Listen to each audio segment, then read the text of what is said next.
We are going to start this session within just 10 minutes. Thank you. ये लाल का आलं आणि तिथे झूम ऑन केले केला केला असं कधी दिसतं आम्हाला रात्री कधी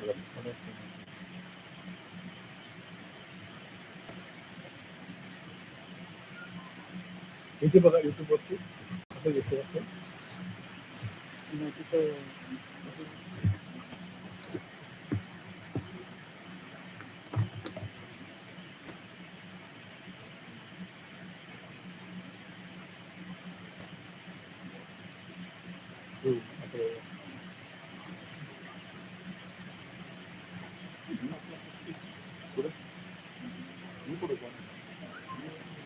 इकडे काय असं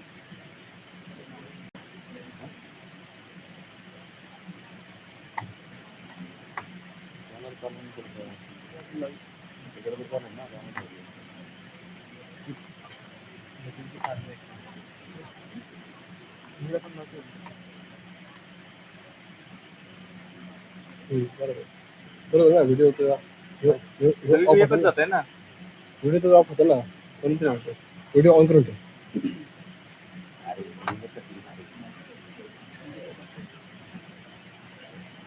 काय दिसतं ओके तर काय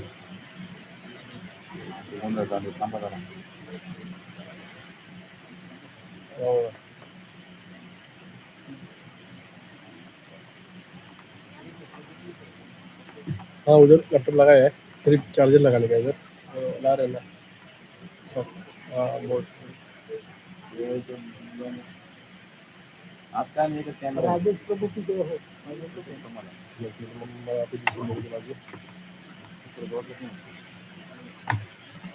जरा गडबड करू नको थांब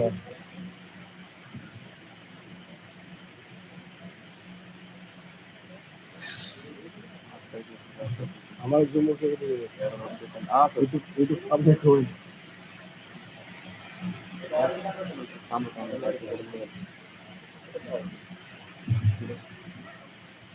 ए अरे टिकू ए टिकू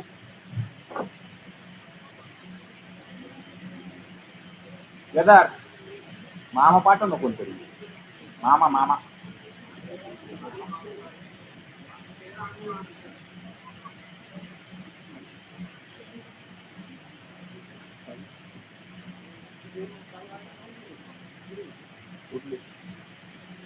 हा एक कॅमेरा घेतला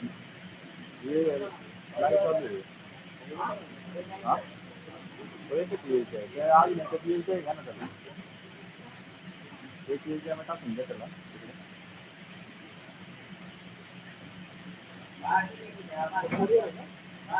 हा एक पोडियम आणि एक स्टेज आहे दोन तिकडे हा एक अजून एक येते तिसरं पण घेतो वाटतं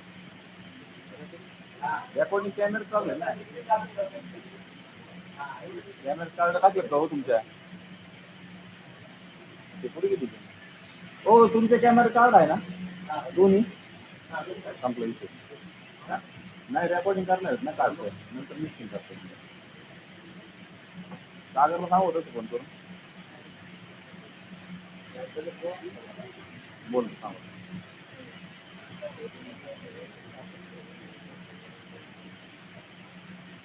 हे काय फायनल आउट भेटत नाही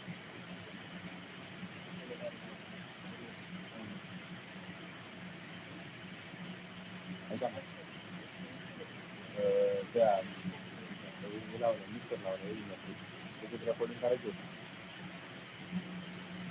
नाही कारण काय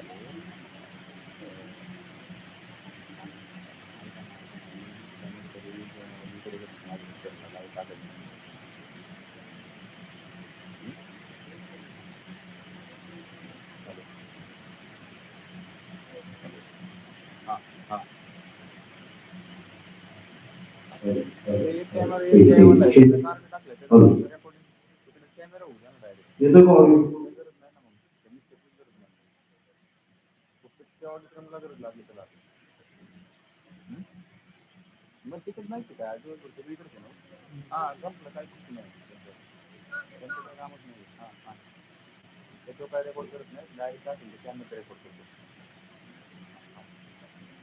येऊ का त्यांना फोन?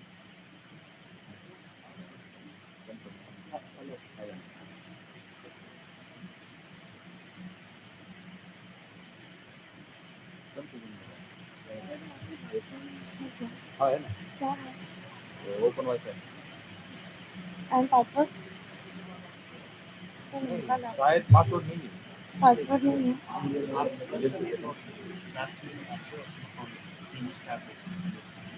है वीसी को करना है हाँ हाँ ओपन है. वो ओपन है. ओपन उनका खाली डिटेल डालना है. इधर दे दो कनेक्ट करके दे दो. सर ये पासवर्ड कर दीजिए. क्या कह रहे पासवर्ड नहीं है. पता ना. पक्का.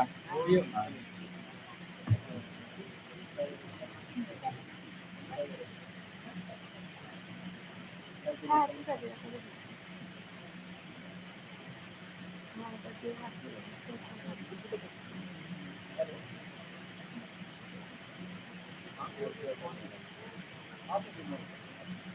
ठीक ठाक. आप बताओ. 9:30 ना 9:30 से होगा फाउंडेशन डे लेक्चर से.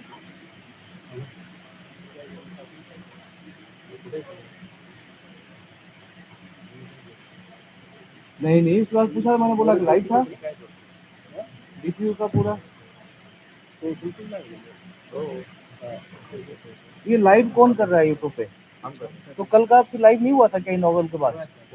नहीं हुआ था. बात करो हमारे आईटी वाले हैं. और उसको बताया था ना कि उधर से आपने बात की थी. हाँ, काफी बात करो. रमेश से बात की आप बात करो. वो सर जो रमेश सर है उनके आपसे बात हुआ था. अभी ये लाइव अभी कर दो. हाँ कर दिया. हमारा भी कर दो. हमारा लिंक को आपको डीपी वाला लिंक दूं क्या मैं? हाँ आपके नहीं में आपके पेज पे अभी लाइव है. हो गया सर आपके पेज पे भी लाइव है. आपके पेज पे अभी live हमारे पेज पे ही तो लाइव है ये. अभी अभी अभी अभी आप चेक कर लोगे. अभी है AIU पे है. हाँ अभी कर दिया लाइव. अभी कल भी किया था. एक बार आप चेक करो तो. अच्छा कल वाला दिन. कल तो मैंने तब भी कंफर्म किया था कि लाइव है तो बोला लाइव है. नहीं जूम के लिए नहीं, यूट्यूब के लिए. चलो आप एक काम करो सर. अभी अभी ये वाला ना ठीक है. अभी अभी अभी अभी एक बार आप चेक करो कि हमारा भी है कि नहीं है. अभी मैं सामने देख तो रहा हूँ है.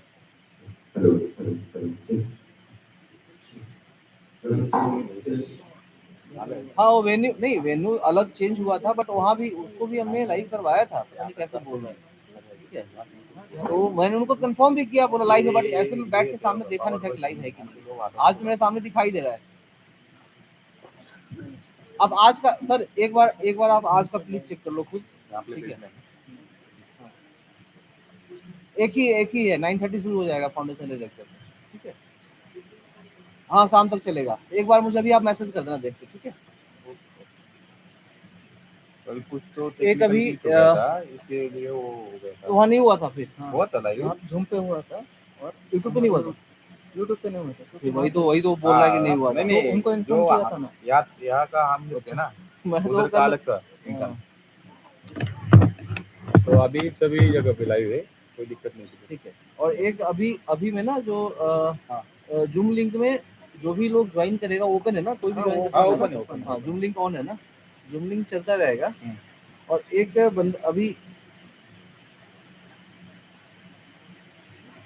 अभी के इसके बाद के सेशन में ना एक बंदा ज्वाइन करेगा ऑनलाइन. ठीक है उसका नाम मैं आपको लिखा दे रहा हूँ. ध्यान देना. बाला मुर्गन डी. वो IAS अफसर है. ठीक है मिनिस्ट्री के. बाला मुर्गन डी. ठीक है तो उनको आप बता देना. राइट दे देना ये ठीक है. ये ज्वाइन करेंगे. ठीक है हाँ. तो इनको आप क्या करना बाला मुर्गन जी को आप माइक का राइट दे देना. वो सुना देना. ठीक है नहीं ऑनलाइन बोलेगा ना. हाँ वो फिजिकल नहीं ऑनलाइन वो हो जाएगा. उसको दे देना. मतलब वो ये पता होना चाहिए आपको उसको बोलने का राइट देना. हाँ राइट तो सभी को है सर वैसे. नहीं कल तो काफी लोग बोल रहे थे कि Zoom नहीं है. नहीं हम म्यूट कर देते हैं अनवांटेड इधर से.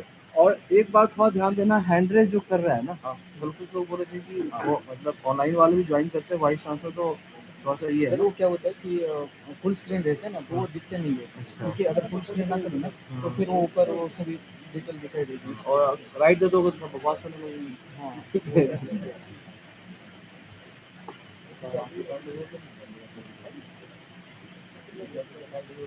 आप फक्त पब्लिक काहीच नाही बोलू शकत. वरती खाली वरती नाही करून कोणावर बहुत शिकवणार.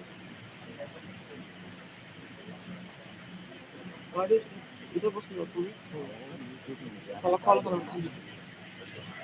अरे आता सुरू होते लगेच 9:30 ला झालं.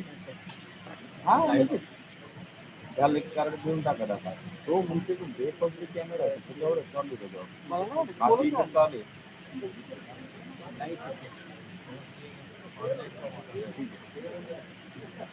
अच्छा म्हणजे मी तेच प्रेझेंट नाही येत आपको. आहेत ना नाही तर फक्त एक ऑनलाईन राहणार बाकी हा सगळे तर ते स्टेजवर राहणार. म्हणजे एक गेस्ट ऑनलाईन आहे, दोन ते इथंच आहे. exam ला आला. म्हणजे इथं दोनच गेस्ट, दोघांची दोन नाही सगळे बाबा. simultaneously आपल्याकडनं सगळे राहतात. लेक्चर्स. हे बघ पहिलं जे आहे ना फाउंडेशन हा. त्याच्यावरती ते डास नंतर वाद्य सगळं आणि शास्त्र घेतो ते तिथे एकटं निर्माण होतं. नाही तो कॅमेरा डायरेक्ट सोडून देतो ऑनलाईन टाकतो. कोणतंच बोलणार नाही. तुम्ही पण टाकू.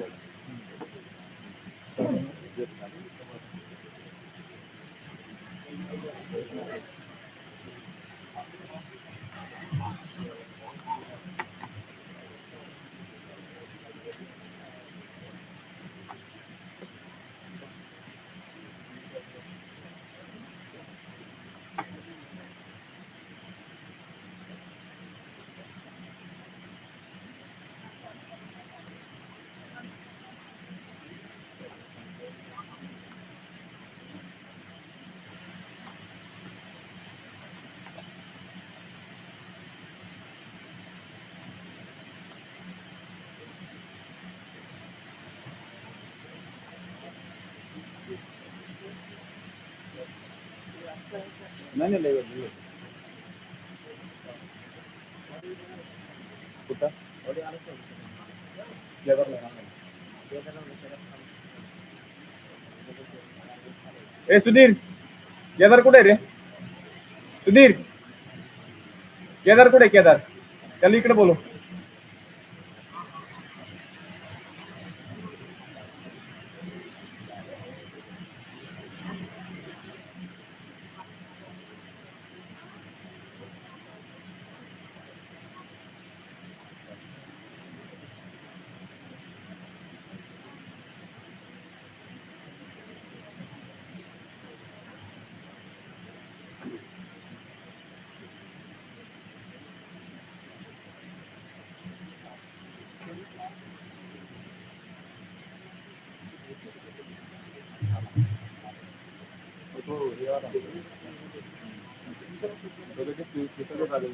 डिस्प्ले आलाय थोडं हे वाढवा.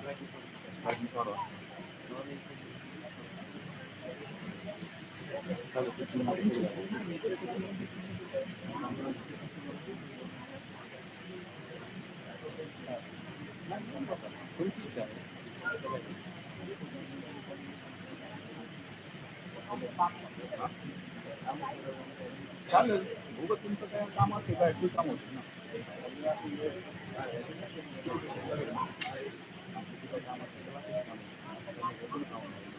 It's dinner table.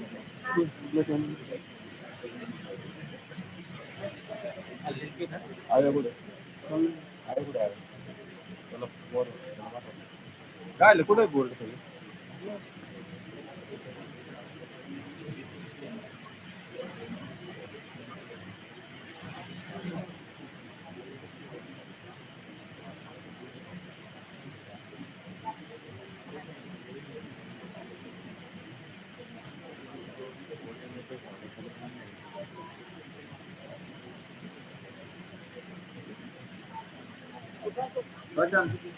ते कारण ते तेवढा ते डिस्प्ले येतोय सगळा डिस्प्ले घालवा ना.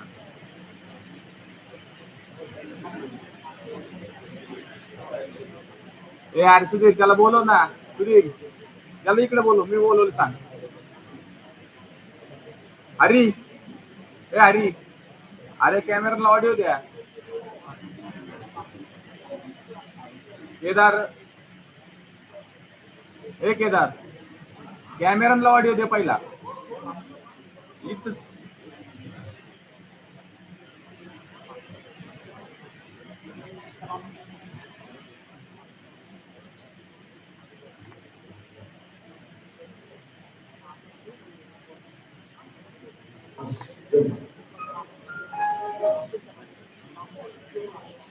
म्यूट केलेलं आहे. ए केबल आण ना. लाल वाली केबल कुठे आहे? लाल केबल रंजनला फोन करते, लाल केबल दिलेला आहे, घेऊन ये म्हणा.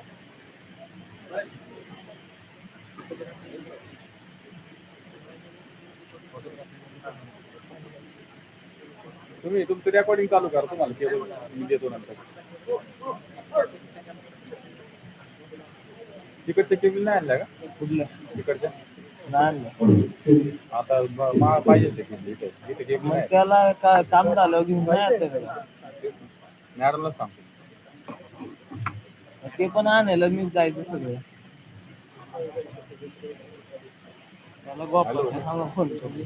तिकडचे केबल आलं नाही रे, त्यामुळे आता इथे डेमेकन वाटतं इथून घ्यायचं तिकडे सगळ्या दुपारी.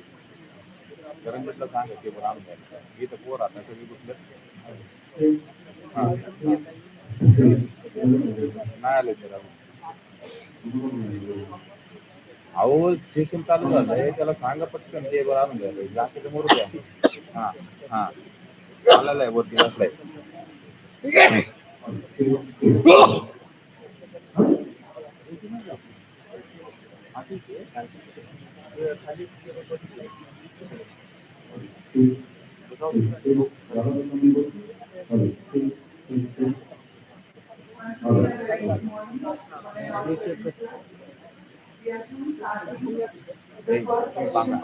तुम्हाला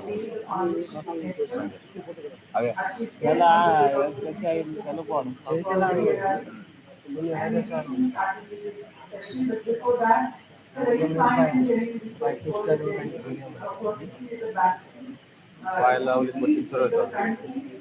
पायाला पट्टी लावली सरळ चालते.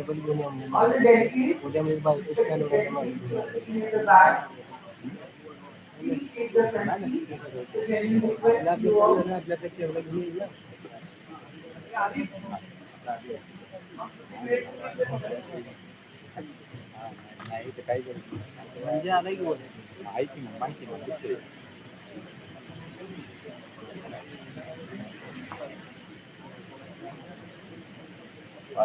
All the students, please pay attention. This some little front. If you can see the camera behind that, you can take any seat, any row. Please come a little front. All the delegates are also requested kindly occupy the front seats.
मी जा रे हातवर का मी सांगा ते पण काही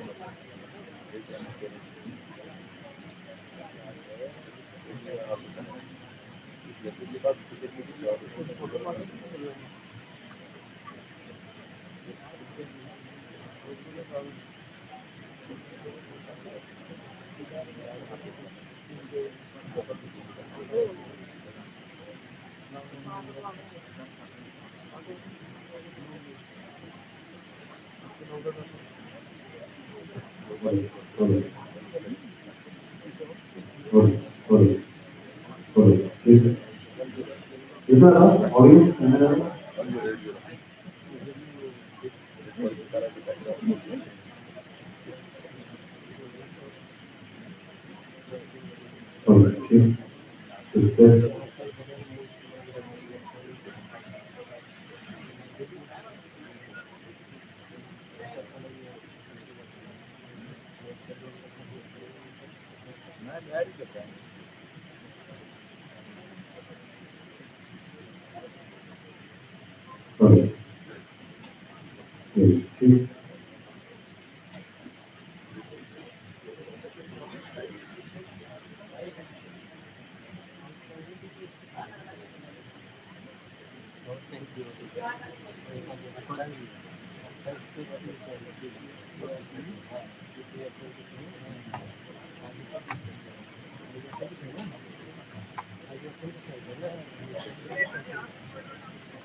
आंबानी सुद्धा वारा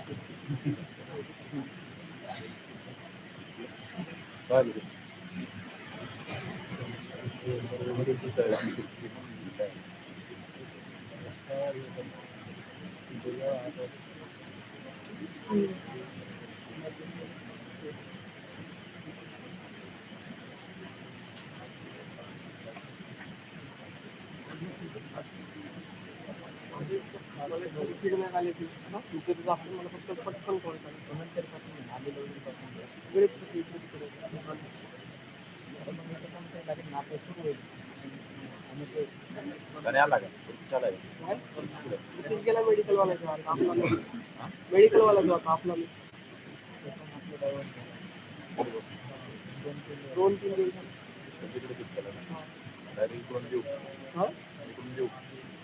हा इकडून आणि ते पीसी कुठून गेला इथला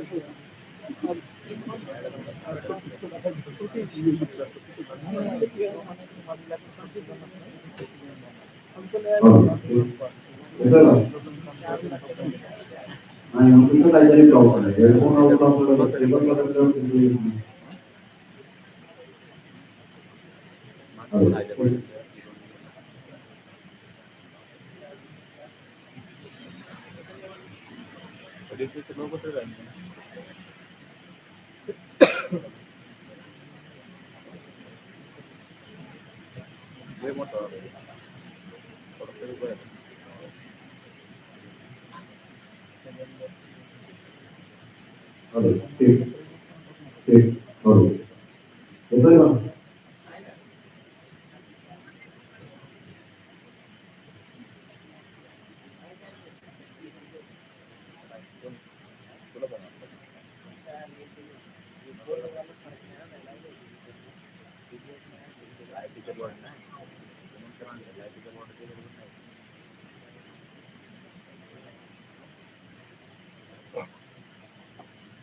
Ladies and gentlemen, our guest speaker for the day is young. Let's welcome him. The great round of applause. Vinay Saraswati.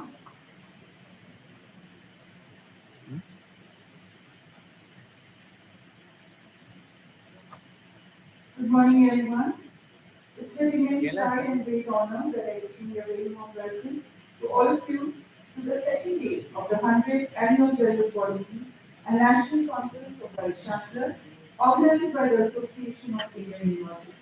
Once again, on behalf of Dr. B.Y. Patil Vidyarthi, Jnana Prasad Global University, Pune, and Association of Indian Universities, I extend a heartfelt welcome to all the distinguished dignitaries on the dais, off the dais, all our esteemed Vice Chancellors, AIU office bearers, and delegates. It's my privilege to welcome you all to this distinguished session of the AIU Foundation Lecture, a celebration of ideas, vision, and intellectual leadership. A very warm welcome to all the dignitaries on the dais, the speaker of the Foundation Day lecture, Honorable Dr. Vinay Saraswati sir, Honorable Chancellor DPU, Dr. B.V. Patil sir, Dr. Vinay Kumar Patil, President of AIU, Dr. Mrs. Pankaj Mittal, Secretary General AIU, and Honorable Vice Chancellor of DPU, Dr. N.J. Pawar sir. I extend a very warm welcome to Dr. Vinay Saraswati sir, former member of Rajya Sabha, Vice President Rambal Madhavi Prabodhini, our distinguished guest speaker of the Foundation Day lecture. Today's theme, Shaping Self-Reliant Bharat through Knowledge and Innovation, resonates deeply with the national aspiration of building an empowered, resilient, and future-ready India. An India that thrives on its intellectual capital and innovative spirit. The vision of self-reliant Bharat, often associated with the transformative mission of Atmanirbhar Bharat Abhiyan, emphasizes not only economic independence, but also the strengthening of knowledge systems, research capabilities, and innovative ecosystem. In this journey, higher education institutes play a critical role as catalysts of change, nurturing critical thinking, fostering creativity, and producing globally competent yet locally grounded citizens. It's now my honor to introduce our esteemed speaker for today's Foundation Day lecture on behalf of Dr. Vinay Saraswati sir. Dr. Vinay Saraswati is a nationalist social worker at heart.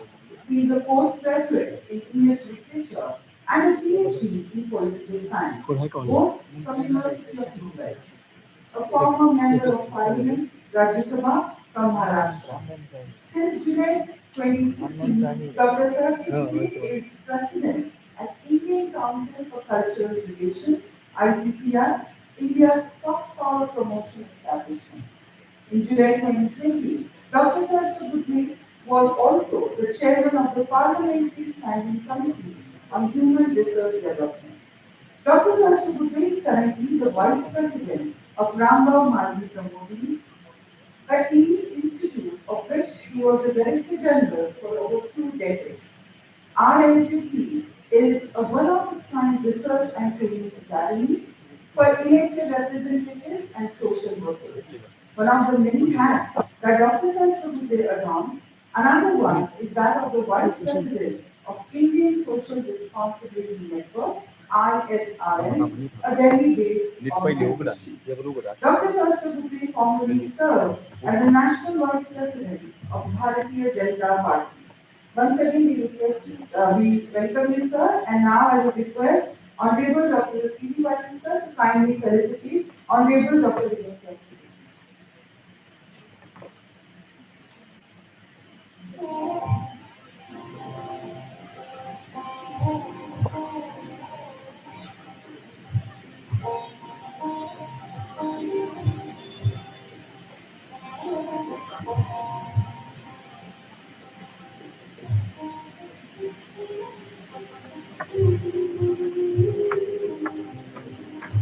Very, very warm welcome to you, sir.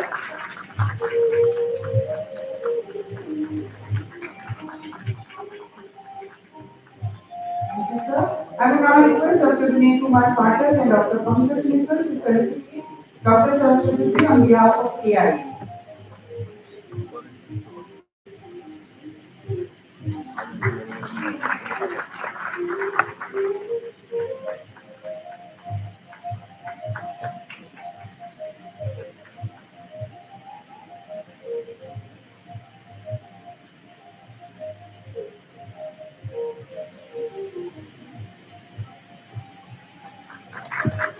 Sir, is being felicitate on behalf of AIU. Thank you all. Thank It's about all the details.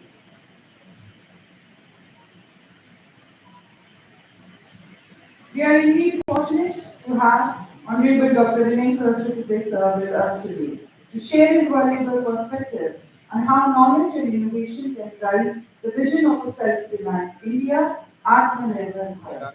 I now request Dr. Vinay Saraswati to kindly deliver the AIU Foundation Day lecture.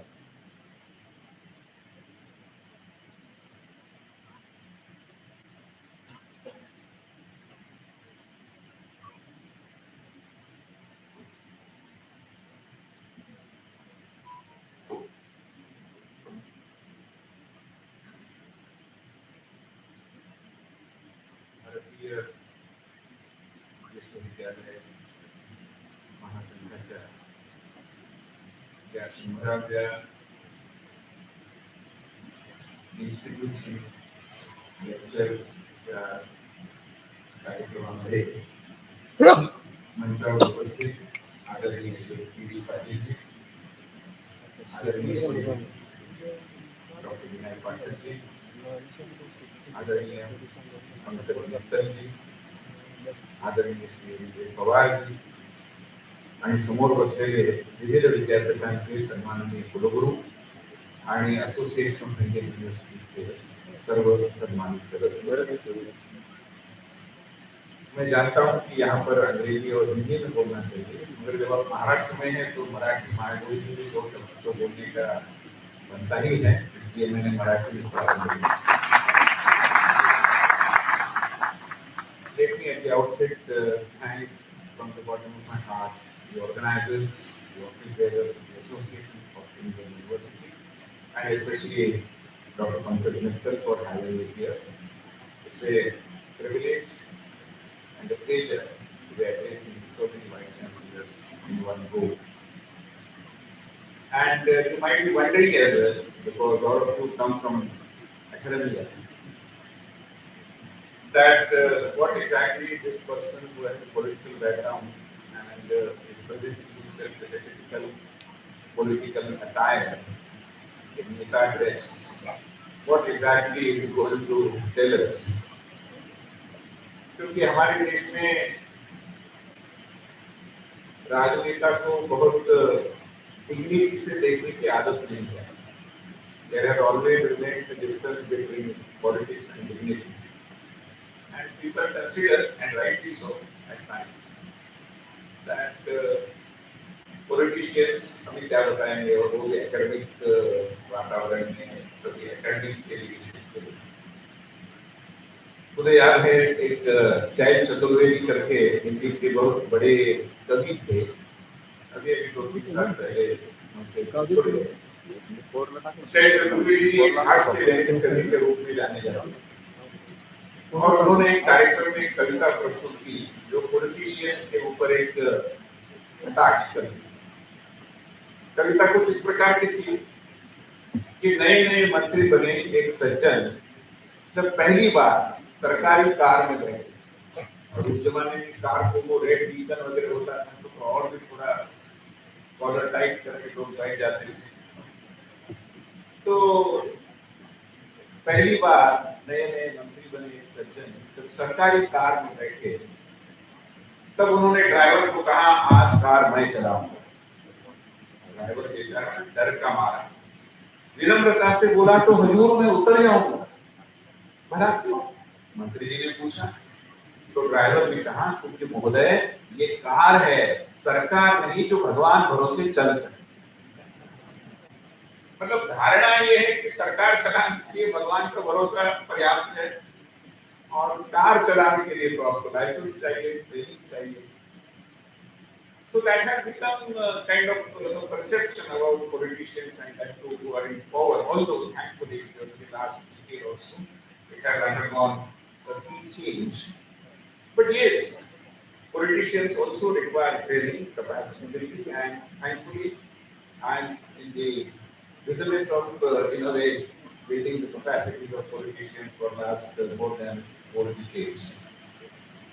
Also, there is a little bit of academic background to whatever I have been able to do, and I was also a member of the Management Council of the University of Mumbai, one of the 150-year-old universities in our country. But all said and done, I must thank the Association of Indian Universities for having me here. Friends, when it comes to shaping self-reliant Bharat through knowledge and innovation, I must start with referring to our civilization ethos. In our civilization ethos, centrality of self-reliance was always recognized by all. The idea of Swaraj, as propounded by the great national heroes from Chhatrapati Shivaji Maharaj to Mahatma Gandhi, also had Swadeshi, Swabhasha, Swabhusha, and similar such concepts around Swa inherent to it. For independence, the Hindi equivalent is Swadhin, which is self-dependent. In May 2020, right at the outset of COVID-19, Prime Minister Modi had very eloquently outlined his vision of Bharat self-reliance or Atmanirbharata. He had mentioned that a self-reliant India will always stand on 5 pillars, namely economy, which brings in quantum jump and not incremental change; infrastructure, which should become the identity of India; system based on 21st century technology-driven arrangements; vibrant demography, which is our source of energy for a self-reliant India; and demand, whereby the strength of our demand and supply chain should be utilized to full capacity. He underlined the importance of strengthening all stakeholders in the supply chain to increase as well as fulfill the demand. And India can certainly do it. Let me tell you, if we all try to imbibe the can-do approach amongst ourselves and also amongst the students whom we teach, I believe this certainly can happen because, and not just I am saying it, it has been said by great philosophers and thinkers like Keynote also, and I'm sure many of you must have come across how Will Durant had described India's potential. The American historian Will Durant had said, India was the motherland of our race, and Sanskrit, the mother of Europe's languages. She was the mother of our philosophy, mother through the Arabs of much of our mathematics, mother through Buddha, the ideas embodied in Christianity, mother through the village community of democracy. कई बार लोग बोलते हैं कि ये mother of democracy कहा जाता है, ये तो ऐसे ही कहने की बात है. No, it's a fact. Because our political democracy stands on the pillars of our spiritual democracy. And that is something in our blood, in our veins. Nobody needs to come over here and teach us democracy. We live democracy, we eat democracy, we drink democracy, we breathe the democracy. So, with this can-do approach, I am sure India can certainly become a self-reliant Atmanirbhar Bharat through strengthening our knowledge traditions and promoting innovations. What are the impediments in our path towards Atmanirbharata? As a student of social science and someone who is learning science of institution building through a practitioner's track, I believe that there are a total of 5 critical challenges that we have to meet in a determined manner. Firstly, it is the crisis of identity. As a nation, we can aspire to become self-reliant only when we are acutely conscious about who we are. Lack of self-realization has made us confused about our identity. This confusion is omnipresent and has also paved way of many distortions as well as perversions. For Bharat to become Atmanirbhar, the basic prerequisite is the content of our education, is that the content of our education makes the student realize his potential. Atma Pratyaya, as what we call in Sanskrit, is the gateway to Atmanirbharata. कई बार तो लगता है कि अपने बारे में हमारी स्थिति ऐसी है कि we don't know that we don't know. तो ये जो आत्मविस्मृति है, मैं मानता हूँ कि उसी के कारण स्वाधीनता के बाद तो तुरंत होना चाहिए। जब भारत स्वाधीन हुआ तो यहाँ की व्यक्ति की सुगंध वाली शिक्षा पद्धति यहाँ लाना जरूरी था। आज 70-75 साल हो गए, ये काम आज हो रहा है, thankfully under the national education policy that now is taking in. Secondly, friends, it is the crisis of purpose. Institutions without a lofty ideal, teachers without a specific goal to achieve, and students taking education without a specific purpose can certainly not take us into a true Atmanirbhar Bharat. Institutions like universities will have to go extra mile in overcoming the crisis of purpose, which has been there around for quite some time, and yet many of us fail to identify this. And when individuals, communities, and even institutions pretend to have overcome the crisis of purpose, but in reality, they have not, because it doesn't reflect in their thinking and also in their conduct. It gives birth to the third, very dreadful crisis, I must say. It is the crisis of authenticity. Atmanirbhar Bharat requires a social culture and a public life that rejects everything that smacks of hypocrisy and rejects wide gulf between one's preachings and practices. जब तक ये दोगलापन हम निष्कासित नहीं करते अपने आचरण से, अपने विचार से, मैं मानता हूँ कि आत्मनिर्भर भारत का सपना साकार होना मुश्किल होगा। People tend to pretend because they don't have a genuine sense of belonging, and this lack of a sense of belonging paves way for yet another crisis, which is the crisis of ownership. Educational community will have to create a climate where students, teachers, non-teaching staff, and all take ownership of their surroundings, their institutions, their communities, and above all, our very own Bharat Mata.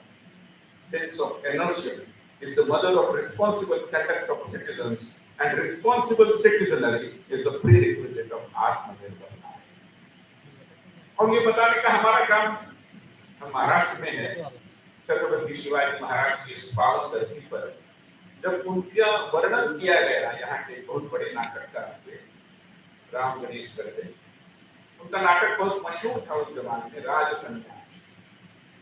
राज संन्यास में छत्रपति शिवाजी महाराज एक dialogue में राजा इस संज्ञा की, इस concept की व्याख्या करते हैं। And you know what Chhatrapati Shivaji Maharaj describes and defines what is a Raja? Shivaji Maharaj says, राजा यह होता है विश्व का उपभोग शून्य स्वामी। What a wonderful message. उपभोग शून्य स्वामी मतलब there is no self-aggrandizement but ownership in totality. Today many times we see around स्वामित्व शून्य उपभोक्तास, and therefore it is required to remind us that what we have to create and teach people to take ownership with the spirit of उपभोग शून्य स्वामी. Brothers and sisters. Finally, it is the crisis of relationship. Gen X endlessly talks about meetups and breakups. But breakdown of relationship at various levels in various ways is the fact of life today. It starts within the four walls of our homes.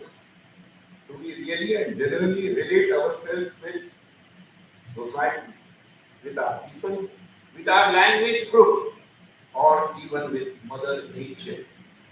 Crisis of relationship is a serious impediment in our path to become an Atmanirbhar Bharat. And therefore, I believe, especially when we try to relate ourselves with our culture, with our traditions, global community expects that we will continue with them. And unfortunately, we are trying to ape whatever is adopted in the West or in the so-called developed countries. मतलब कई बार जाने अनजाने में हम विदेश में है वो अच्छा है, विदेशी है वो अच्छा है, विदेश का है वो गुणवत्ता में हमसे बढ़कर है। इस धारणा को जब तक हम बहुत ज्यादा महत्व देंगे और उसके एक किसी बंदी बन जाएंगे, प्रिजनर्स ऑफ दिस कंसेप्ट, तब तक आत्मनिर्भर बनना इतना आसान है। Let me tell you, in our Maharashtra, there was a agriculture scientist and a leader of the farmers movement also. Really, knowing him. His name was Vilas. He once told us, and this reflects on our dietary habits, how unnecessarily we try to give the best. उन्होंने एक बार कहा था कि ये जो कहते हैं ना अंग्रेजी में कि Apple a day keeps the doctor away. He told me that this is true. Where people grow apples, if you try to have apple a day in Pune or Mumbai, doctor will visit every day. So, as I said, स्वदेशी, स्वभाषा, स्वभूषा, स्वभोज भी है। जरूरी नहीं कि वो जो वहाँ चलता है वो फैशनेबल है, वही ट्रेंडी है, वही मार्केट फ्रेंडली है, उसी को अडॉप्ट करो। फिर हम कैसे आत्मनिर्भर बनें? आत्मनिर्भरता क्या? जो प्रवास है, जो यात्रा है, उसका प्रारंभ आत्मज्ञान से होता है, and therefore self-realization is the foundation of our becoming आत्मनिर्भर। Having overcome the quadruplet of crises which I elaborately mentioned earlier, the other key challenges is about evolving a knowledge culture. To me, there are at least 6 actionable ingredients of the process of evolving a sound knowledge culture. And what are they? It starts with ensuring deep theoretical understanding. As envisioned in National Education Policy 2020, this requires moving beyond rote memorization to grasping the underlying principles, structures, and rationale. This needs avoiding passive absorption and promoting active creation. For that very for the very purpose, learner has to build a mental model of any given subject, and that is easier said than done. See, many a times, global communities and in the academia, and you know it better than me, they consider the research that comes from Indian universities, majority of the cases, if not all, I don't want to generalize, but it lacks rigor, as what we say, and also it lacks original thoughts. I mean, it doesn't behold the history of India, the creative talents that the Bharat Mata has produced in several centuries before, that we should not have any germination of an original thought. And therefore, it is upon us, it hinges upon us, how do we cultivate that culture of original thinking, rigor of research, and deep theoretical understanding. The second critical ingredient is exposure to practical and experiential learning. Here again, it is upon all of us to take advantage of the provisions pertaining to internships and apprenticeships as provided for in the National Education Policy 2020. Taking advantage of the liberty in shaping new and innovative pedagogical systems, it is needed that institutions provide structured avenues for immersing students in professional work environments to apply whatever they have learned as theory and gathered as theoretical knowledge. Simultaneous simulations and role play, fieldwork and site visits, live projects and case studies, as well as workshops and maker spaces are the avenues to offer exposure and experiential learning. And therefore, I believe we need to engage ourselves. I'm sure many of you are already doing. I may not carry the goal to the castle top, but still, I believe we can perhaps, as whatever I have understood as the chairman of the parliamentary standing committee, then I was in the parliament, the national education policy certainly provides sufficient legroom for experimentation. I hope the regulatory bodies are listening. And then, if we take advantage of that, I'm sure some of you might have experimented this as well. But if the national education policy expects that you should have undergraduate courses of 4 years, can we have the fourth, which is the additional year now, only based on practical exposure and experience? Otherwise, we have come across situations where a commerce graduate fails even to deposit a check in the bank because he never learned, he never visited, and today everything has become faceless. So there is no interaction. And therefore, the poor student doesn't know even the ABC of our commercial transactions as rudimentary as depositing it. So, this is solution. The third most important ingredient is enhancing tech literacy across the knowledge areas. It starts with developing abilities for safe, effective, and critical use of digital tools, encompassing skills from foundational device navigation to understanding artificial intelligence and data. Teacher-taught relationship is the centerpiece of the philosophy of education in Bharat. And while digital teaching and learning is here to stay, we cannot undermine the importance of imparting education in person, as that alone is the guarantee of sound teacher-taught relations. मुझे मोह रहा है एक किस्सा बताएं, मतलब भारतीय शिक्षक, I would go extra mile in suggesting that we need to export our teachers, but of course then we have to produce only of them, because in our country there is a dearth of teachers, as you know, whether in higher education or in undergraduate education or in school education. But then how Indian teacher can make a difference?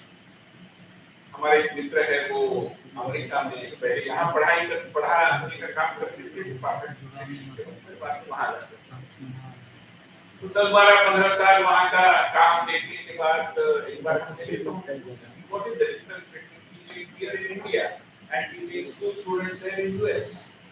तो उन्होंने कहा कि कई बातें हैं, कुछ यहाँ अच्छी है, कुछ वहाँ अच्छी है, मगर मैं एक अनुभव बताना चाहता हूँ. He said that I used to teach class 12 students who were in the adolescent age, 15-16 साल के बच्चों को मैं पढ़ाता था.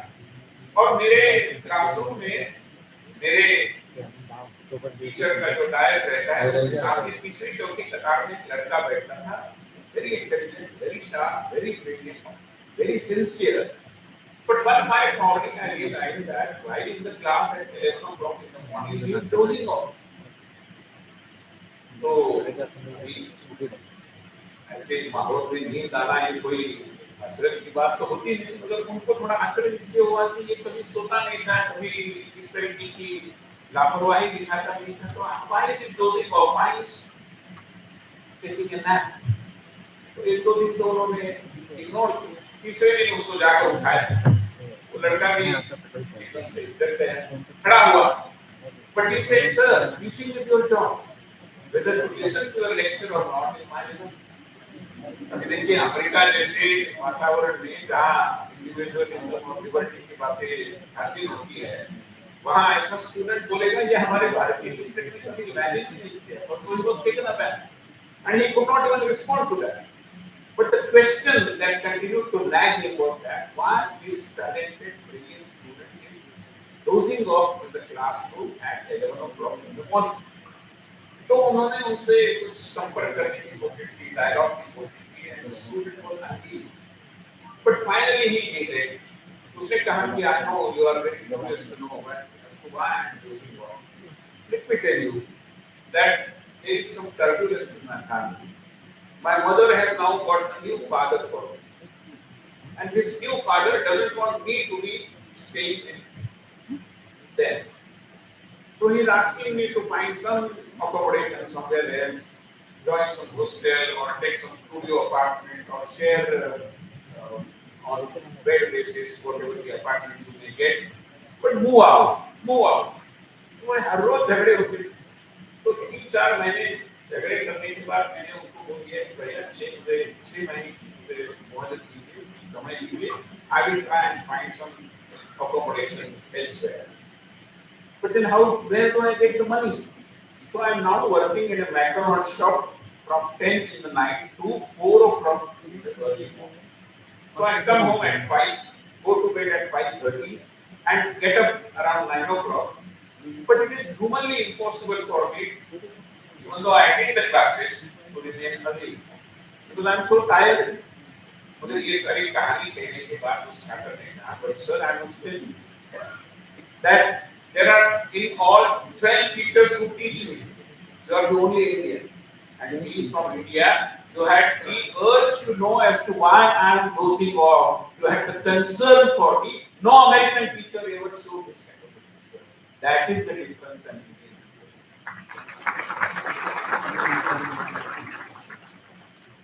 मगर ये जो पोटेंशियल हमारे अंदर है, हमारी जो प्रवृत्ति है, हमारी जो धारणा है, मनुष्य संबंधों का जो एक स्वरूप हम देखते आए हैं, मैं मानता हूँ कि इसका आकलन अगर हमें ही नहीं होगा तो हो सकता है कि विदेश के लोग आकर हमें बताएंगे कि भाई आप इतने अच्छे हैं, इतने बड़े हैं, इतने क्षमतावान हैं, और तब हमें पता चलेगा इस चीज को। मैं मानता हूँ कि हम सभी मिलकर काम करें। Then comes the importance of striking a balance between global and local. We are in a globalized world, and international exposure is a must to understand contemporary global trends. But that doesn't mean that one has to ape wealthy and advanced nations, the point which I made earlier, in every sector and in every way. In order to underscore and build upon several unique features of the Bharatiya culture, Bharat will have to remain Bharat, firmly rejecting any kind of cultural plan. There was a book called The World is Flat. It was in the economic context, basically, globalization has given us some kind of level playing field, and in that context, the author said that the world is flat, which is okay. But cultural flattening of the world is going to make this world less beautiful than what it is today. If you go to Beijing, you realize that we are perhaps in a Mandarin America, and in Tel Aviv, perhaps in Hebrew America. You don't get that sense either in Mumbai or in Delhi. We continue to be India as what we are. A wave of large-scale Americanization is engulfing all walks of life, from food to fashions and from education to environment. We have to go global, but certainly while preserving the local flavor. This is also relevant here in the context of what they call as liberal arts. Some extremely weird concepts are entering into Bharat under the guise of liberal arts education. I must caution. India is born liberal. We are a cultural democracy, and hence there is no need to teach us liberalism as per the Western thinking. Today they are talking about diversity, equality, and inclusion. But we are already included. We have celebrated diversities, and we understand the importance of equality. And therefore, we need not import all these foreign things because they are not in tune with the culture. They may vitiate the atmosphere as what we have seen, things that have happened in the neighborhood in recent times. And therefore, friends, in Europe, they continue to grapple with the idea of multiculturalism. This idea is inherent to Bharat's worldview. For centuries, we have successfully practiced this. I believe Dr. Bhushan Patwar, one of the former vice chairmen of the University Grants Commission, has come out with an idea of how we can ensure that Indian ethos reflects in what we call as liberal arts education, because that also requires to have the fragrance of the soil of this land. The fifth important ingredient of the process of shaping a new knowledge culture is making the educational community realize the importance of scientific documentation and securing intellectual property rights. If what has happened with yoga is not to be repeated, and what has happened with yoga?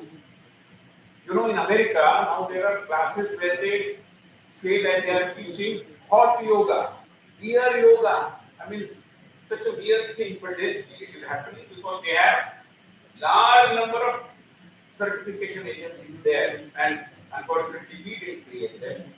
So these kinds of mistakes, I'm sure we all will agree that we have to ensure that they are not repeated. In the contemporary era, possessing a precious thing is not enough. Valid certification of possession has become more important than the possession itself. Let me also flag over here the need for teaching foreign languages, and that too not just the Spanish and French and German and things like that, but also the neighborhood languages. I mean, we are a country to which the global community is looking upon, but unfortunately, we don't have even a single department of a university that teaches the Sinhala language of Sri Lanka. The ambassador of Sri Lanka was, in a way, complaining to me in our conversation about this. We don't have classes where we teach Bhasa Malaysia or Bhasa Indonesia. They are neighbors. They are a part of cultural India in a way. We don't have a single institution that imparts education in Burmese language. When Lokmanya Tilak's death centenary was celebrated in 2020, one of the Indian diplomats had a conversation with Aung San Suu Kyi of Myanmar. She was not in prison at that point of time. She was not in the government. And she told him that I have heard about Lokmanya Tilak. I would like to read Gita Rahasya, but then make it to be available in Burmese. Now, how do we do that? We don't teach Urdu. We don't teach Urdu. I mean, yes, of course, in the university there is a department. But largely, we have ignored these neighborhood languages, and I believe it is detrimental. Globally, knowledge traditions have always evolved through innovations and out-of-the-box approaches. As outlined by globally renowned and highly acclaimed Pune-based scientist Dr. R.A. Mashelkar, for innovations to be recognized and used across the globe, they have to be affordable, scalable, sustainable, universal, rapid, excellent, and above all, truly distributed. Having said that, the most important parameter of any innovation remains its potential to add value and genuinely make a difference. Innovation will lose its importance if, in substance, it remains just passion. Also, the track record, and you know better than me, of implementing innovations that have emerged out of dozens of hackathons that we all conducted leave much scope for extra efforts on our part at every level. Friends, as I come to the last part of my presentation, let me take you through the contents of one of the latest reports, the Global Higher Education prepared by UNESCO. The report clearly says that the future of global higher education is transitioning towards a hybrid, personalized, and lifelong learning model driven by artificial intelligence, sustainability, and increased demand for employability. By 2030, UNESCO report says international student numbers are expected to reach 8.5 million, with massive demand driven by India and China. Key shifts include AI-driven curricula, personalized learning, and increased focus on cross-cultural skill development. The future, as framed by UNESCO, focuses on a human-centered approach that prioritizes equality, intellectual freedom, and the critical role of universities in fostering sustainability.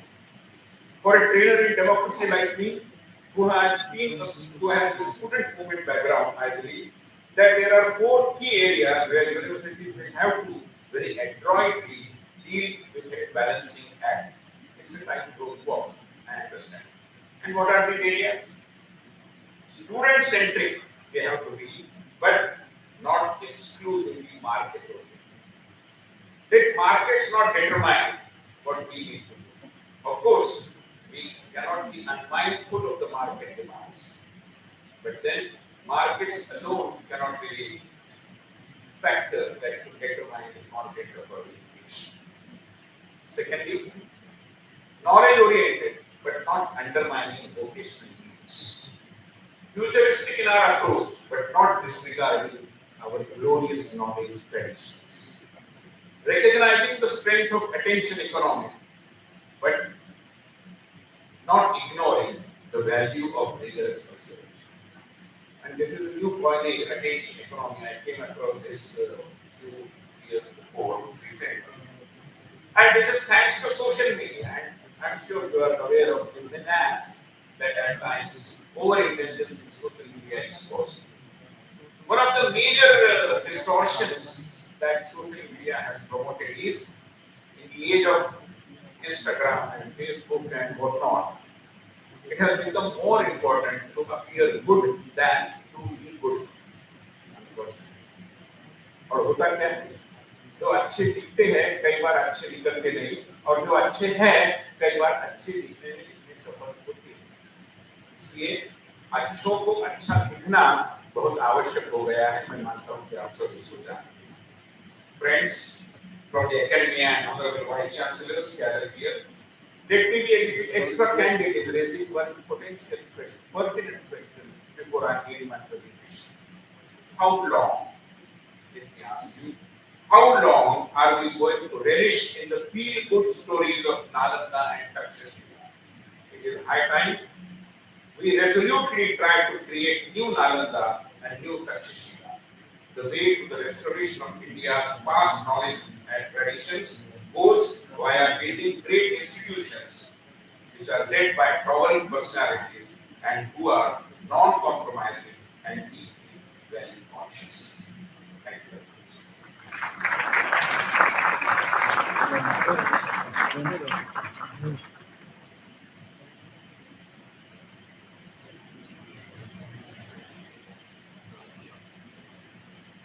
Thank you very much, sir, for such thought-provoking and inspiring presentation. Thanks a lot. I would like to invite Dr. Mrs. Pankaj Mittal for a vote of thanks.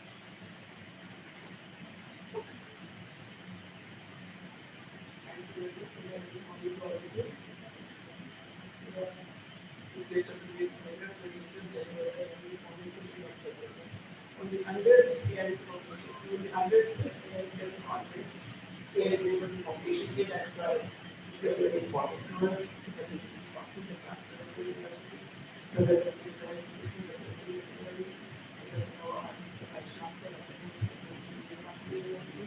And all the vice chancellors. I would like to thank the Professor Sir, who will be reasonably informed way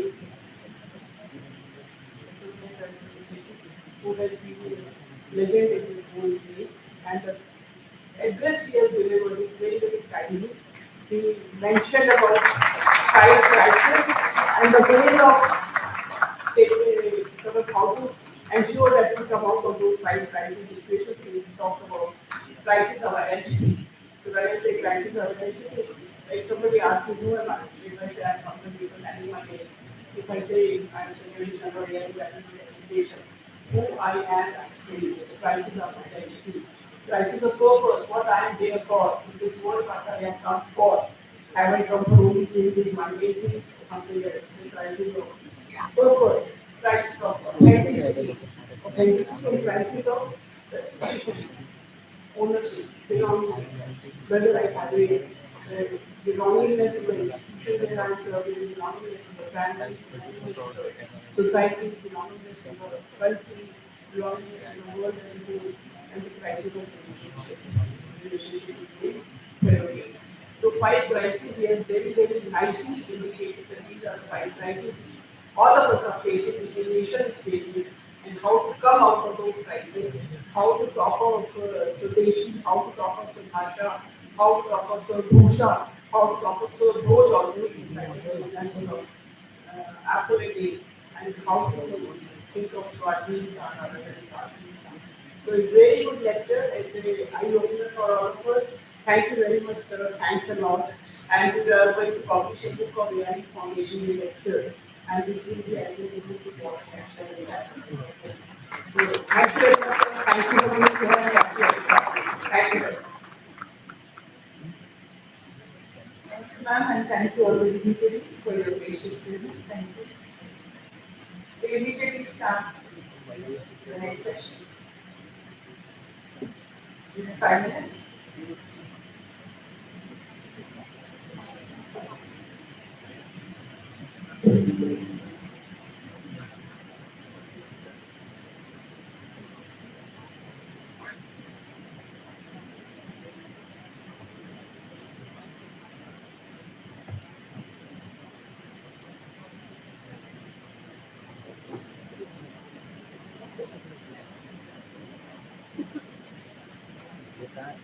March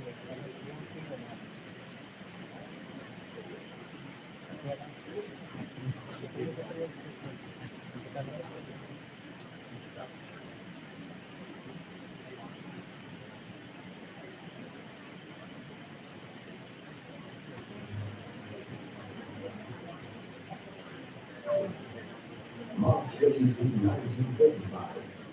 On this morning, the college of all universities library on England,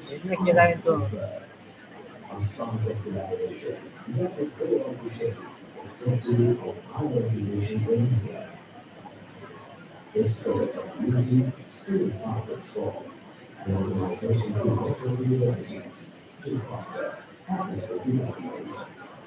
As emerged, the Indian University Board, bringing together 11 of India's 40 universities.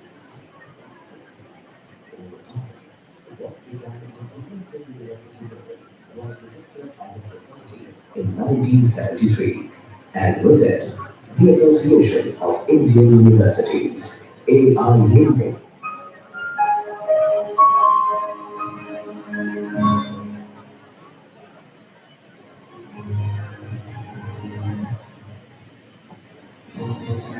March 23, 1925. On a misty morning, the wifi वगैरे आहे का college म्हणजे of DC all चालू आहे universities library, a movement quietly took birth. A spark of collaboration that would go on to shape the destiny of higher education in India. This spirit of unity soon found its form, an organization to network universities to foster academic development. Thus emerged the Inter-University Board, bringing together 11 of India's 40 universities. Over time, what began as the Inter-University Board was registered as a society in 1973, and with it, the Association of Indian Universities, AIU, was born. A century later, AIU stands tall, a symbol of unity, innovation, progress, and excellence. From 11 founding universities to over more than 1,075 members today, including international associate universities across Asia, Europe, and Africa. Association of Indian Universities has become the largest university association in the world. Led by visionaries like Dr. Radha Krishnan, Dr. Zakir Hussain, Dr. Shyama Prasad Mukherjee, Sir A.L. Muraliya, and others, AIU's journey has been shaped by wisdom, foresight, and an unyielding spirit. AIU's mission remains steadfast to promote and represent Indian higher education on national and global stages, to forge strong ties with governments, academic bodies, sister associations, and universities worldwide through collaboration and coordination. One of AIU's key contributions, the Vice Chancellor's meetings, serve as forums where leadership meets vision, shaping the future of Indian higher education through dialogue and innovation. The academic mandates, like providing academic leadership, advancing academic research, ensuring capacity building, and fostering research collaborations are fulfilled through its vibrant research division by aligning Indian higher education with global standards through its key activities, like conducting research projects on higher education, organizing seminars, symposia, roundtables, and training programs for vice chancellors and senior academics, and bringing out publications. It offers a platform for ideas to grow, where policies are shaped and students are inspired through initiatives like Innovation, discovering young minds with the spark of research. Through initiatives like academic and administrative development centers, AIU is empowering faculty and administrators, fostering academic leadership for the challenges of tomorrow. through its publications, from the University Handbook to University Rooms.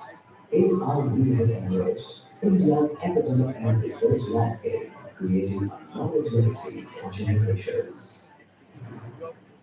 At the heart of it all, AIU's library stands as a quiet guardian of history, preserving a priceless treasury of higher education's evolution.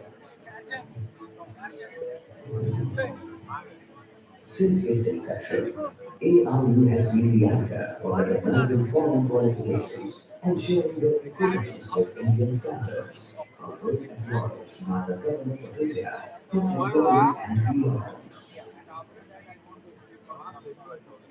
Beyond academics, AIU has championed sports with the same passion. Recognized as a national sports promotion organization, it conducts over 226 championships annually across 63 disciplines in partnership with bodies like Sports Authority of India, BCCI, NRAI, and FISU.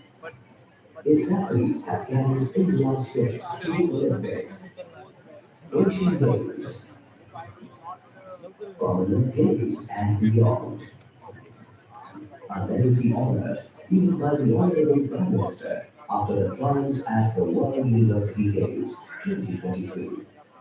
World University Games हमारे खिलाड़ियों ने कुछ पदक जीते जिनमें से 11 gold medal AIU believes in the boundless energy of youth. Its Youth Affairs Division lights up campuses with inter-university youth festivals, moot courts, national women's student parliaments, and kabaddi competitions, nurturing not just skills, but dreams. From these vibrant stations, stars like Mahalakshmi Iyer, Javjit Singh, Kapil Sharma, Vinod Oberoi, Ashutosh Rana, Bharti, Subodh Gupta once rose, carrying India's cultural spirit to the world.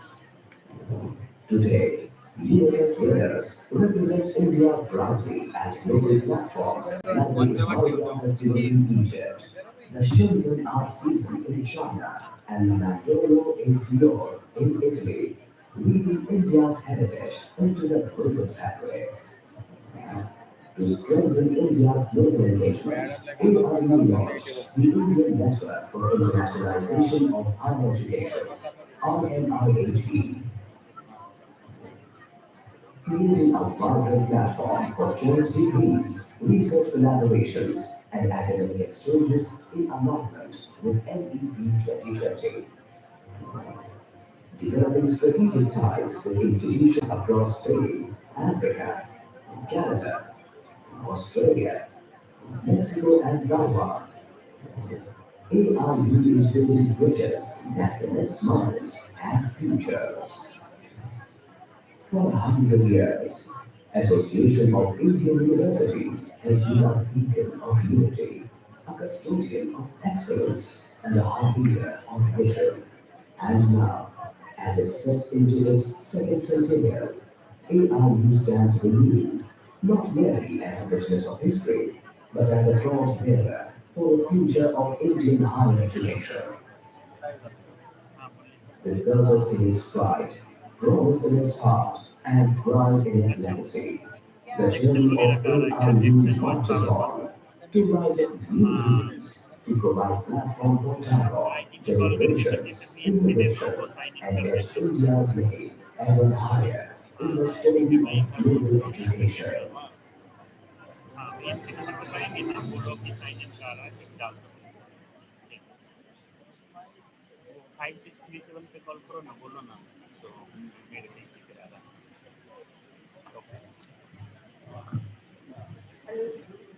Dear students, may I have your attention, please? It's a genuine request. No individuals are allowed in the auditorium. I think you also must have been already several times in the auditorium. Please follow the protocol. No individuals are allowed in the auditorium. Please take a very, very strict note of this.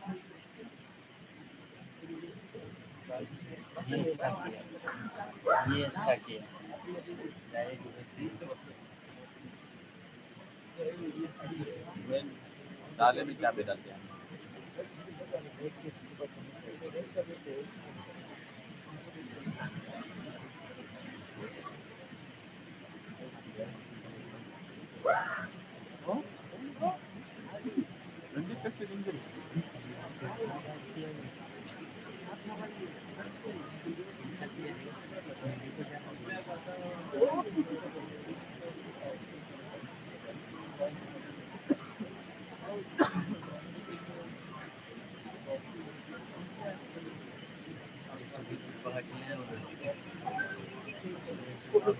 अरे WhatsApp कोण आहे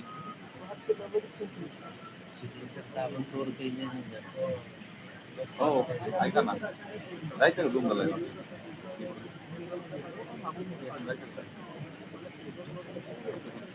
नाही नाही नाही रुपये पण करता का? हा? केव्हा यायचं केव्हा यायचं सुरू आहे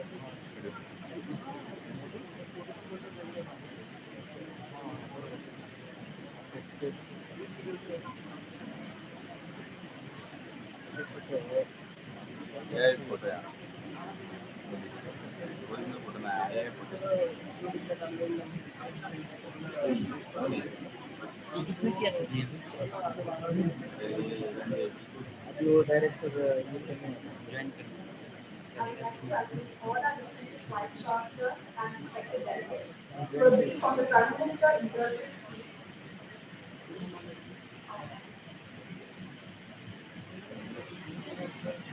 I request all the students to please remain silent. We will begin with the program. I would like to welcome all our distinguished vice chancellors and respected delegates to a brief on the Prime Minister Internship Scheme by the representative of the Ministry of Corporate Affairs. I would like to welcome Dr. Navneet Singh Sihal, sir, Deputy Director, Ministry of Corporate Affairs.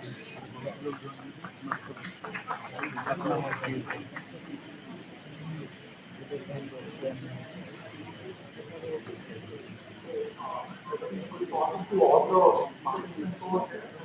Warm thanks to AIU, the organizers of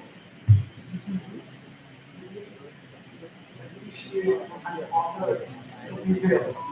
On behalf of Government of India, Ministry of Corporate Affairs, we want to reach out to the youth of India, to the Honorable Minister, the Honorable Vice Chancellors. So, sir, without further ado, I just want to start with our speech. As you must be sitting over here in the previous lecture, Honorable Deputy Dr. Vinesh Namaste also talked about how new education policy allows us to have some extra education and to give our youth some of the job training. So, Government of India has come out with a flagship scheme which is still its pilot phase. It's called Prime Minister Internship Scheme. So, I just want to grab your attention regarding this, so that we can reach out to the youth of India who might be using this scheme for the better. So, what is Prime Minister Internship Scheme? It's a, as I said, it's a flagship scheme of Government of India. It's pilot phase. We are in the last two pilot rounds. We have offered 1 lakh plus paid internships in 700 plus districts of India. When we talk about the internships, these are offered by big corporates of India. Last two rounds, we had out of 500 top corporates of India in terms of their CSR spending, 350 plus companies participated. Internships are covering more than 25 sectors and multiple roles, and they aim at enhancing the employability of our youth. It's a design course which is very structured and with the Government of India managing. So, what is PMIS? The features. So the goal of the internship is to enhance the employability. Top companies we have chosen. Now the pool is extended to top 2,000 companies of India in terms of their CSR spending. And sirs and ma'ams, the CSR spending is dependent upon the profitability of a company. So that means all the companies, all the big names, I'll go those who are participating in the scheme in a while, are offering paid internships. And the only objective behind this is to increase the employability of our youth. So the internship choice is 6 months duration or 9 months duration. And who is eligible? there are youth between 18 to 25 years of age who are either graduates or 10th pass, 12th pass, polytechnic, ITI pass outs, or even postgraduates. And this is the first time we are offering internship opportunities through PMIS, that is Prime Internship Scheme, to the youth who are in their final years of graduation or post-graduation. And in this regard, we have already onboarded UGC and AICTE through Department of Higher Education. And we are also working out under the new education policy to give even credits for our candidates in the PMIS. And what is it for the youth, which is very important? So, sir and ma'ams, in our PMIS, we offer youths 9,000 rupees minimum, out of which 90% is borne by Government of India, rupees 8,100 through BBP, and 900 rupees is paid by the participating corporation. Along with that, we also offer 6,000 rupees one-time grant again to BBP. Defined goals, insurance coverage also under PM Pradhan Mantri Shiksha Bima Yojana, Pradhan Mantri Jeevan Jyoti Bima Yojana. Along with that, all our corporates are having a defined internship goal for our youths. So that means you are given training as well as exposure. The only condition is the training should not be more than 50% of the internship duration. So before further exploring it, I just want to clear at this stage what is Prime Internship Scheme is not about. So we hear a lot of questions from all the dignitaries and all the participants. It is not an employment guarantee scheme. It is not an generation scheme also. It is not an unemployment allowance also or income support scheme. It is not even a replacement for skill training, apprenticeship schemes, NATs and apps. It is just a paid internship scheme. And internship as a concept which is very novel as we move in and courses like arts courses, humanity courses. But we are offering this internship all and across India, every street. So these are the companies, few of the companies, top companies which are offering as of now. And the pool of the companies is increasing. Our objective is to have 60, around 1 crore youth to be trained in next 5 years or interned in next 5 years across 2,000 top companies of India. We have a centralized portal for it. Now coming to the exact details of how to go about it. We have a centralized portal called pminternship.mc.gov.in. Any youth can come and register there. Of course, subject to the conditions there. Yeah. So, for example, nobody within the family having a government service, and nobody in the family should be earning more than 12 months. These are the very basic conditions. Apart from that, it is very transparent, very open. So candidates come, they enroll themselves, and one candidate at one point of time can offer up to 3 internship opportunities.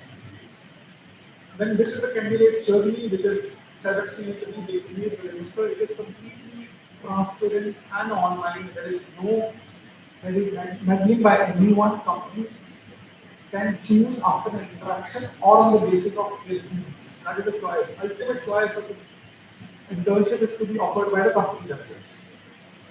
So how it works for the students, we are allowing for the first time to find their students who graduate and postgraduate. So sirs and ma'am, through your esteemed channels and through your universities, we want to reach out to the maximum number of people.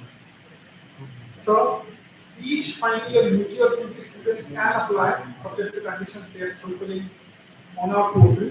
Students are required to submit an NOC from their respective education institutions, and NOC must confirm that the participation internship should not be interfering with the academic requirements. Now in this sir and ma'am, I just want to tell you this. Our scheme also takes into account that there might be some academic engagement. So we also offer an sabbaticals from the internship. The candidates can avail the sabbaticals in their take up from their internship in case of any academic engagement. And they can do so twice. The duration of the internship, entire internship is 6 months or 9 months depending upon the sector. So they can away the internship along with their family. So authorized degrees, we are flexible about it, having departments, principles of training, placement officers. the universities and colleges. So, what are the collaborations we are looking forward to? So, we are reaching out to all ma'ams and sirs, all the deputies, all the vice chancellors. We request you, and in fact, we implore you to appoint a university nodal officers. We have already given details on the CV through a letter which was released in the folder, also in. And this university nodal officer will be single point of contact for MCA. We are doing it through us. There is no middleman. There is no, enabling institutions. It is directly Government of India, Ministry of Corporate Affairs, and through our portal, we are reaching out to you. You can share the details of your placements and officers or internships as the place. We like to reach out to them. We like to tell them we can even in future give them some login credentials to see what are the internship opportunities. The best part about the PMIS is we are geo-tagging each internship opportunity. The candidate can see while applying where he is applying, how far it is from his residence. It is on pin code basis. The candidate enters his pin code. All the internship opportunities around him will be pop up on the screen. So we can through you we can do so. And another new feature that we have organized this year is if there is substantial number of interest from the university and they have the critical mass of people who are interested in the internship opportunities, we also have a campus mode. It's called camp registration mode, where the industries will come to the university campus. They will organize 1 day, 2 day camp where the candidates will be allowed to come with their documents, they will be seen there and then, and they will be given an internship offer on the same day. The same way they will onboard it on our portal. So that is also available if it is good enough by the universities. Of course, we want to reach out to the maximum number of people. So that's why we require universities and colleges affiliated to tell the candidates that such opportunities are available. Sir, because as you know, internship is one step towards employment. You cannot offer employment, but you can offer internship which will give them a chance to go to get into corporate. And so, as a man, I might be very young to tell you all this, but I've gone through that journey myself. And I was looking forward to have some internship opportunities. And what I had to do was, मुझे किसी को approach करना पड़ता था, phone कर दीजिए, किसी को बता दीजिए. And this was the culture. Internship in India, it's a sad fact that there is only if you have some kind of push pull or some connection that will be landed in the internship. But here, Government of India is reaching out to each and every intern. And I can say with proud that first round में हमारे जो interns pass out हुए हैं, starting from Jammu Kashmir right now to Kanyakumari, they offered internship across India. First round it was 1,27,000 internship opportunities, and now it was 1,18,000. Currently, 45,000 internship opportunities are live on our group. This time it is on rolling basis. So हर 15 दिन में नई opportunities आ रही हैं. So I request you to tell your students about it, how to avail them. Get in touch with us, school officers. Normally, they reach out to them. They offer all kinds of help. I see material also.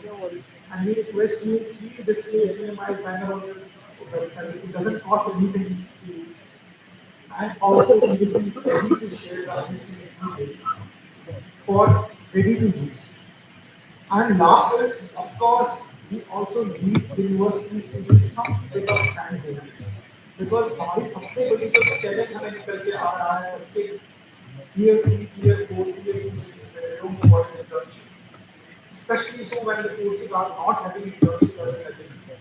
I'm from law background, so we had internship from our right year 1. But I did my graduation in history honors from Delhi University. वहाँ पे internship का नहीं पता. Delhi University में शायद पता था हमें college, but not in any small town college or even coming from rural background. So of course, you as universities, vice chancellors are individuals, and you can change this. So our biggest challenge is to tell the students what is internship. So that kind of thing is there. So we reach out to you and we focus on improving the candidate's experience about internship. If there is any feedback, tell us. We are listening. In our round 1 and 2, we got feedback, so that's why round 3 was completely changed. Round 1 we were really offering 5,000 stipend, we increased to 9,000. And that is minimum. Over and above, many companies are giving more than that. For example, ONDC is giving 19,000. Few companies are giving 22,000. Some of them are giving free canteen facilities. Some of them are giving transportation allowances also. So as of now, 148 companies pay over and above what was the minimum salary. And it is a benefit for companies also. Whatever companies are paying 10%, that can be offset from this visa spending. So we are making a scheme which is completely industry friendly also, and it is completely youth friendly also. So with this, I just don't want to bore you with anything. I request you to have any questions regarding it. We will be here even in the tea break. I will be battling you people for any questions or anything. Please reach out to us. Next step is we have already given you a envelope in your bill, and the details, my personal number is also there. So we request you, and of course expect that you please take. We will be sharing this PPT also in your group, whatever from group we request AIU officials to remember it. So with this, I just conclude my presentation.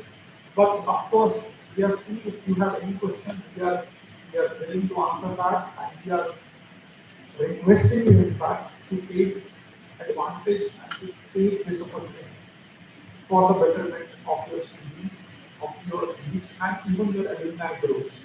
Because those who are passed out 18 to 25 years of age, they can come and they can onboard. They can take advantage of this. So we are not offering any job because we cannot, but our internship has made difference to the candidates who are joining it. Many CS candidates have been observed by the industries they are working with. और खुद को हमने scheme में भी एक तक teacher डाला कि अगर आपको बहुत अच्छा इंटर्न मिल रहा है तो you can go gold and even during the internship let us know because the response of the industry was heavy. They are looking forward for the candidates who are writing. And through internship, they can have that talent too. And youth, of course, they get a chance to work in IIT and all the top hospitals of India. They are under that now. We have a very robust advanced social mechanism also, which is monitored at the top level. Dedicated helpline number also, and we reach out to each and every who has any advance, if any, and we promise them that government of India is standing beside them in every step of their internship. And we are not some, we take a proud of the fact that we are working with the target group which is going to be the future of India.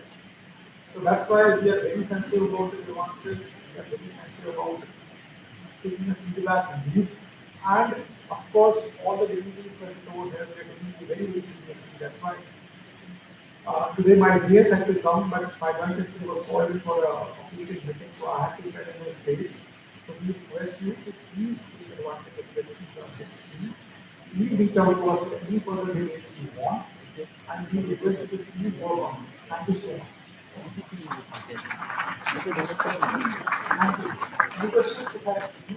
Yes, sir. Yes, sir. No, sir, there is no last date because every now the internship opportunities are coming on our portal. So, of course, any internship opportunity has a expiry date.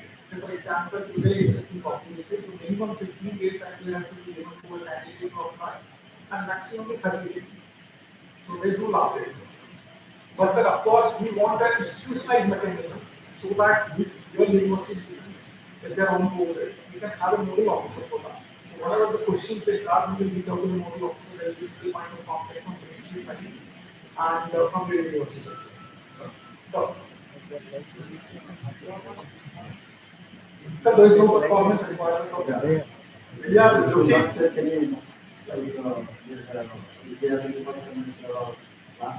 Sir, final year, sir. Final year means only final year students who are pursuing the graduation or post graduation. But those who are passed out, they get passed out. But first year students are passed. Performance of first semester no, sir, no, sir, no such academic requirement. So it is open for everyone, sir. We are relaxed it because it is not a job, it is an internship. Oh, it is not very, very nice.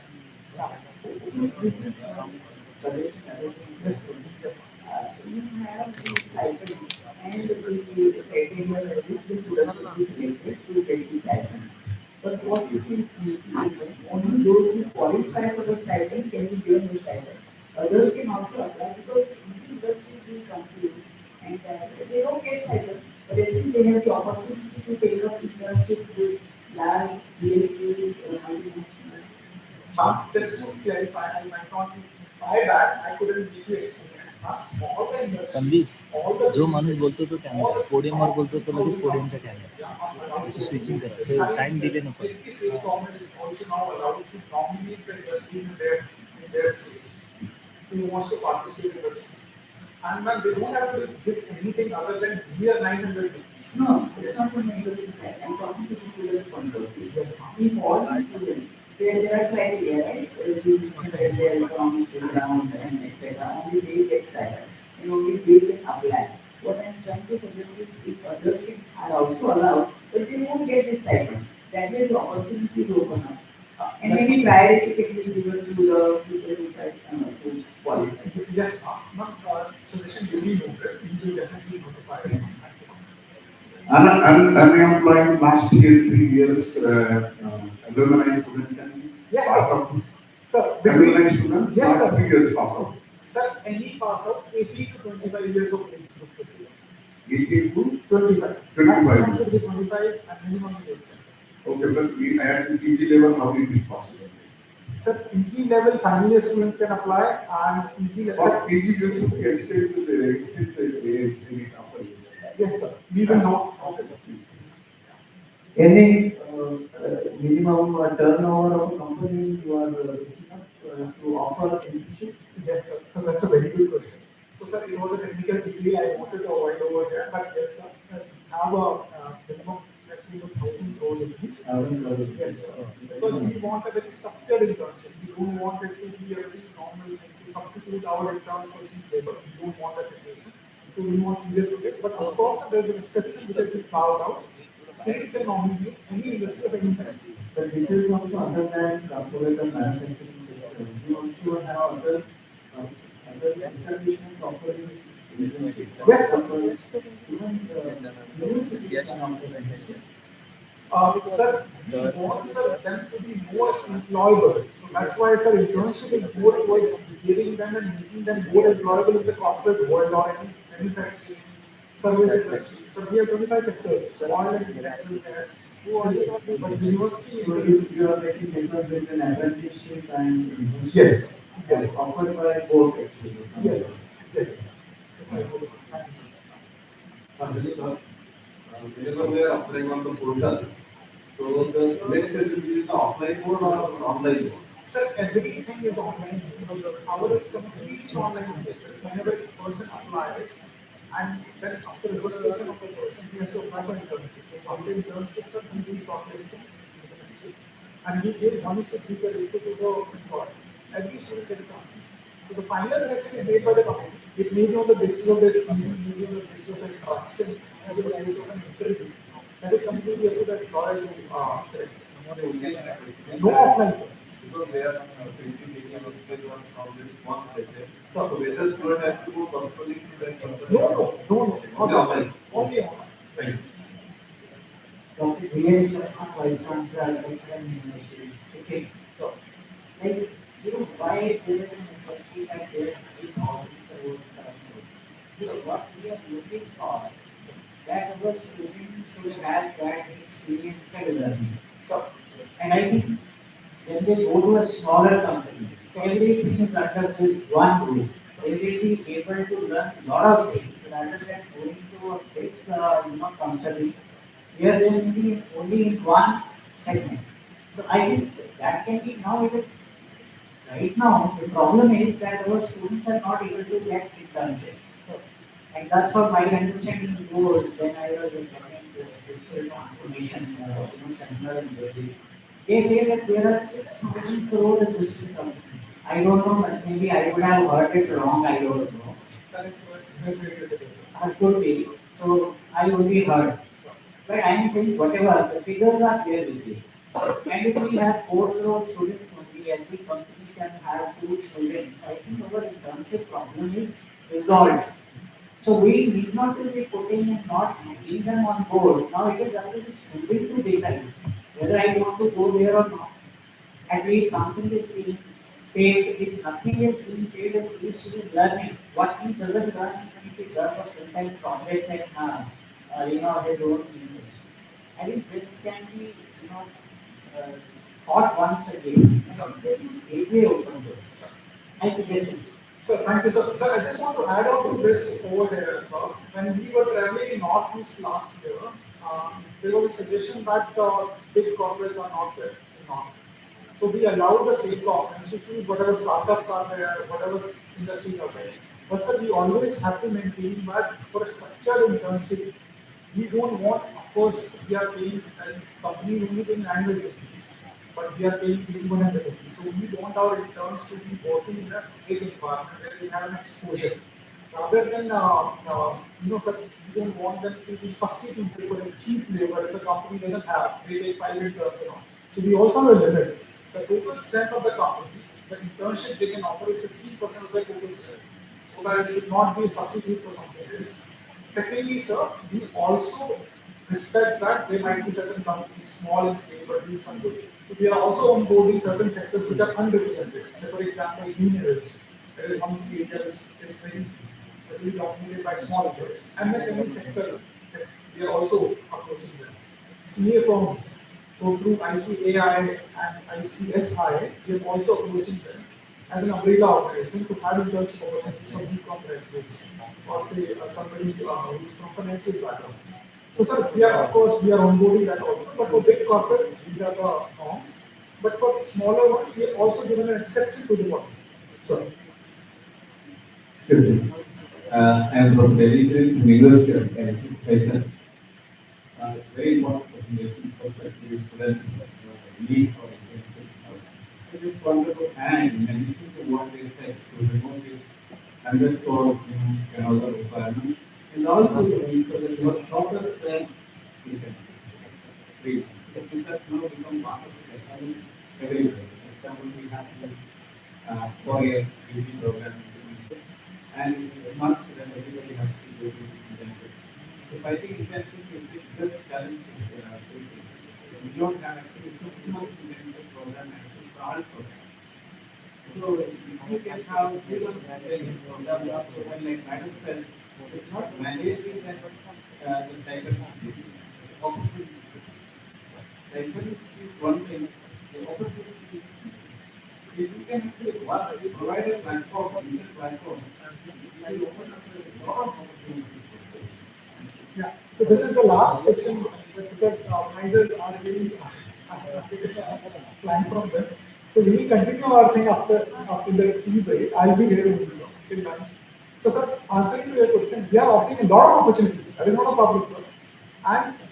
And of course, 3 months, as you said, sir, duration is fixed with the thing in mind that internship should not only be a tick mark of the checkbox, but I've done this internship. We want them to have some practical experience and grateful, skills to be added. Yeah. So I'll take it later. Thank you so much. Thank you.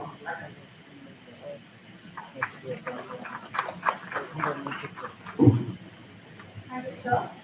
Such an informative session. We would now like to felicitate our esteemed dignitaries. I request Honorable Chancellor Dr. P. Patil sir, Dr. Levi Patil Vidyapith Pune, to felicitate Shri Balabhadran P. sir, IAS, Joint Secretary of Ministry of Corporate Affairs, who could not be here today due to an emergency professional commitment. I request Dr. Navdeep Singh sir to accept the memento on his behalf.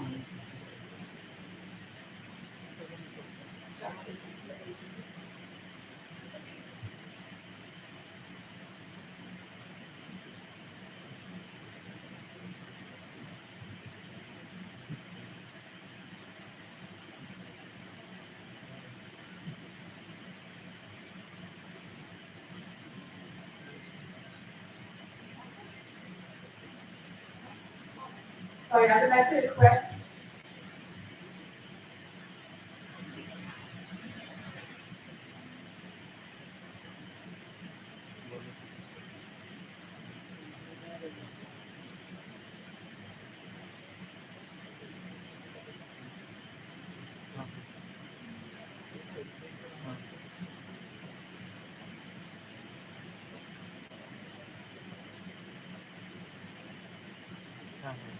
Yes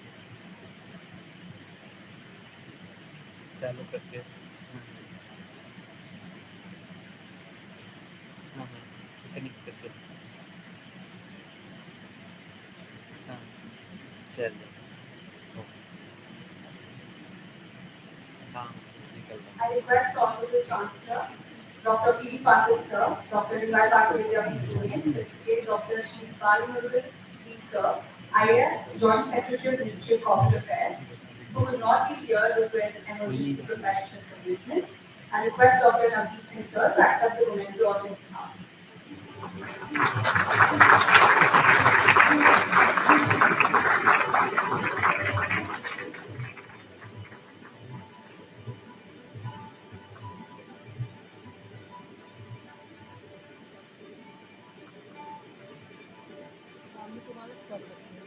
मी तुम्हालाच पाठवतो मी message केलेला होता तुम्ही यांना check तू message केला का मला व्हॉट्सअपला अच्छा तुम्ही I request Sir to felicitate Dr. Navdeep Singh Sir, व्हॉट्सअपला केला नंबर दुसरा नंबर होणार 960 हां का त्यांनीच आता पाठवलेला आहे कॉन्टॅक्ट वगैरे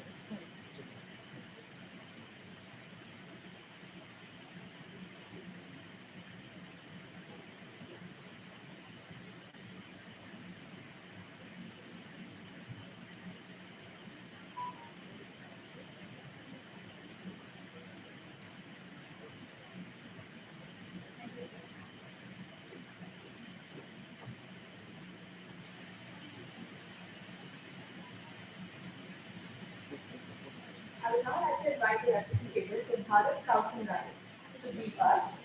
S. Prasanna Srivastava Sir, Director, Special Program Bharat Scouts and Guides, and Darshana Pavaskar Ma'am, Director, Bharat Scouts and Guides.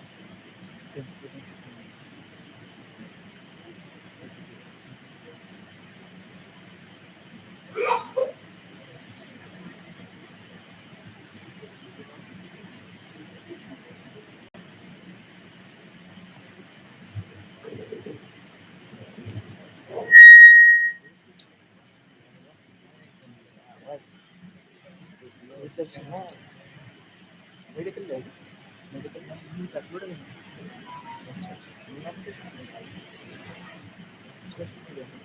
A very good morning to this distinguished assembly.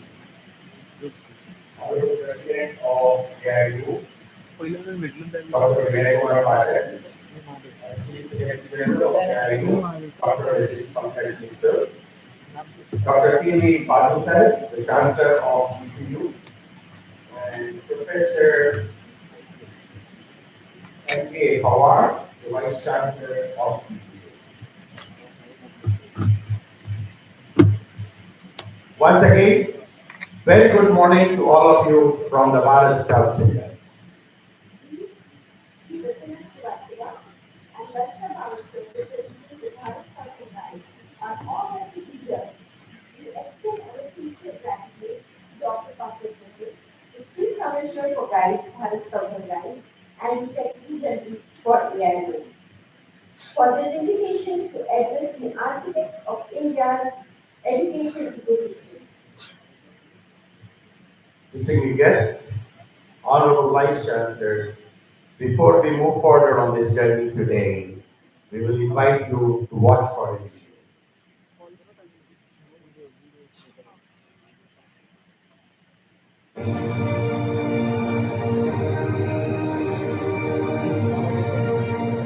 Did you know?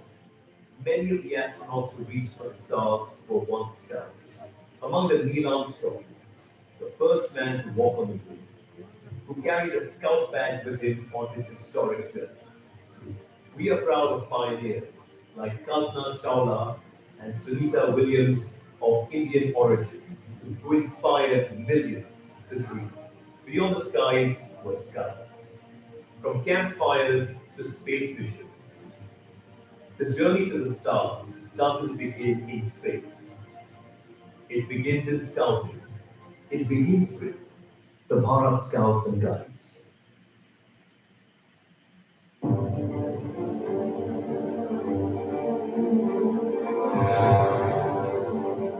In every university, there is talent. In every classroom, there is ambition. But the future of India will not be shaped by knowledge alone. It will be shaped by character, courage, discipline, service, leadership, and a sense of national purpose. That is where the Bharat Scouts and Guides comes in. The Bharat Scouts and Guides is not just an organization, it is a movement. A voluntary, non-political, educational movement for young people. लगभग 37,000 से भी अधिक scout और guide यहाँ इकट्ठे हुए। पूरी दुनिया में स्काउट और गाइड तन मन दूसरे के समर्पण के भाव से काम कर रहे हैं। The rovers and rangers are trustworthy, loyal, friends to animals, and loves nature. Brother to every other rover, sister to every other ranger, courageous, disciplined, and helps protect public property. Courteous, thrifty, pure in thought, word, and deed, and adhere to the principle of duty to God, duty to country, duty to self. Across India, it has been shaping lives through values, teamwork, self-reliance, service, peace education, and real-world learning. Good citizen training and personality development. Self-esteem, positive attitude, interpersonal skill, positive habits, goal setting, values and vision, team spirit, fundamental duties, blood donation, leadership, public speaking, drill and march past, which trains the youth towards smartness and good order, life in the open air, rambling, and much more. For universities, the Bharat Scouts and Guides offers one of the most relevant, powerful youth development platforms available today through the Rover and Ranger program for young adults. This is the age where students do not just need degrees. They need direction, they need resilience, they need leadership experience, they need opportunities to serve, to explore, to organize, to represent, and to grow. This is not learning limited to a lecture hall. This is learning by doing. This is leadership in action. Scouting transforms personality. Through Bharat Scouts and Guides, students enter a world of adventure and growth. Core outdoor activities, camping, trekking, hiking, stargazing, map reading, estimation, campcraft, pioneering, first aid, signaling, disaster management, rescue and rehabilitation, life skill training, adventure, nature study, and many more. They discover how to lead when conditions are difficult, how to stay calm under pressure, how to support others, how to turn uncertainty into confidence. Adventure is not merely recreation, it is character training. Camping is not just an event, it is a lesson in self-reliance. Hiking is not just a route, it is a journey in perseverance.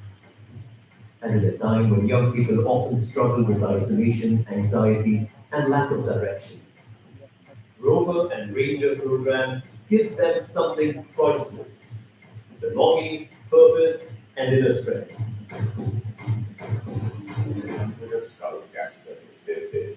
जो इस भी नहीं ले पाते सारे together और tents हम खुद बनाते थे पानी हम भर के लाते थे अपना माहौल वो लेके बैठते we were all scouts.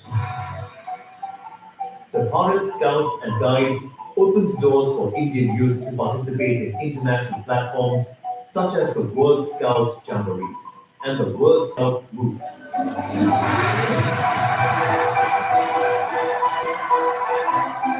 Major global events that bring together young people from across countries, cultures, and continents. These are not ordinary trips. These are life-changing international learning experiences.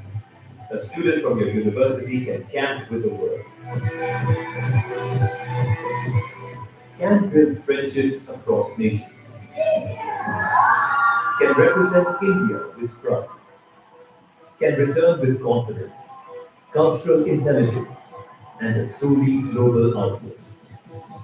The World Scout Jamboree brings together tens of thousands of young people from around the world, while the World Scout route is specifically designed for young adults, traditionally called rovers, with a focus on friendship, skills, and global citizenship. India's rise in the world will depend on universities that produce not only employable graduates, but ethical, capable, nation-first leaders.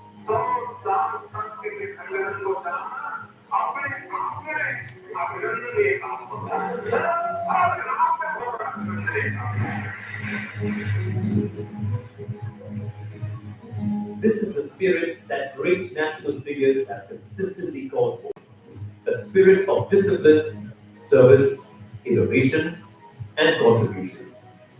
I salute to Scouts and Guides. Dr. APJ Abdul Kalam, while addressing Bharat Scouts and Guides awardees, called Scouts and Guides our national wealth.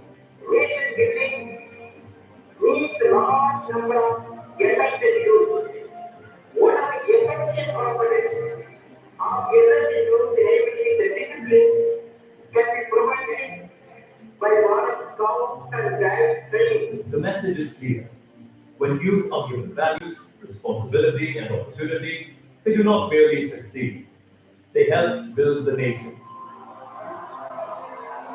The world recognizes the transformative power of scouting.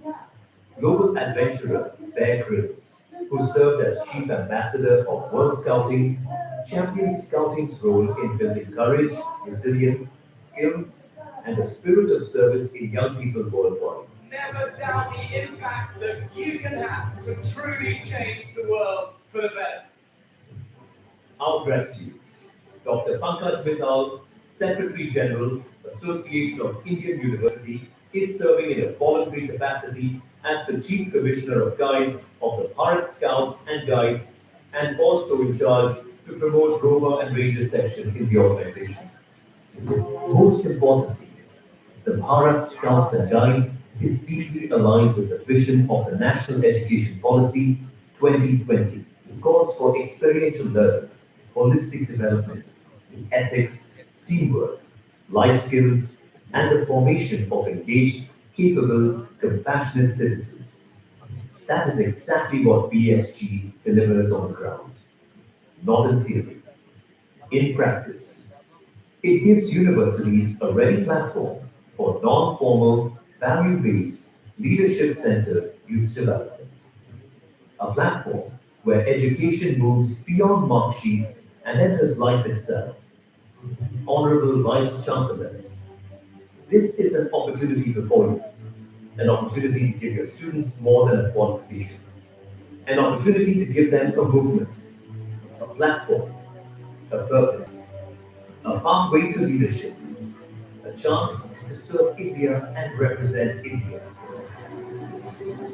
Scouting and guiding has the elements of NSS, NCC, disaster management, first aid, and much more, which inculcates leadership training to the youth in making an individual a reliable and responsible citizen of the nation through the Scout method of learning by doing outside the four walls. Come and be a part of the good citizenship training with the Bharat Scouts and Guides. Join the Rover and Ranger program.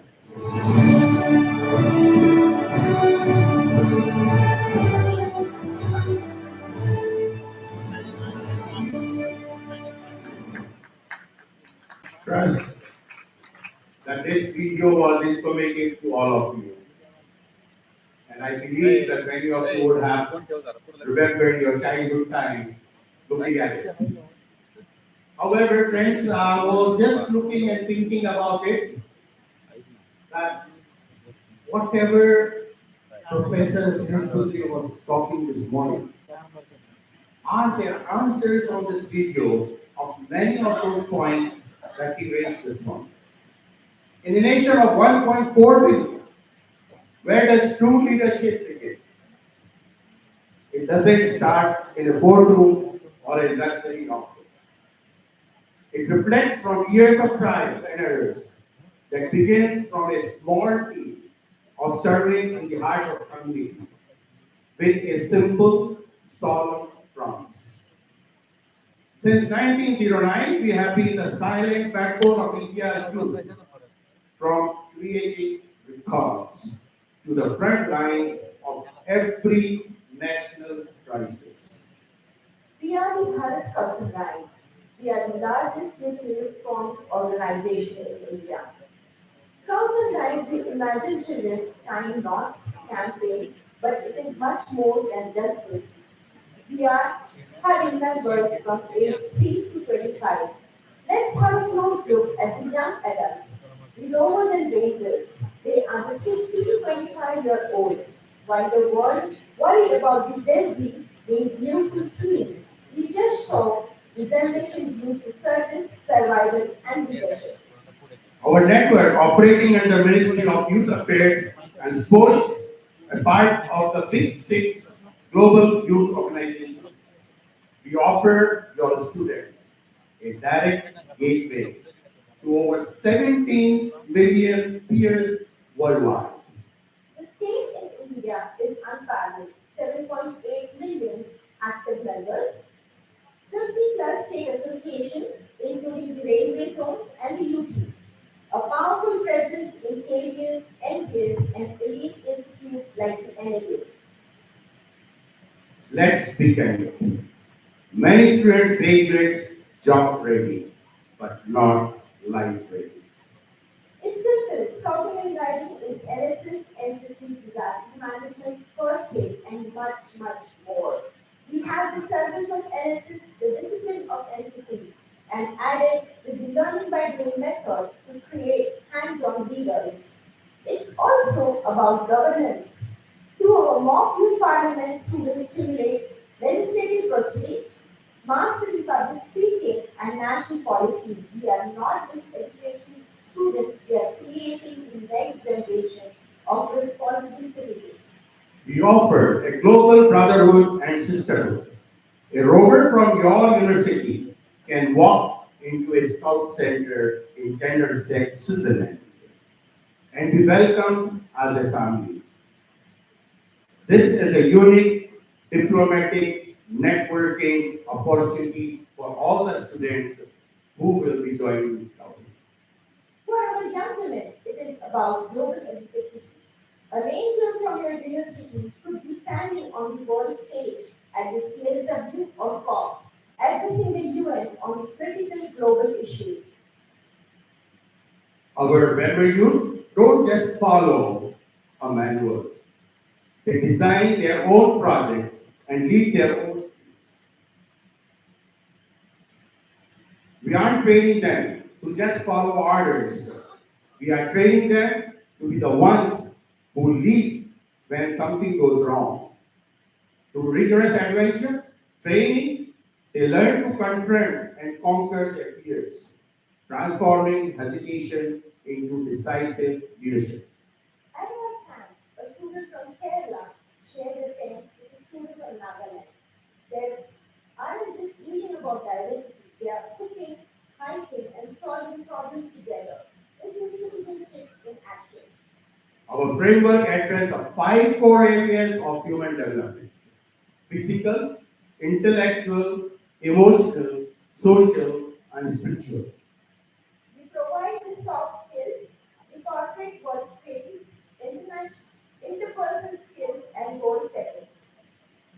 Our rovers and rangers are bound by law and promise. They are trustworthy, loyal, and courageous. By fostering roaming and ranging, you transform your campus into a leadership incubator. Imagine your student receiving the Rashtrapati Award from the President of India. This is a heading for your university's excellence. Because remember, in NSS you serve, in NCC you follow. In Roaming and ranging, you lead. We have shared with you the basic information, and we have also shared the booklets and some other. Further, we are just an email or a WhatsApp away. Just connect us. We will be there to support. The network is ready, the legacy is proven.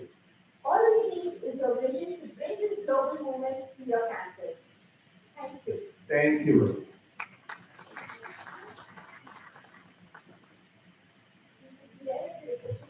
Any questions? Thank you.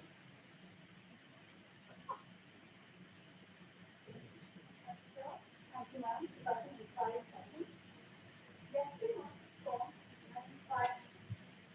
Marcus talk and inspiring living to the confidence, setting the tone for meaningful dialogue and collaboration. The inaugural session brought together eminent voices who highlighted the evolving role of higher education and mission building. The technical sessions emphasized innovation, self-reliance, and the importance of policy direction in higher education. Building on yesterday's momentum, we look forward to another day of insightful discussions and meaningful engagement. Today's sessions will focus on sustainability, social responsibility, and fostering entrepreneurship in higher education. Our first session for the day is a technical session on promoting sustainability and social responsibility in higher education institutions. This session focuses on how institutions can move beyond academics and become responsible contributors to society and the environment. It will explore how universities can embed sustainability into curricula, research, and campus practices, while also addressing social challenges through inclusive and ethical frameworks. The idea is simple, not just creating graduates, but also responsible citizens. To chair this session, we are privileged to have with us Professor V.R. Kamboj here. I kindly request Sir to take the dais. Professor Kamboj is the Vice Chancellor of Chaudhry Charan Singh, Haryana Agricultural University, SISA, and a distinguished agricultural scientist with nearly 3 decades of experience in academia and administration. He has made significant contributions to agronomy and agricultural extension, promoting sustainable farming practices and strengthening the interface between research and real-world application. With an impressive body of scholarly work, including around 300 research publications, he is widely respected for his leadership and commitment to excellence. He is also a recipient of the prestigious N.S. Swaminathan Award. We are truly honored to have you with us, sir. We have with us today 3 distinguished voices who will steer this conversation. Professor Vimla Vaina, Vice Chancellor, Mahashakundri University, Sangarampur, UP. I kindly request ma'am to place the dais. वो शिक्षा ही क्या जो धरती से रिश्ता का सिखाए और समाज के लिए बुनियादी नजर आए. Professor Vimla Vaina leads with a conviction that academic rigor and social purpose are inseparable.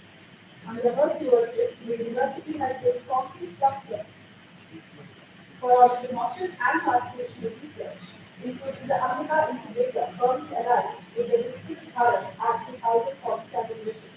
Please welcome Professor Vimla Vaina. Professor C. Bhattacharya, sir, Vice Chancellor, SR Institute of Science and Technology, Chennai, Tamil Nadu. I kindly request sir to place the dais. The great Tiruvalluvar wrote to Tirupur, Tattva Kasiyara Tattvagai, Tattva Nilka Adhyatmataga. Learn what must be learned without flow, then be applied. Our next speaker has spent a lifetime doing exactly that. Professor C. Bhattacharya, sir, has advanced engineering education through interdisciplinary research and with a relentless focus on outcome-based learning. At SR Institute, he continues to build bridges between academia, industry, and global scholarship. Please welcome Professor Bhattacharya. Professor B.K. Gupta, Vice Chancellor, Bengaluru of University, Karnataka. I kindly request sir to raise the dais. Professor B.K. Reddy, sir, is of Karnataka, including collaborations with UNESCO, and a deep commitment to inclusive, quality-driven education. Please welcome B.K. Reddy, sir. May I now request Professor V.R. Kamboj, sir, kindly to preside over this session.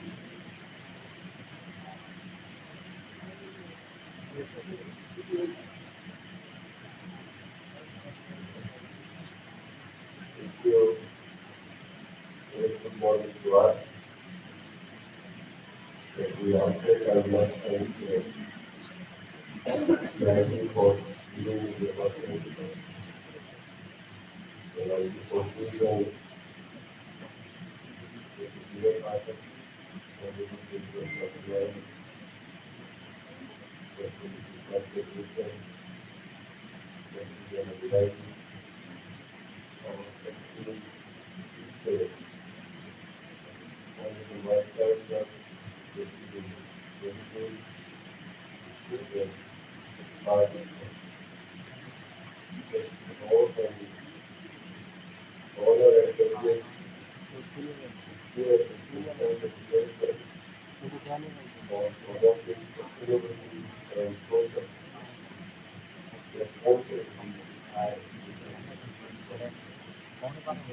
And we know that higher education institutions have a responsibility in saving our better and more sustainable future.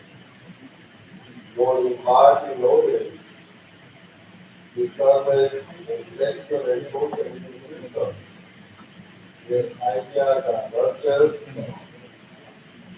and future teachers are seen. Universities influence how individuals perceive world, how they respond to challenges, and how they contribute to society. And much has been discussed about this from last few sessions. By embedding sustainability in core of institutional functioning, universities can inspire students, faculty, and staff to adopt responsible practices and work for deep sense of environmental consequences. Simple yet effective measures such as reducing waste, conserving energy, promoting renewable energy, and encouraging sustainable lifestyles can collectively transform campus into a model of environmental stewardship. When these practices are integrated into curricula, research, and campus life, they help students connect practical learning with real-world challenges and empower them to become agents of change. The relevance of today's theme cannot be overstated. The world today is confronted with unprecedented challenges, including climate change. And it cannot be addressed by a single institute or a system. Rather, it's important because in the 60s, we were having the food production to the tune of 50%. Today, we have just by the position produce more than 357 million tons. And if you need down the lines, we need much more. And it has seriously impacted our natural resources, the water, the environment. And that's why now we not only to produce food, rather we need to maintain food. And for that purpose, it's not possible to work in silos. And sustainability is much more important. So we have to integrate, we have to collaborate across institutions, across systems. And when we see the holistic development, then definitely such challenges can only be addressed by integrating different systems.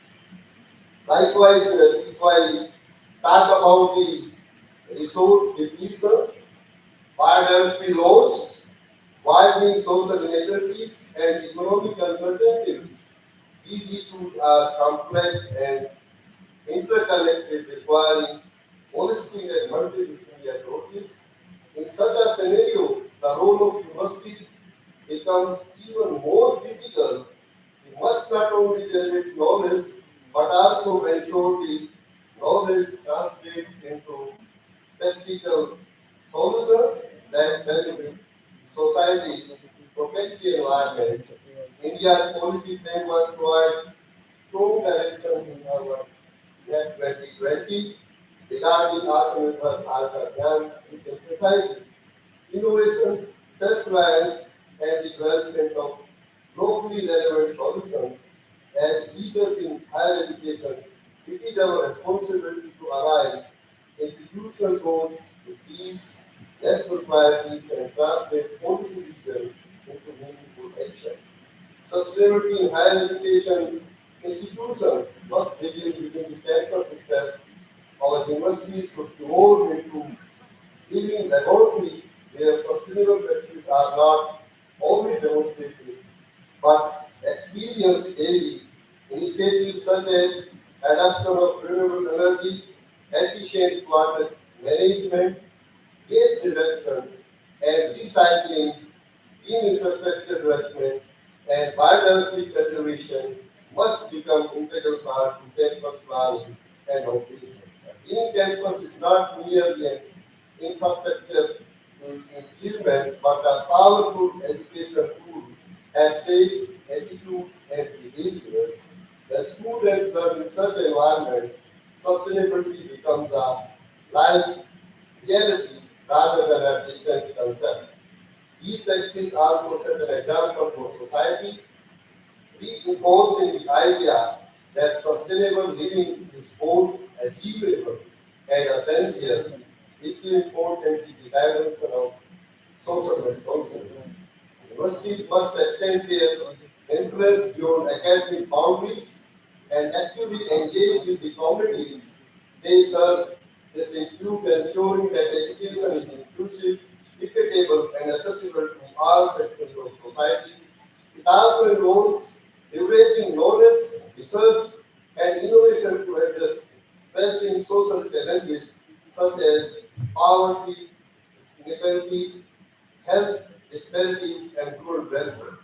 Through outreach programs, extension activities, community partnerships, and voluntary initiatives, universities can create meaningful and lasting impact such as engagement, focus, empathy, civic responsibility, and a deeper understanding of societal needs among students, preparing them to become responsible and compassionate citizens. Institutions such as Indian Council of Agricultural Research or agricultural universities have demonstrated how education, research, and extension can directly transform lives, particularly in rural and agricultural communities.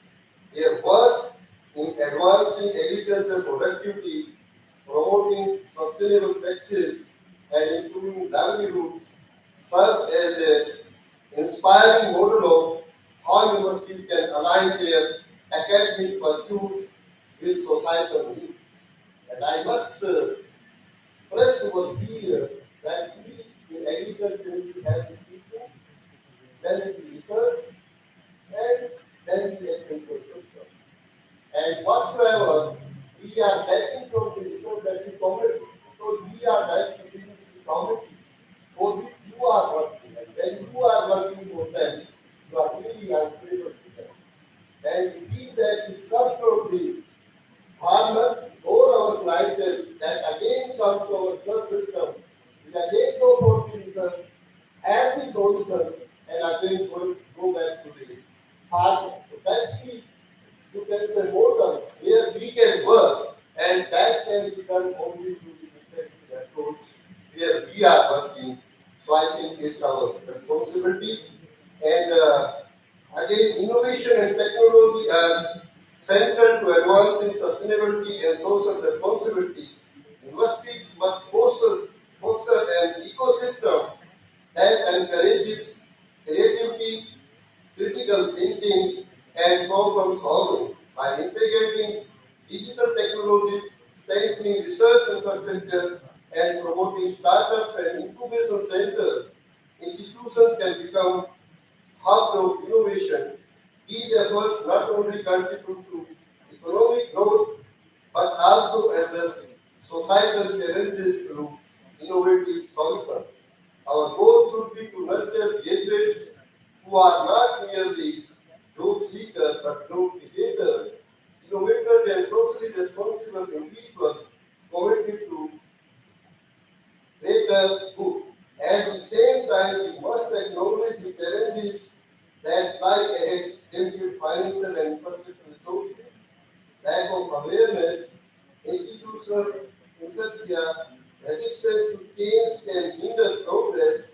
Addressing these challenges require leadership, strong institutional commitment, and collaborative efforts across academia, industry, and government.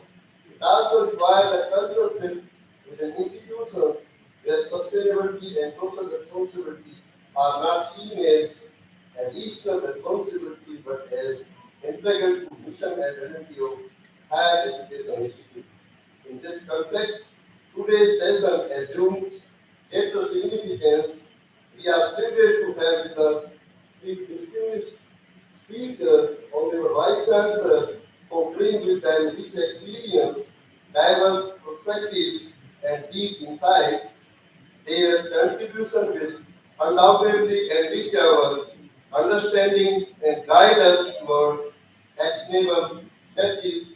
I encourage all participants to actively engage in this discussion, share their perspectives, and contribute to shaping a collective vision for the future of higher education in India. As we deliberate on these important issues, let's remember a simple yet powerful idea. The University of the future will be a clean campus, a socially engaged institution, and an innovation hub working in harmony to build a sustainable and self-reliant India. Let's commit ourselves to this vision and work collectively to translate into reality. With these words, I formally open this session and invite our first speaker, Professor Bimla White, Honorable Vice Chancellor, Master Kumbari University, Sahib.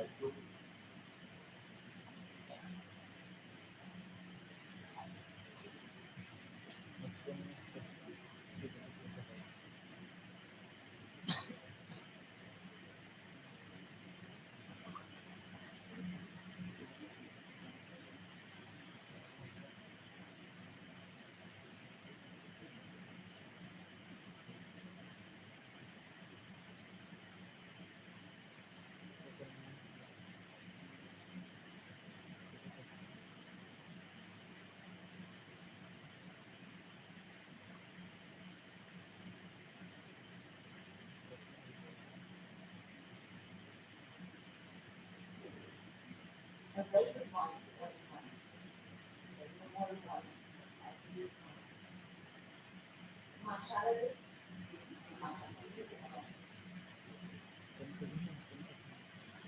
Professor, we are come to and we will share this session.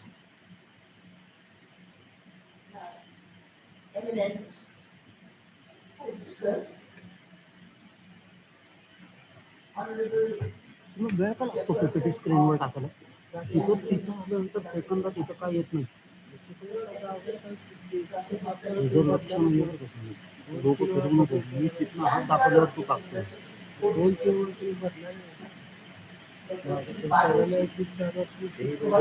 माहिती आहे काम करताना तिकडे लॅपटॉपवरती तिथे एवढं घेणार लक्ष पाहिजे नाही सेकंदाचा एवढा वेळ वाटत नाही दाखवू का तुला मी बसून दाखवू हो bye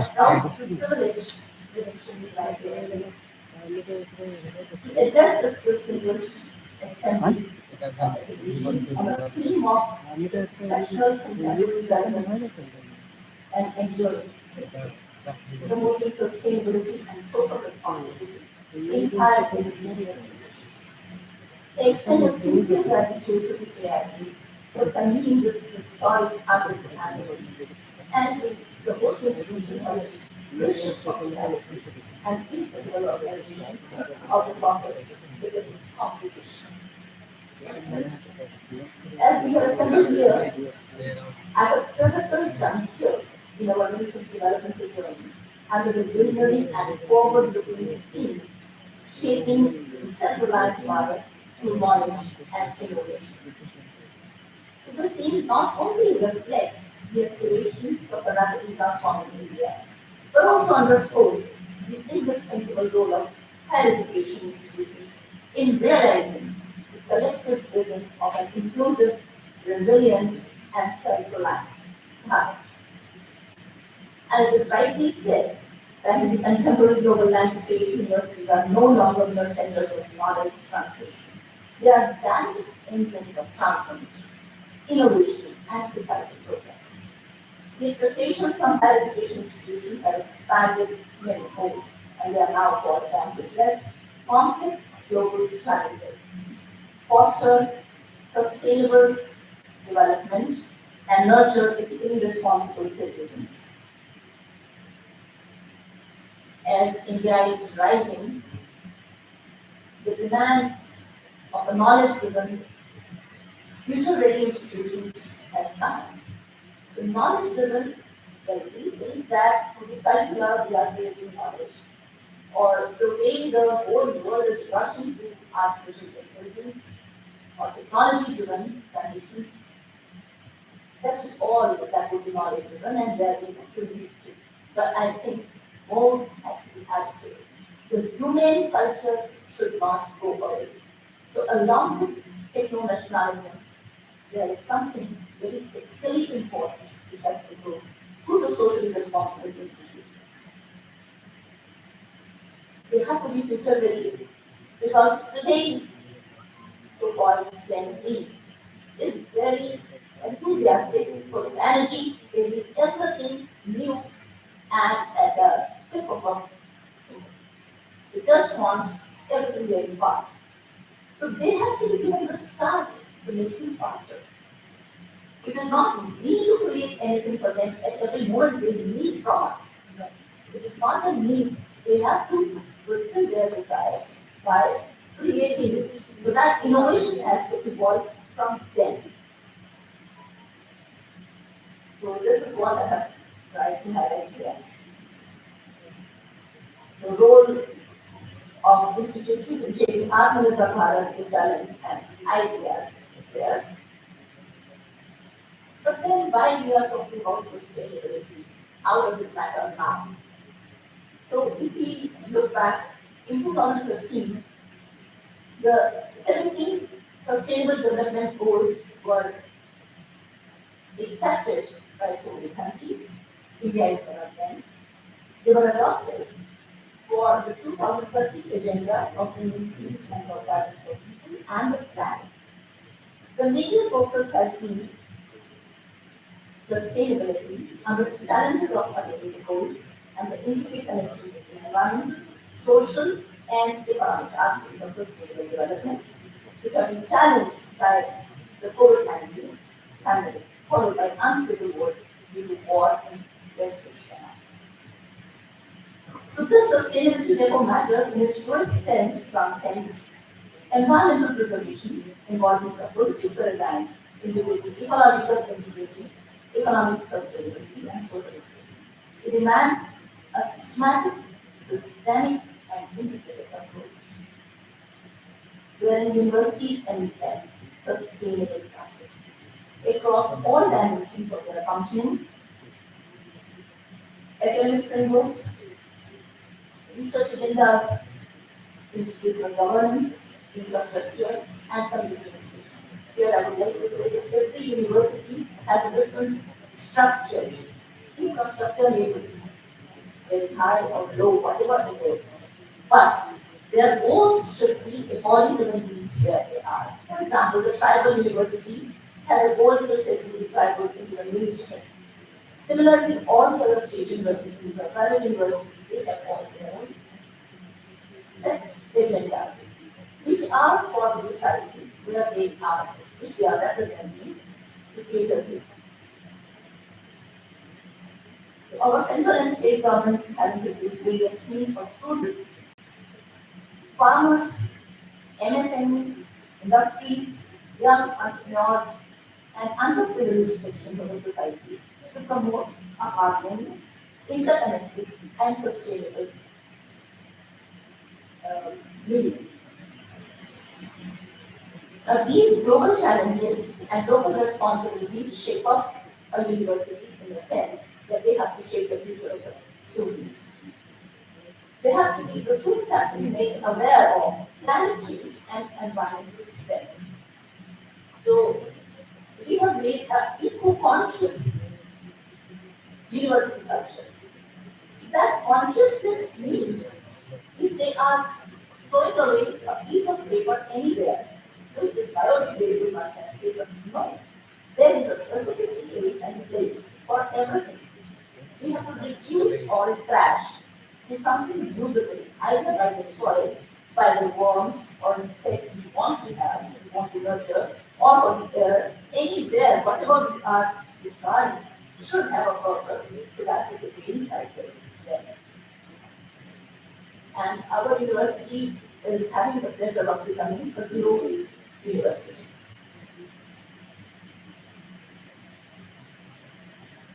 The social inequalities have to be covered and given access to all the persons. That belongingness will be acknowledged only when everybody is given a responsibility to contribute to the university, and the university should give them another responsibility to contribute to the society. Because all the students are given internships. That's a compulsory part of the curriculum where they have to learn, they have to study the society and find out the problems and the solutions, how they can help them. And there is always a pitching idea through Ambika Incubator, we have done that, where they come up with some ideas, they are mentored, and some startups have already started working, though the university is just 4 years old. But this kind of practice is being done in a normal state university. And every time we have to meet, we need to align with the sustainable development goals also. Then only we can lead to economic resilience somewhere, whatever disruption has come. Equally vital is the collective and social responsibility, which constitutes the ethical backbone of higher education. And universities must must not remain insular. Rather, they must actively engage with society, responding to its needs, and contribute meaningfully to inclusive and equitable development. Through outreach programs, extension activities, skill development initiatives, and community partnerships, higher education institutions like our institution, they are serving as catalysts of social transformation. Thanks to the Honorable Governor of Uttar Pradesh, she has given a visionary leadership to the whole state, inspiring all the state universities to mentor the associated villages, realize the issues of different sections of the society, and take active part in resolving them. So basically, a great university uplifts the society, not just the students. So students only a component of the society. Once we are trying to mentor them, we are trying to uplift the whole society.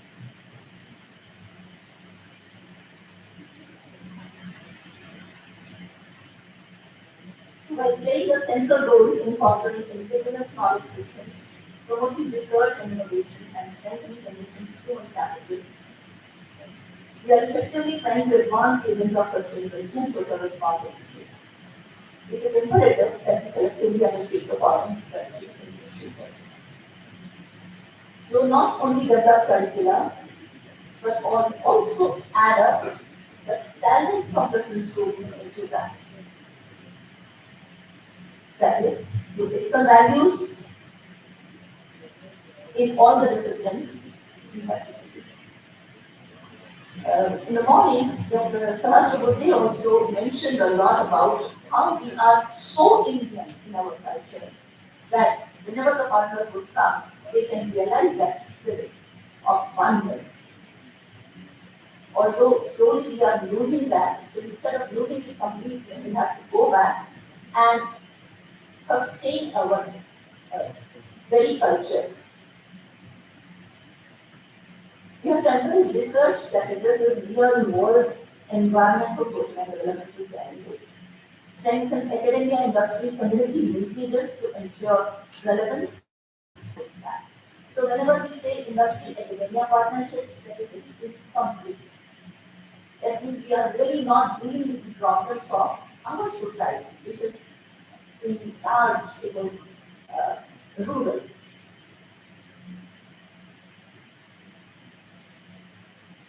So those community linkages have to be there. Then you have to develop campuses as living laboratories of sustainable practices. You have to promote inclusivity, equity, and diversity within the higher education ecosystem.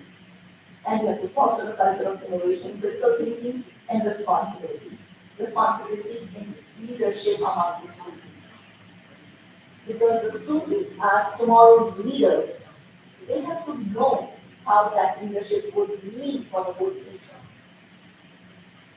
I do not want to address this particular issue at length because everybody knows what do the students think when they become leaders of small groups which have no relevance. So they have to be taught like NCC, NSS, Scouts and Guides, Rovers and Rangers. What does it really mean to be a leader? So that is how our spirit of oneness, missionality would increase. That has to, unfortunately, there is only a small number of students which can be given this training. 1 unit, 2 units, not many. In that case, the rest of the students, they are just shed apart from the ministry. So somehow we have to find out a way that most of the students get engaged in these activities to learn the value of discipline, value of helping, and so many other things that they learn. Then at Masha Kumbari University, we are steadfast in our commitment to align our academic and institutional vision with the principles of sustainable development, endeavor to inculcate environmental stewardship among our students, promote interdisciplinary and solution-oriented research addressing pressing sustainability challenges, entrepreneurship, and innovation ecosystem. We want to implement eco-conscious campus practices that reflect our responsibility towards future generations. So it is all based on values in the holistic type of education. The decisions we take, the policies we frame, and the priorities we set today will determine the trajectory of our institutions and indeed the future of our nation. It is therefore incumbent upon us to act with foresight, commitment, and a deep sense of responsibility. Looking up to re-establish Vasudhaiva Kutumbakam and Sahana Bhavatu Sahanau Bhunaktu Sahaviryam Karvanu. Because our university's logo is also Tejas Vinavati Namaste, and we can add Mahavir Shakti. So our university's logo comes from the same shloka, and the world should crown our country as Vishwaguru, not that we speak that we are Vishwagurus. It is others to think that we are. And I am confident that the deliberations during this session will give rich insights, foster meaningful collaborations, and pave the way for actionable strategies that will further strengthen our collective resolve to build a sustainable and socially responsible higher education ecosystem. And let us move forward with renewed determination to transform our universities into beacons of sustainability, centers of social responsibility, and engines of national development. So towards Vikasit Bharat, when we are moving, these are just a few things that we have to remember if we are just developing our curriculum. AI should be a part of it for sure, because they have to know the crisis it will create if you do not know.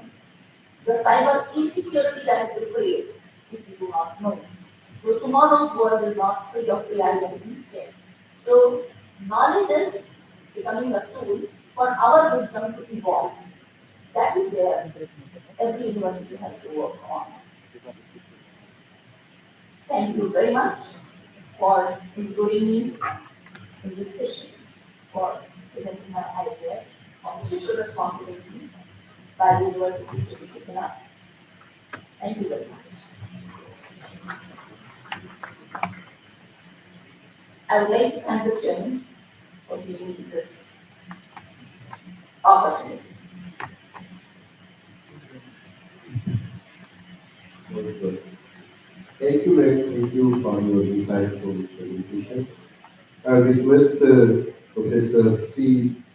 Muhammadi Selvin, Honorable Vice Chancellor of SRM Institute of Science and Technology, Kenya. I request the speaker if you can finish within 7-8 minutes so that we can save some time for discussion. President of AIU, General Secretary, other officers of AIU, chairman of this panel and my co-panelists, honorable vice chancellors, students, very good afternoon to all of you.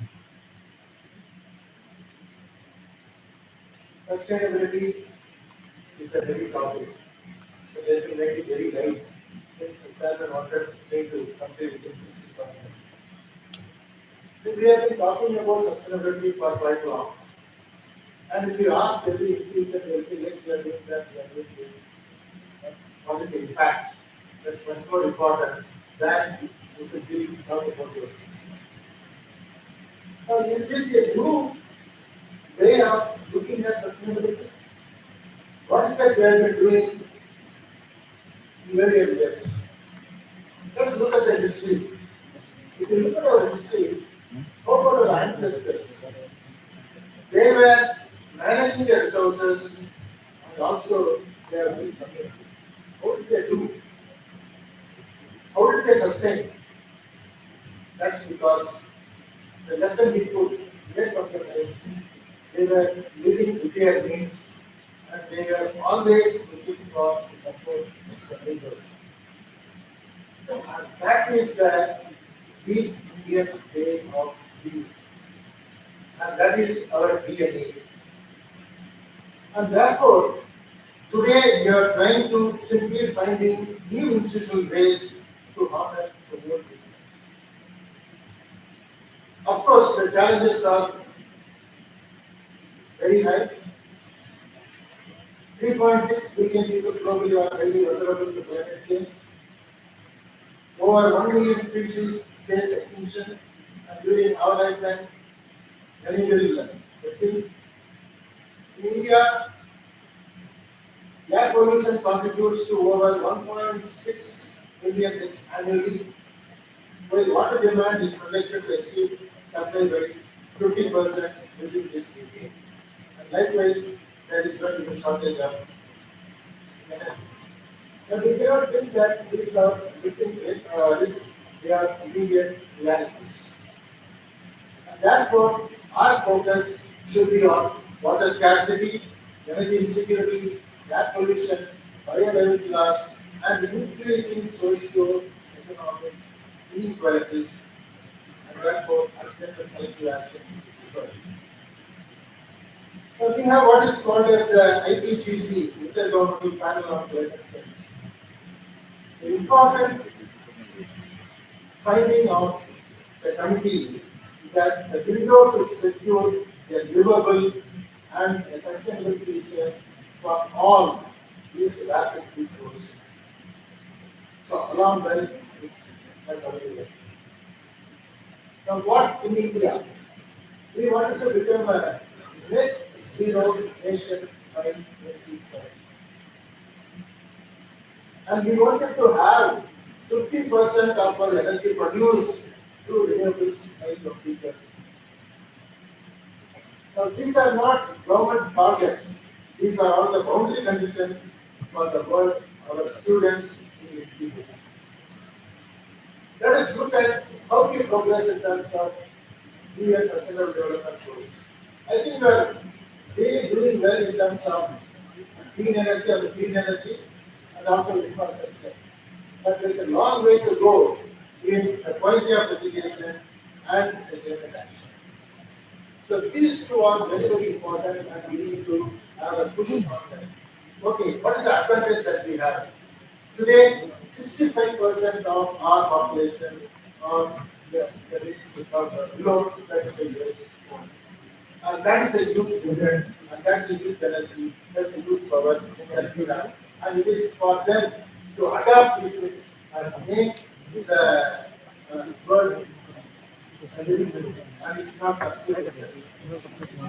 Okay, so coming to the leaders of higher education institutions, we have to give it honest.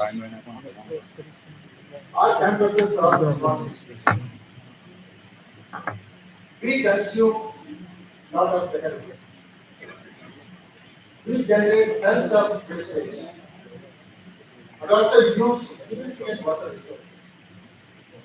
That means we are part of the problem.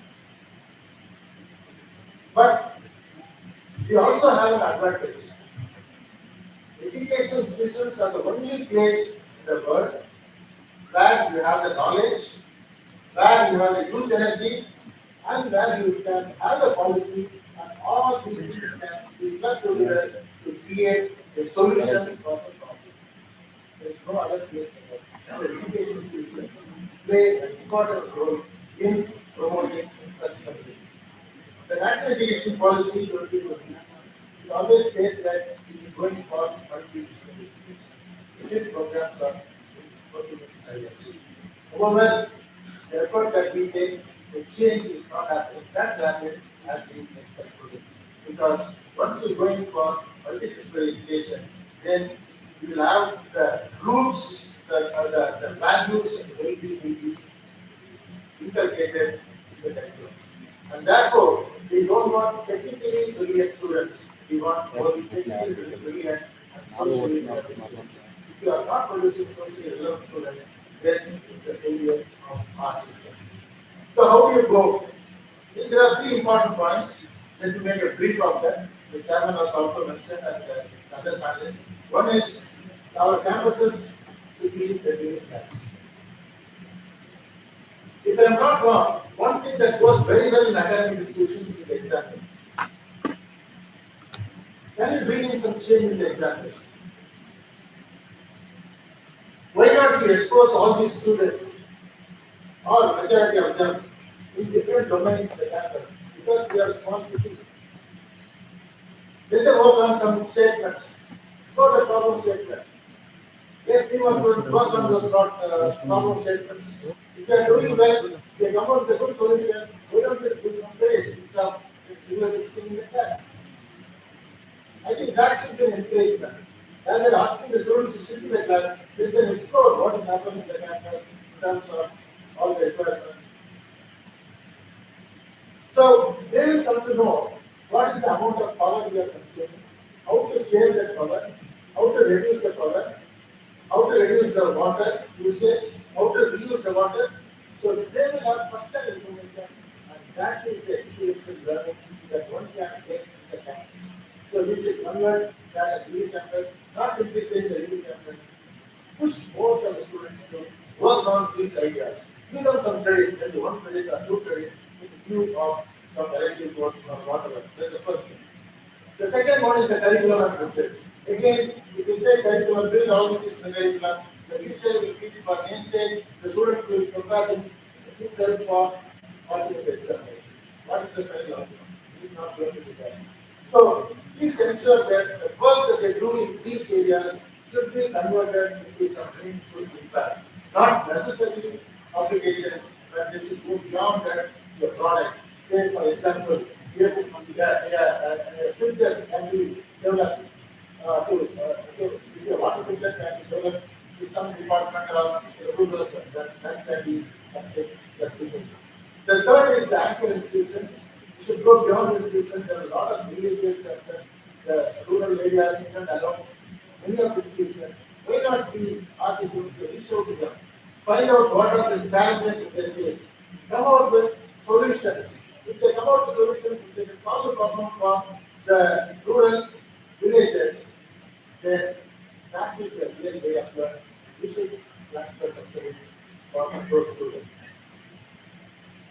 We have been doing a lot of things at SRM. I don't want to highlight all those things, but as vice chancellors, we are the stewards of institutions that we take on the what is this self-reliance?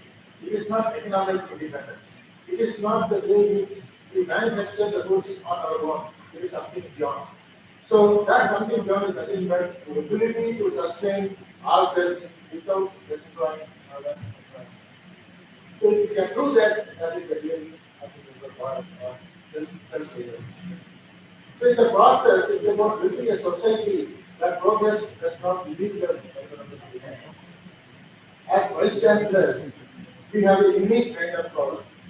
We cannot say that we don't have any authority. We have unique power. What is the unique power? We cannot change the laws of the land, but we can change the culture of our institution. I want to propose three simple collective commitments we can all take back to our respective organizations tomorrow. Number one, let us empower our students to lead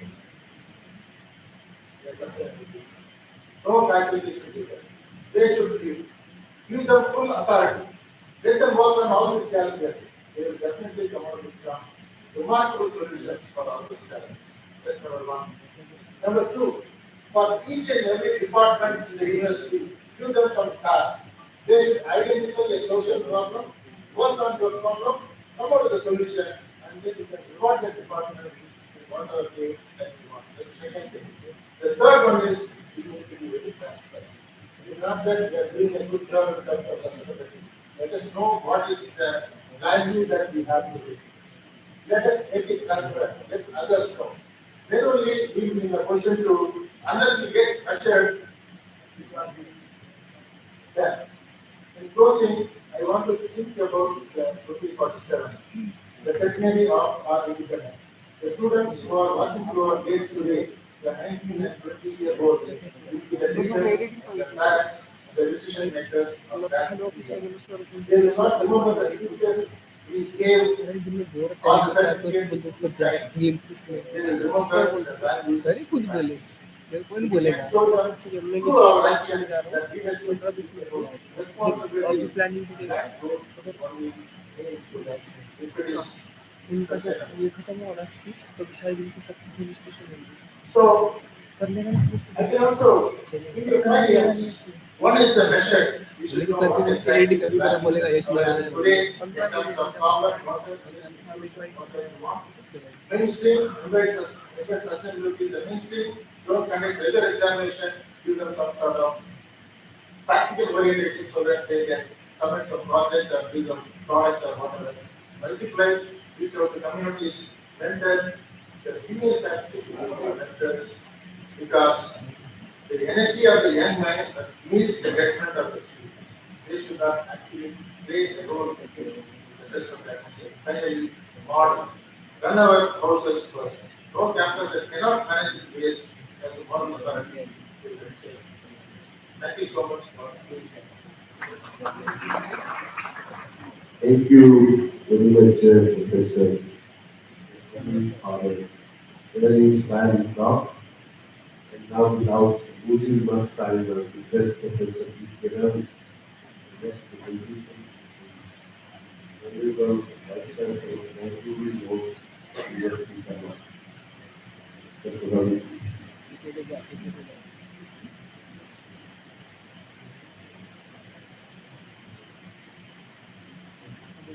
Good afternoon, everybody. Greetings from Bangalore, North University. It is an honor to be part of the 100th annual General Body meeting of the Association of Indian Universities. We are very happy that it is being conducted in the sacred land of Maharashtra, the land of Chhatrapati Shivaji Maharaj Ji, the land of Pune and Savitri Pune Ji, and the land of Baba Saheb Ambedkar, who gave the great constitution to this country. So we are very honored to be with all of you. Today I will be speaking on promoting sustainability and social responsibility in higher education institutions, not as an abstract ideal, but as a strategic imperative. We are moving from claiming commitments to accountability and from institutional tradition to planetary purpose.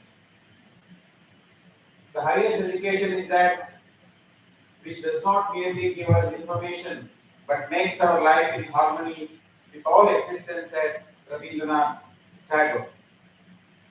This presentation is structured around three strategic pillars.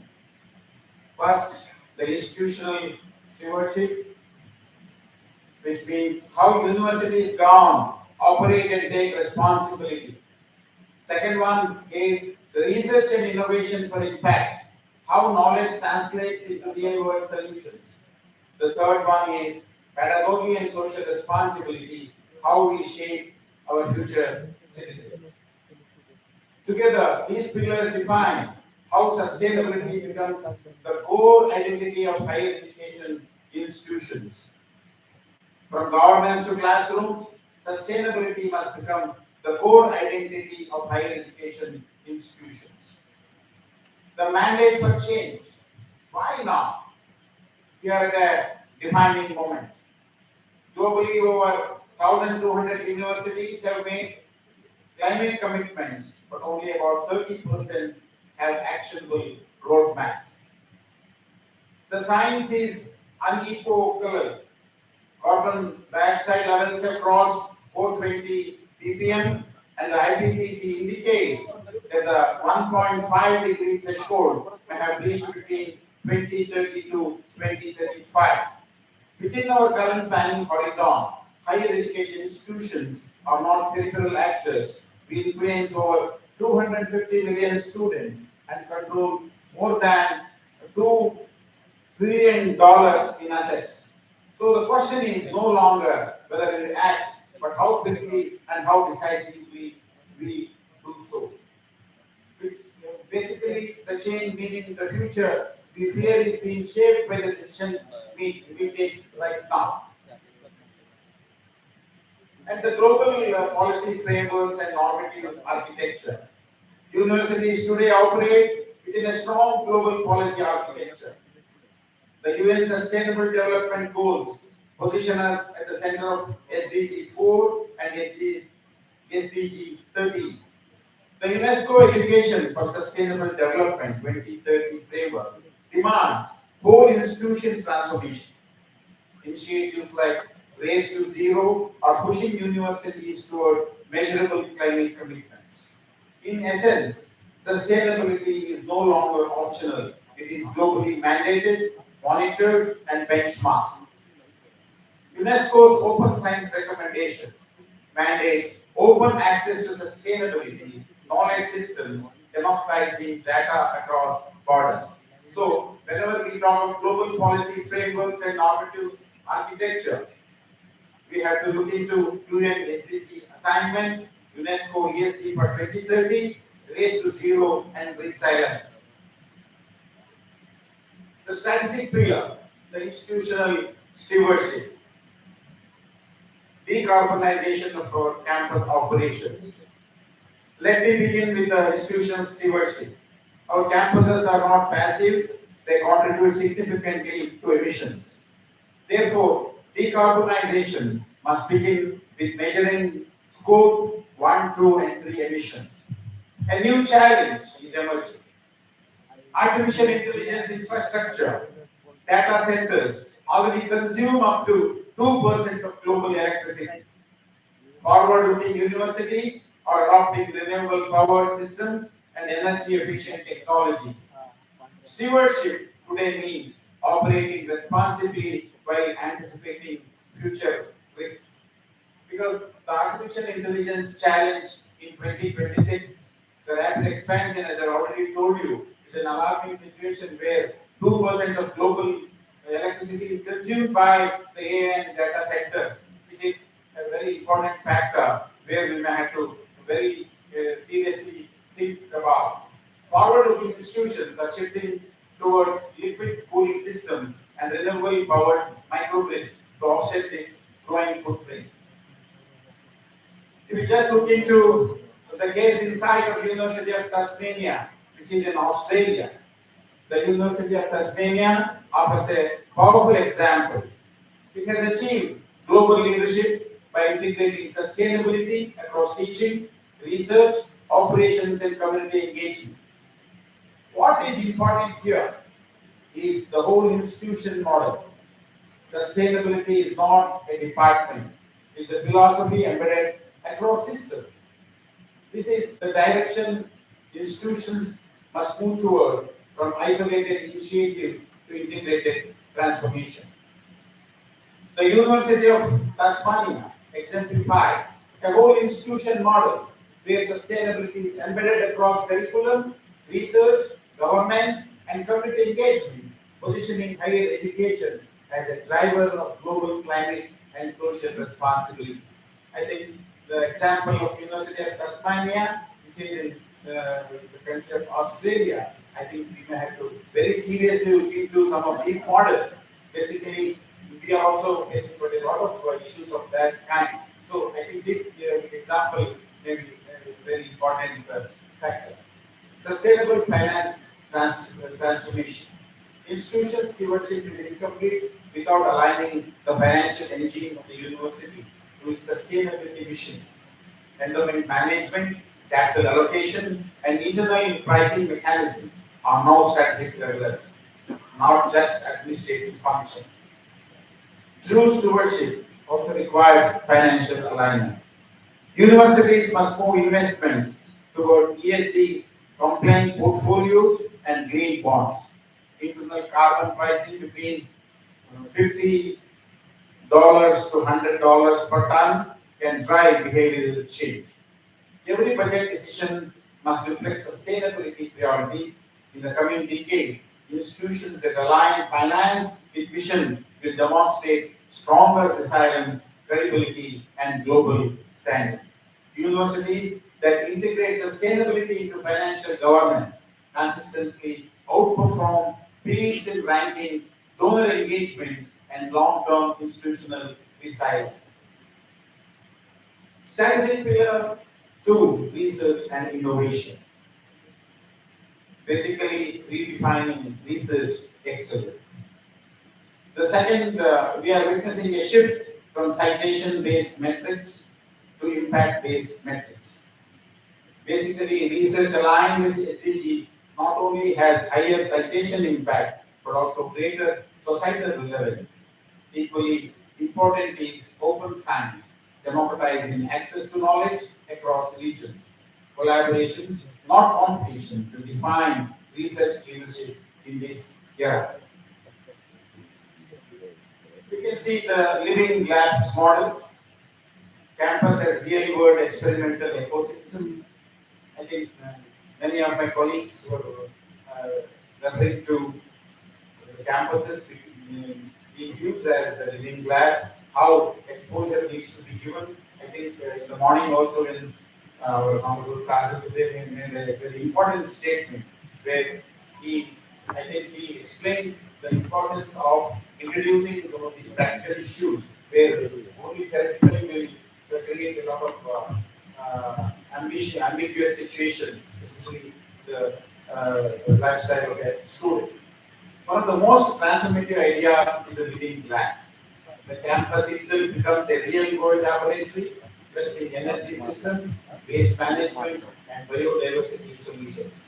Students and researchers work on real problems in real life.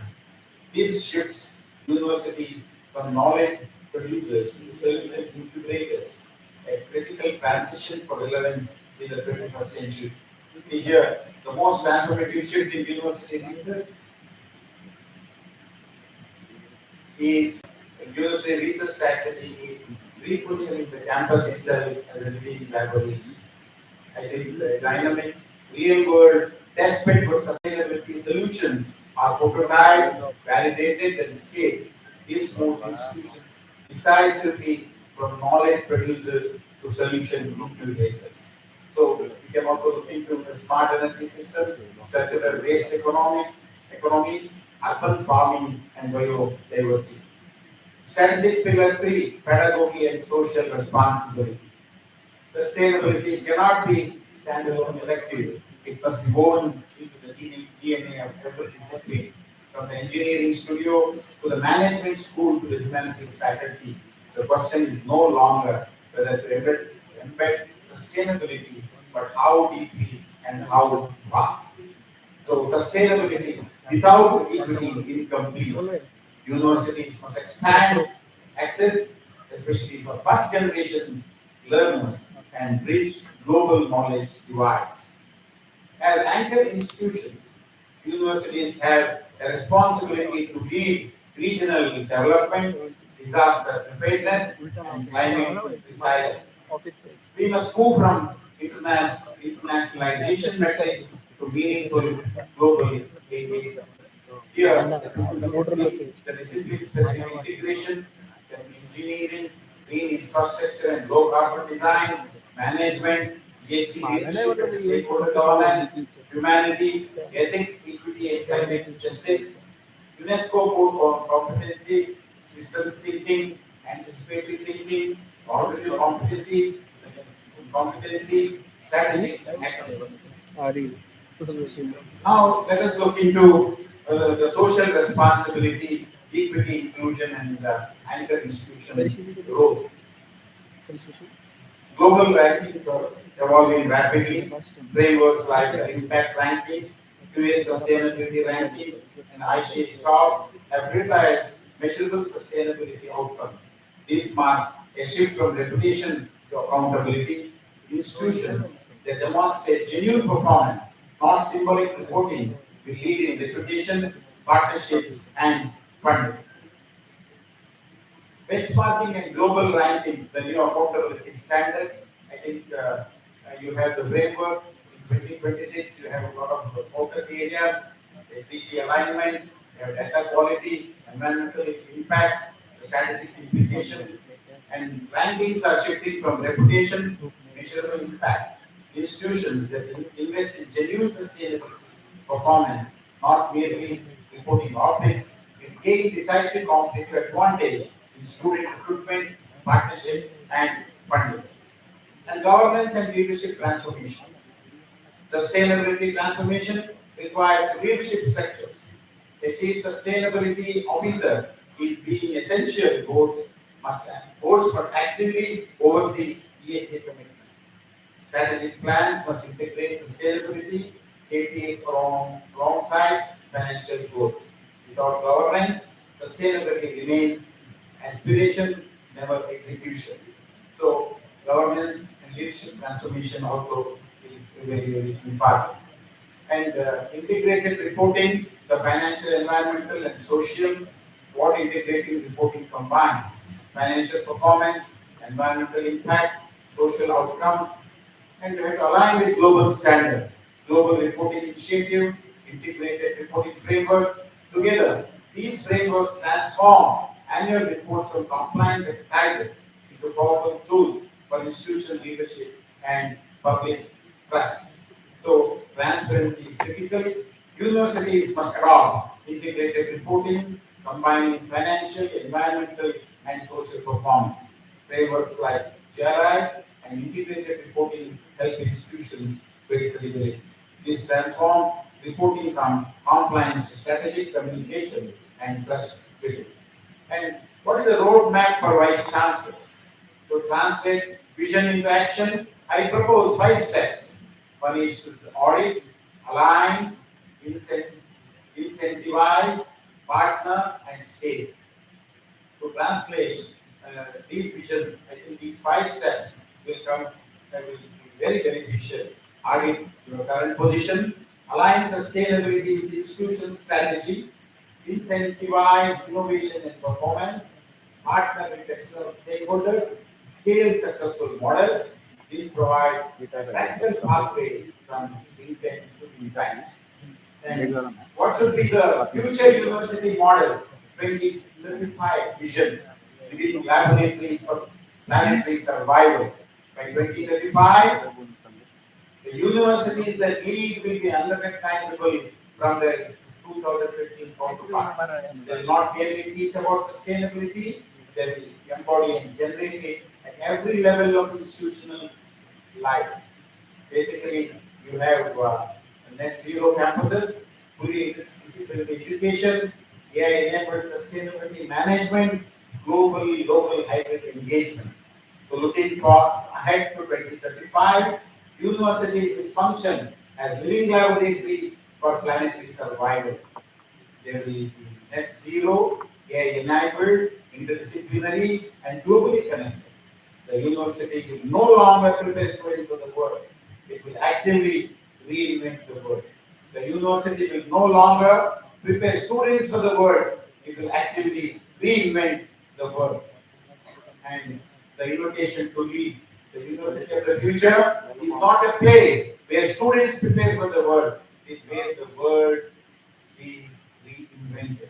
The invitation to lead is ultimately a call to leadership. The science is clear. The frameworks exist. What remains is institutional will. 2026 is not a deadline, it's a departure point. Future generations will judge us not by rankings, but by whether we acted when it mattered most. So these are some of the very important points which I have made. It's about the leading all our education institutions for the new next generation. So the moment, the mission, the legacy, all these factors we may have to be very, very careful as academic leaders, especially India is a country where we have multi-religious, multicultural, we have a lot of multilingual, where it's such a excellent country where we have excellent human resource. More than 65% of the population are youth. So it is the responsibility of the academic leaders. I believe that as the vice chancellors, as academicians, if we can take the next generation forward, definitely I think all of us can join hands together to build strong India. Otherwise, if the teachers of this country, starting from LKG teacher to the honorable vice chancellor, if we do not prove, if we don't work hard, I think it's high time we may have to be very, very careful with the scientific development, the social realities, and for apart from technology, needs to be embedded with the younger generation, and we also have to look into what is called the social responsibility and the morality in education, and for a lot of things. Apart from the technology, all these values are very, very important, and it is the responsibility of all the academic leaders, all the honorable vice chancellors to sit and have a serious discussion to carve the future, even on new education policy, has given us got a lot of dimensions. In view of all these things, all of us should, in a platform of this kind, should sit and seriously discuss how to prepare the next generation. If we fail, I think we will have got a lot of issues to face in the coming days. So thank you very much for the opportunity. I thank all these parents of AIU, all my colleagues, all the honorable vice chancellors from different parts of the country. So thank you very much. I wish you all the best. Thank you, Professor P. K. Ravi. Very fruitful insights. Now the house is open for discussion and from your valuable inputs, suggestions, and anything. Can I speak for a minute? Please. And Professor Pawar, Vice Chancellor of the Hello. Related to the I appreciate all the talks that have been done by the speakers. There are two aspects which I would like to This is our Singapore Association Youth from Agricultural University. I would like to start with the land. What deals with the land. Frankly speaking, they have vastly highlighted scientific principles. That is the reason we have went out of order, and now we are searching. We have to simply see, for example, land. How to use land is a big challenge, and there is scientific principle we have lost it. Okay? It takes into consideration land capability index. If we do not actually use this particular principle, we could mean that you are spoiling land. For example, look at the urbanization. What is happening? All productive land is being converted into urbanization. We have to think. As for the land capability index, we are not supposed to touch that land to find out such piece of land is lesser, and therefore we can't use that. That's number one. Number two, we have mass pollution of the rivers. And Professor Muthubi brought out traditional wisdom. What is the traditional wisdom out of the water? We call Ganga water is sacred what? There is someone say, but I will repeat. आपको जिसका गलो घोषणा में translate करते हैं पहले we call Ganga. What is Ganga? What is the meaning of the Ganga? Ganga is the life of Jesus. Jiva Maya. Who calls this particular all our actions? Do we follow? Do we pursue? Do we consider Ganga water to be as a sacred water? We are spoiled. Why we are spoiled? We are vastly violated the scientific principle. What is the scientific principle that we have to adopt? You can release the waste into the river in proportion with the base flow of the water. If the base flow is 10 meter cube per second, 1 meter cube is released. If it is 100 meter cube per second, you can release 10. So 10% waste if you release, then the river has a self-purification capacity, it can absorb that. Same as how much we can eat. Same thing has to do with nature. And then it was given. Now, question comes to social responsibility. What is social responsibility? Because air we have spoiled, water we have spoiled, land we have spoiled, all the resources we have spoiled. It's because they have violated. Now, what is our social responsibility? Our social responsibility is to look at again our values. What we inherited from our ancestors, our parents, what was the status that time in our childhood? No river was polluted, no stream was polluted, no land was spoiled, what air was spoiled. Today, this particular resources they are spoiled, and therefore there is a social obligation on us, which is the social responsibility. What is social obligation on us? Let us try to keep the resources of the planet Earth intact. What we have inherited as a treasure from our ancestors, we have social obligation that without spoiling them, without altering them, we are passing on to the next generation. Therefore, we have to see to that all vice chances are here. We have to have collective wisdom. How we can go about it? We are searching for solutions, technological solutions. Again, we have certain issues. We have to simply say that let us follow the traditional wisdom. That will help us improve the situation. Thou shalt not pollute the water. Thou shalt not pollute the air. Thou shalt use the land in accordance with the land capability index.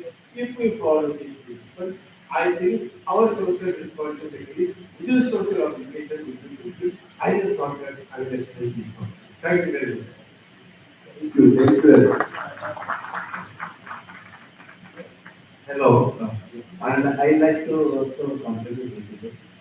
I'm the Vice Chancellor of Indian University, Professor Nasser. I congratulate all the speakers and the chairman, particularly V.K. Ravi sir. Very systematically and inclusive aspect of sustainability. It's not only the resources related to environment, water, energy, food, but also related to all infrastructure, including IT infrastructure, financial infrastructure, human resources. What is important is not only sustainability will only protect the environment, but we should plan for contributing the consumption of resources. What we have done span of maybe certain lifespan of student in the campus or in the environment, what should be our plan to contribute the consumption of the resources in terms of carbon footprint, in terms of water footprint, and in terms of energy footprint. If we say it is calculated that 75 years lifespan, 75 years, 72 crore times breathing, so much carbon dioxide, 49 lakhs liter water, consumption and production, and 2000 calories per day per person, consumption and production. So what is our contribution to contribute the consumption of resources? It's the lifespan of something like 700 plants or 2,700 plants to be planted. All for the purpose, there is a photograph. No one has spoken or nobody knows the photograph of Sri Bechani Maharaj, who has maybe 110 years before, and the Patil family is follower of Sri Bechani Maharaj from Sri Ram. There it is mentioned that the food security, that nothing should be wasted. Maharaj demonstrated for food, for energy, for water. And hence, utmost discipline and service is the major for contribution for the sustainability. And I'm sure that we should have a plan. Like Jal Shakti mission was there in the university. Every university should have audit for water audit and Jal Shakti as well as energy. Everything should be recycled, whether it is water recycling, paper recycling, e-waste recycling, energy production, and we practice at Indian University maybe zero vacant day, cycle day, khadi day, which will integrate the life for environment is a very good project that government of India has given to the whole world. So we should contribute to make it successful. Thank you.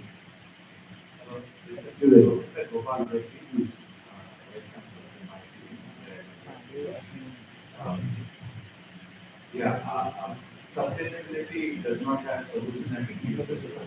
It requires a community approach. In that sense, this particular theme has unified potential.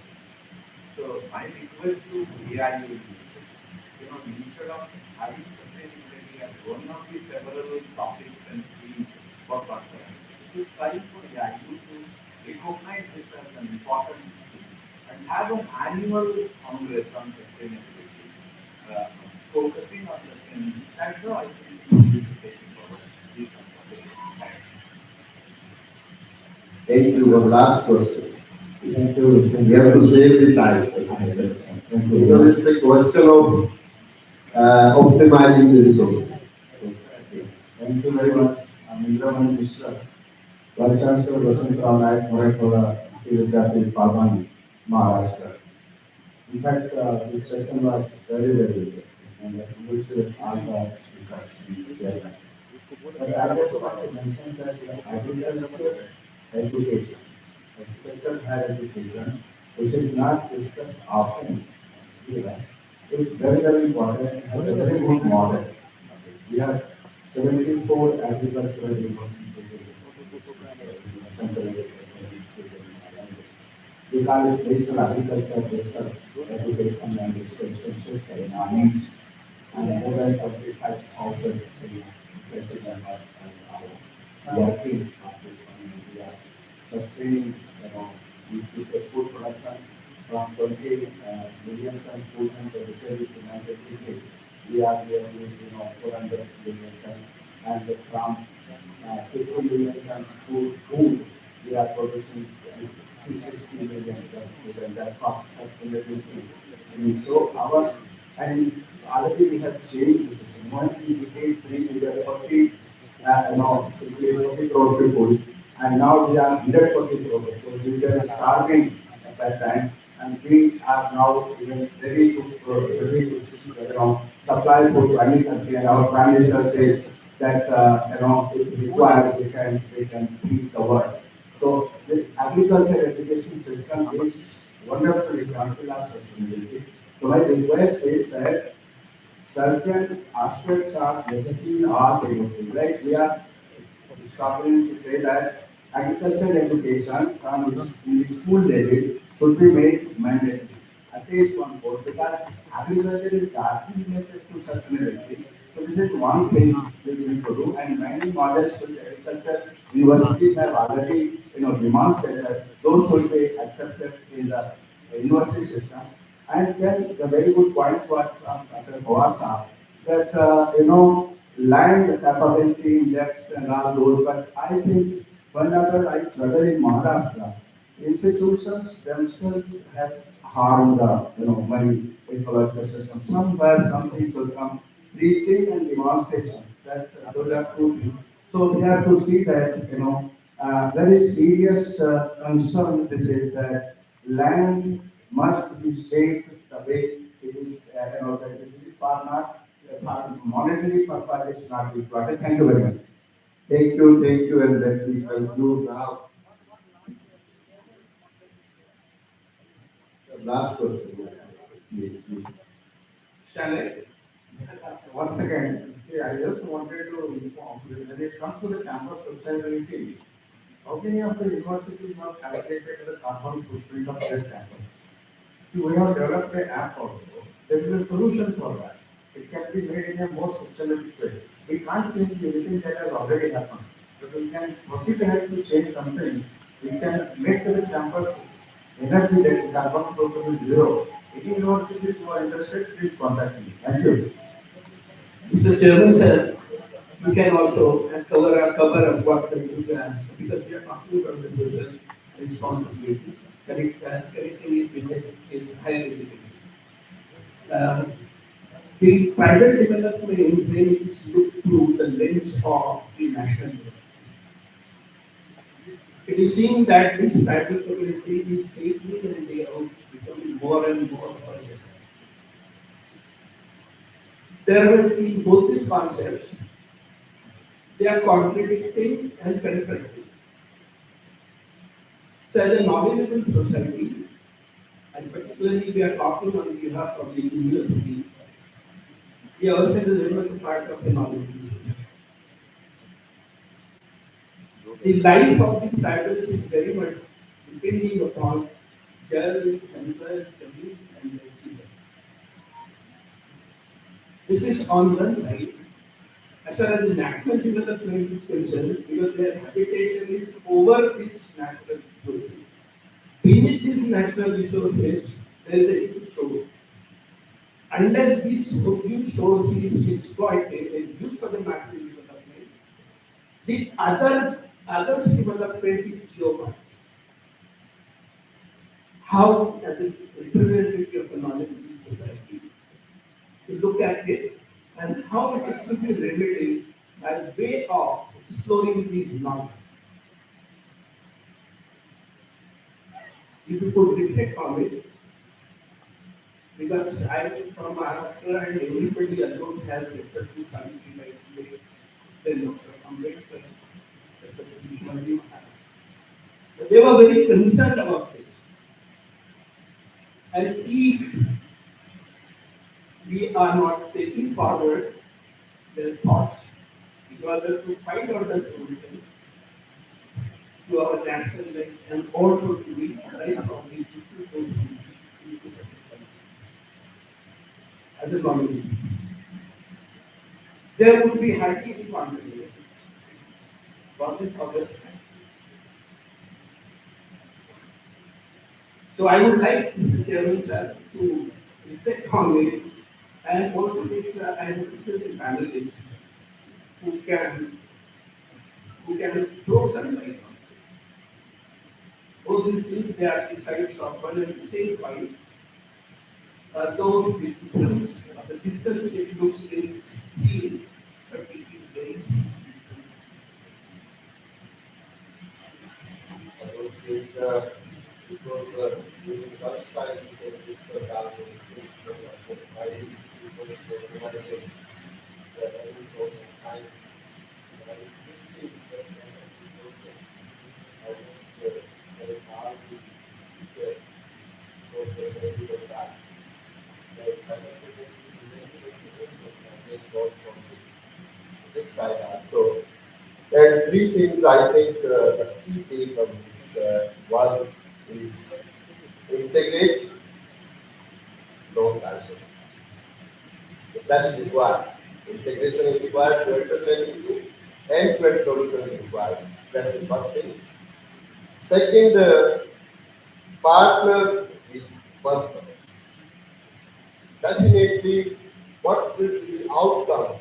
And if we are collaborating, cooperating, or what's our purpose? Whether it's addressing the goals or it's just addressing the sustainability issue that for that purpose again we have to think. And third, that in our campuses can we make them the right campuses. And for that purpose, many suggestions have been given. And I think to have the social responsibility, much has been discussed about that, about our ancestors, our traditional wisdoms. Everybody knows about that. How that they have managed our resources. They were zero waste. They were just concerned about our environments, our resources, and they were having the habit of saving, and that has made the difference in our systems. So I think if we will keep all those things in our mind, it will be a real, you can say, outcome from our systems.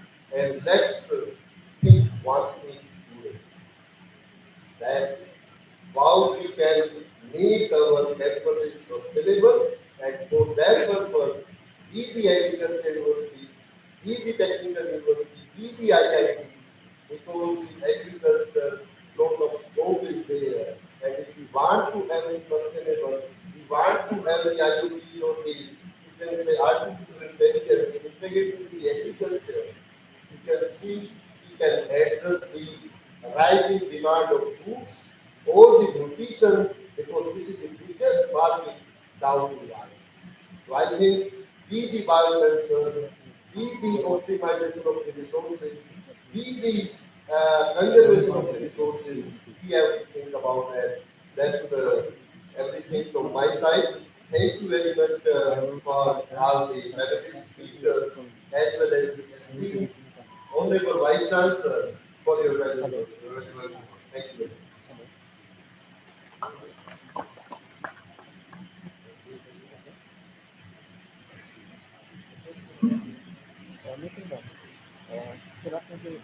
What this session made clear is that sustainability and social responsibility are not add-ons to a university's mission. They are the vision. I would like to thank our respected attendees for such an engaging session. We shall now felicitate our esteemed dignitaries. I request Honorable Chancellor Dr. P.D. Patil Sir, Dr. Levi Patil Vidyapeeth, Pune, to felicitate Professor B.R. Kamboj Sir, Vice Chancellor of Chaudhry Charan Singh Haryana Agricultural University, Hisar.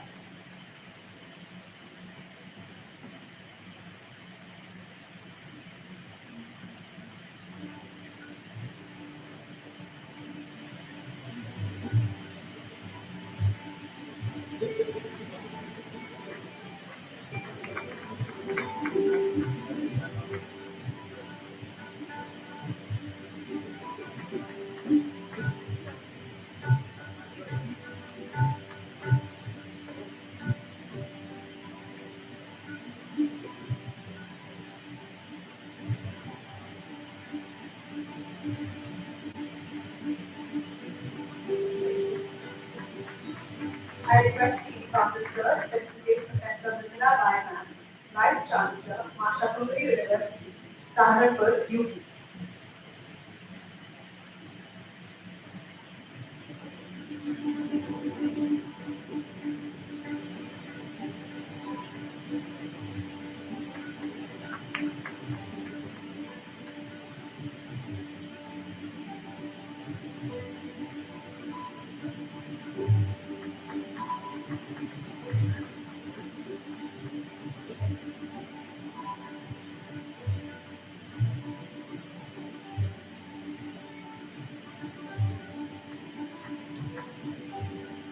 I request the Patil Sir to felicitate Professor Stephen Kamishandan Sir, Vice Chancellor, SRM Institute of Science and Technology, Chennai, Tamil Nadu.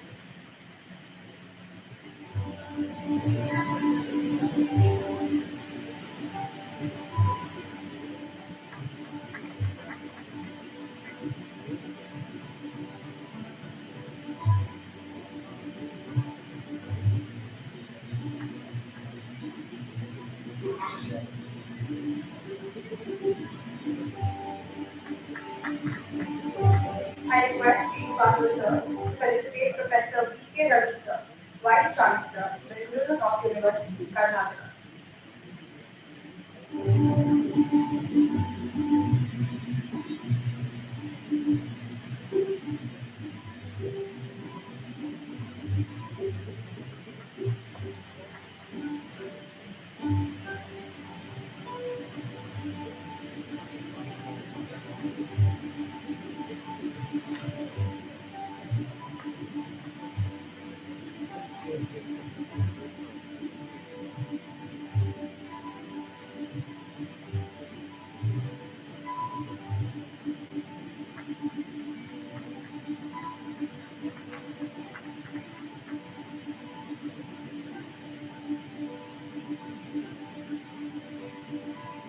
request the Resident dignitaries to remain on stage for the group photograph.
We would now like to move on to the yet another enticing technical session on promoting entrepreneurship and startups in higher education institutions.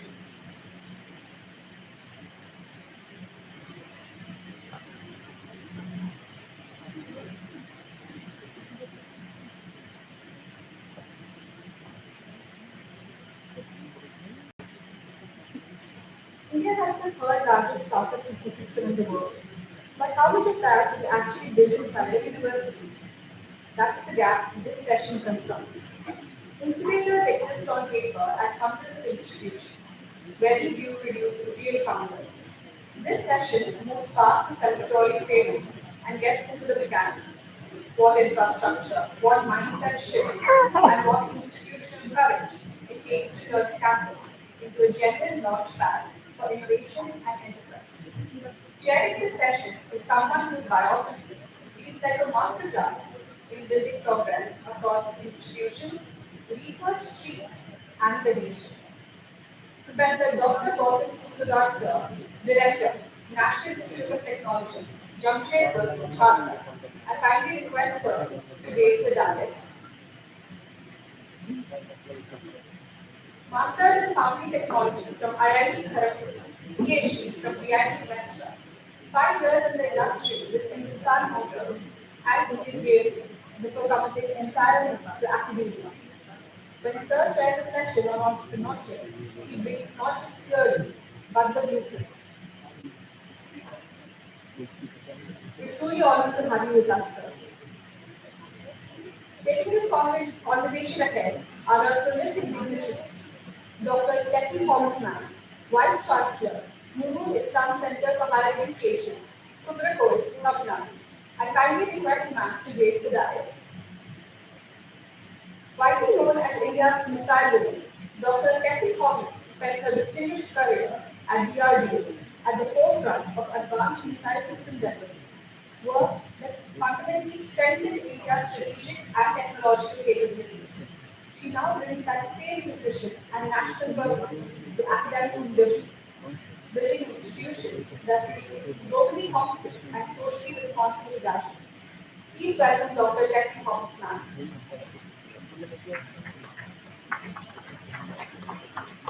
Dr. Nirmaljeet Singh Kalsi Sir, IAS, retired. Former Chairperson, National Council for Vocational Education and Training, New Delhi. I kindly request Sir to raise the dais. 35 years in the Indian Administrative Service, key roles in both the Government of India and the Punjab Cabinet. As Chairperson of NCEET, Dr. Kalsi Sir is the architect of the National Credit Framework and the revised National Skills Qualification Framework, reforms that have structurally reconnected Indian academia with the skills ecosystem. Please welcome Dr. Nirmaljeet Kalsi Sir. Professor Dr. Rajiv Sood Sir, Vice Chancellor, Baba Fareed University of Health Sciences, Fareedkot, Punjab. I kindly request Sir to raise the dais. A distinguished neurosurgeon and medical educator, Professor Rajiv Sood sir has spent his career integrating clinical excellence with academic leadership. As Vice Chancellor of Baba Farid University of Health Sciences, he has driven curriculum reform, strengthened research output, and worked to build a medical education ecosystem grounded in evidence and equity. Please welcome Dr. Rajiv Sood. A huge round of applause for our esteemed dignitaries. I now invite Professor Dr. Gautam Sridhar sir to kindly preside over the session.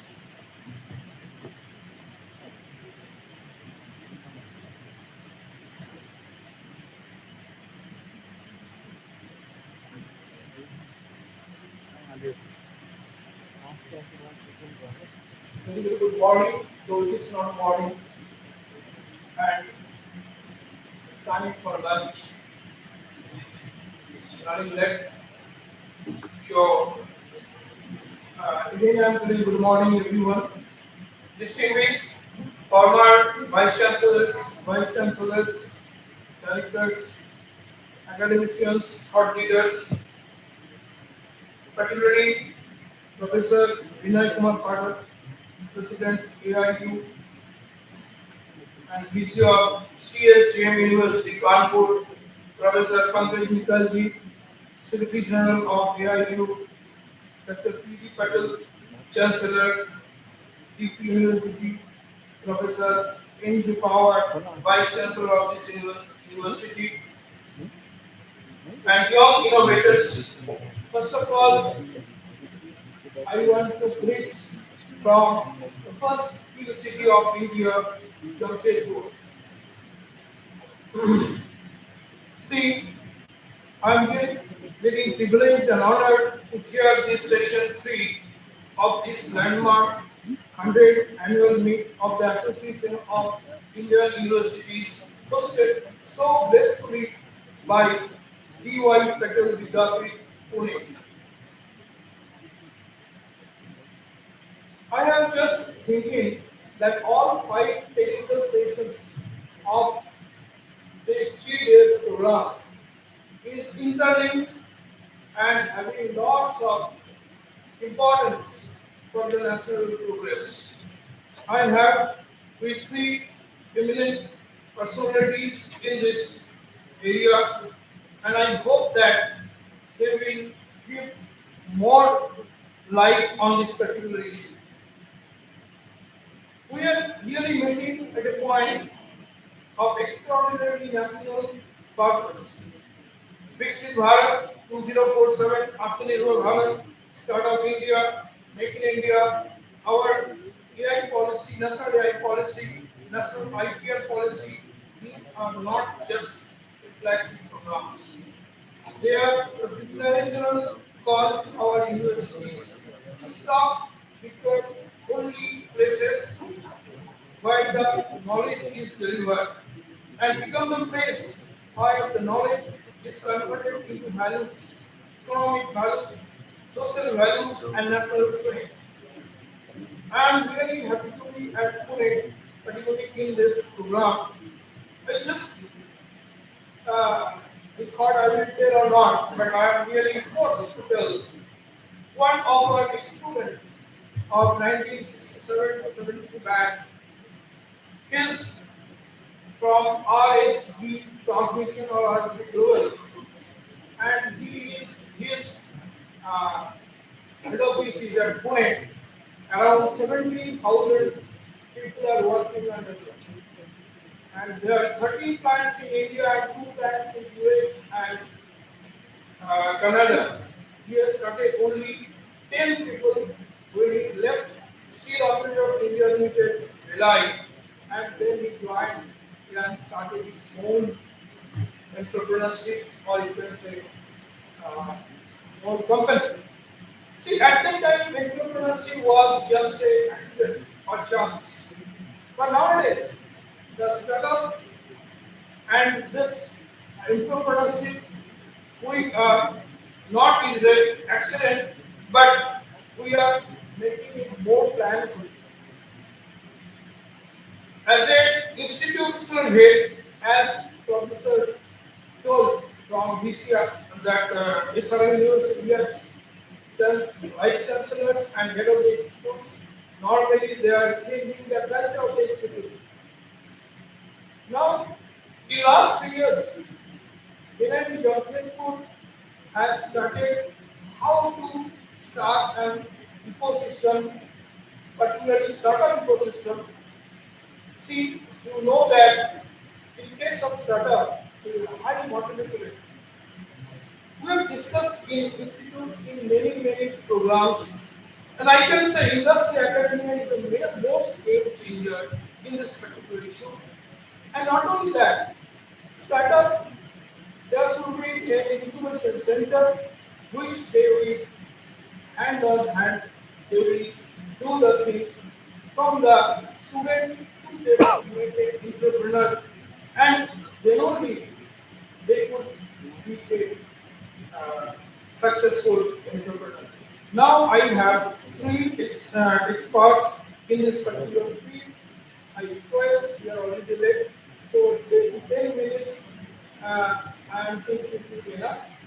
And then from audience, I will ask questions. And I hope that it will be finished by at least 1:45. Thank you very much.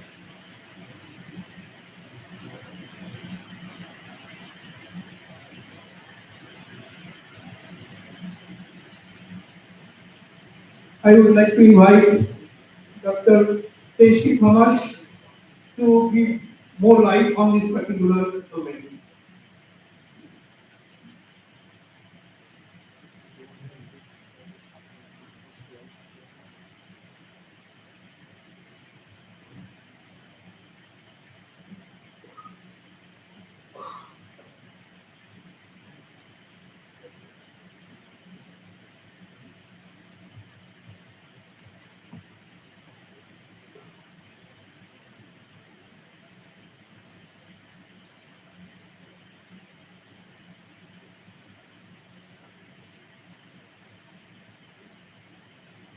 Respected Professor Vinay Kumar Pandit, President AIU, Dr. Pankaj Mittal, Secretary General AIU, Dr. P.D. Patil, Chancellor BPU, and Dr. Gautam Sutradar, Director NIT, Jamshedpur, and all the co-speakers, and all the esteemed Vice Chancellors present here. A very good afternoon to all of you. The topic given is on promoting entrepreneurship and startups in higher education institutions in our country. First and the foremost thing what we need to have the mindset developed for this. So we are all aware that NEP 2020 gives us few guidelines or steps towards this, but entrepreneurship as a core experiential learning process, and then is our term where the higher education institutions has to be innovators, problem solvers, and the job creators. I think every speaker was mentioning about job creators and not employers or employees. So this part, today as we look at the world, is automation and AI, artificial intelligence. So there is going to be a transformation going to happen with the traditional jobs, and we need to generate the next level jobs. The future jobs has to be generated because of every element of job is going to be in the AI, and innovation driven economies need job creators as mentioned. Now, how do we implement? We have to take stage-wise implementation. That is, we have to look as startup or entrepreneurship as a laboratory, a research laboratory. Starting with mindset development to idea creation, the creativity, to validation of the idea and learn from how it works, taking a feedback of what the idea, build prototype, and prototyping and developing product is the next level. So going through that again, iteration, learning curve comes, and that is the way we can think about having a startup launch or value creation or an enterprise coming out of our effort within the institutions. All is well if fund is available, because this is something the cultural change has to happen, and all the universities, I'm sure, needs the fund for having this stage-wise implementation. Phase 1, I call it the first year, 12 months duration for the foundation and problem identification. So here, the activities like design thinking workshops, societal and industry problem mapping, market surveys and user interviews, product usage and pain point analysis. That's again the customer experience or what the customer needs or what the society needs we need to create. Now again, how do we go about? In a university, we have to identify small innovation groups, starting with our previous session was talking about sustainability, where within the institution has to have a small group led by the students, renewable energy, waste management, and sustainability. Similarly, another sector can be from the health, where telemedicine, and today is the world of biomedical engineering, where indeed small sensors can be embedded. Things can be worked out for the health side, telemedicine and health devices. Similarly, the other sector can be from the education, where e-learning tools and robotic generation, robotic for different applications. Similarly, from the field of agriculture, smart farming and agri drones, or any technology what we can think of technology innovation, small groups can be formed, and then we can guide the students. Then comes, that's the first year of our educational curriculum change, that is what I am suggesting. Then phase 2 is the idea generation and solution development, where the full second year can be used for workshops, technology and feasibility analysis, competitive product study, value-based design, develop solution concepts, and prototyping tools. These are all things, and idea pitching which goes through a lot of review committees and feedback. Then we need to think about, by the time the students are in the third year, we need to think about the product development, prototyping, and integration. Again, an innovation lab with tools, ranging from electronics, mechanical equipment, software, workshop, all this requirement. Structured technical mentoring, that can be interdisciplinary support, because future with all the technologies coming evolving, it is going to be definitely interdisciplinary. An advisory team can be formed with the faculty mentors, industry experts, and the student mentors, senior student mentors. A working prototype with the technical documentation and lot of iterative reports, because things which are doing first of its kind. So small projects can be integrated with all its value of IP filing, market strategy, testing with user groups, user testing and refinement, costing, all is the work for the third year.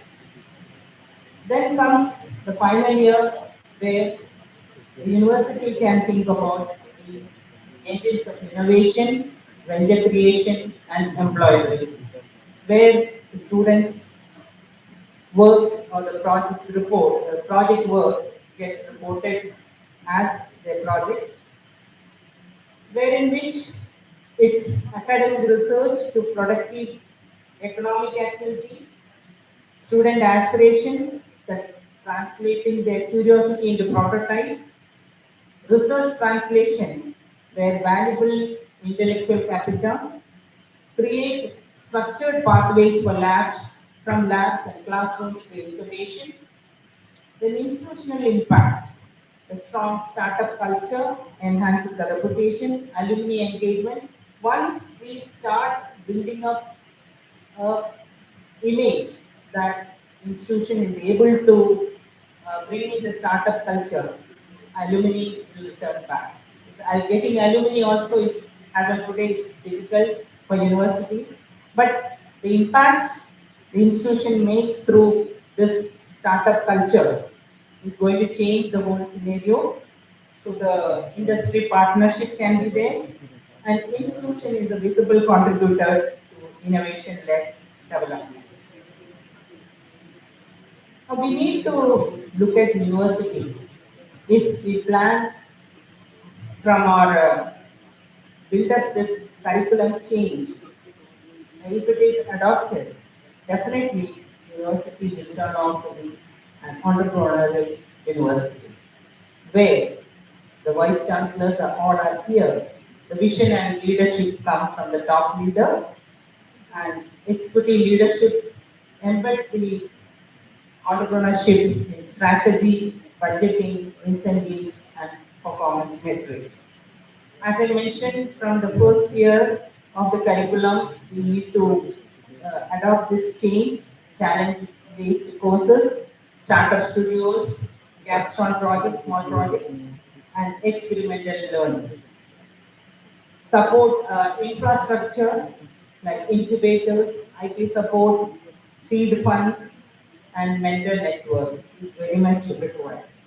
External partnerships, as I mentioned, the industry can be some investors and government agencies, alumni, or the internship, what we were talking today from the morning speaker was mentioning about this internships available from the Prime Minister's fund.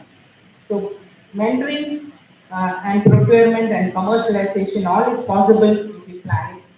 Then culture and incentives, students and faculty are rewarded for experimentation, interdisciplinary collaboration, and we need, and any project when we are doing first time, like a startup, it's going to be risk taking, and we need to bring in the culture of reducing the fear of failure and encouraging the venture behavior.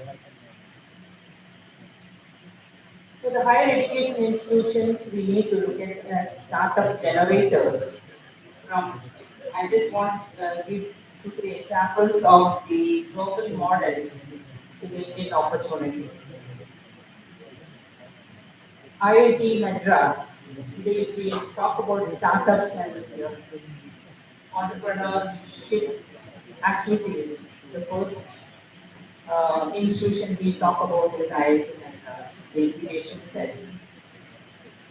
And there is a reason why it has happened. It's one of India's most successful university or institution-led startup ecosystem supporting deep tech, hardware, AI, and EV startups. Strong research path model exists there, industry, academia, co-located. Dedicated incubation, seed funding, and mentorship, and it has impacted more than 300 plus, and today if you take the number, it's more than 500 plus startups incubated. So it's the physical proximity of the laboratories or research laboratories and industries existing, but with the support of funds available, I think this is possible, and we need to take on the IIT Madras way for all the universities. Another example is the Stanford University. When we look at the global, here there's a strong venture capital ecosystem linkage, courses like Startup Garage, for real startup creation. They have been produced within the university. And in fact, alumni funded companies like Google, Netflix, there were brilliance of economic value within the university. Please. And University of Cambridge is another example which I feel today, yesterday Dr. Shashank Shah was mentioning about this Cambridge University and we all reacted that, but let us learn the good lesson from that Cambridge University. I think they are looking at cluster-based innovation model. So the institution, if individually is not able to take on the work of startups and encouraging entrepreneurship projects, then we can think about cluster-based labs coming, institutions coming together, and it created a regional innovation cluster, science parks near the university, strong industry partnership. So, but all of this is possible if we can initiate through AIU. I request to the AIU officials that we have research funding within the government. So can we divert few of this funding to all the AIU member universities so that they can include it into the curriculum and then make it as a habit or a course of learning so that the students will definitely make this change in impact. I myself can tell from my experience as a research scientist when I joined way back 36 years before. And we were asked to do on research work which was not available, technologies were not available in the country. It's like with brainstorming sessions and defining a time period that we need to come with ideas and research work. And I'm talking about a time when we didn't have hardly less than one-digit number industries who were working for the defense project. By the time, within 10 to 20 years' time, the industry ecosystem developed for defense products. Today, India is self-sufficient with respect to the industrial capability for defense systems. So this is the way, unless otherwise we change the attitude and we bring in the culture. We all learn from textbooks. This is the time to learn from skill development and ideas and concepts which can be changed into projects. With these words, I conclude. Thank you to all. Thank you, madam. Now, I want to invite Dr. Nirmalji Singh Halsi, IAS former chairperson, National Council of Vocational Division and Training, New Delhi.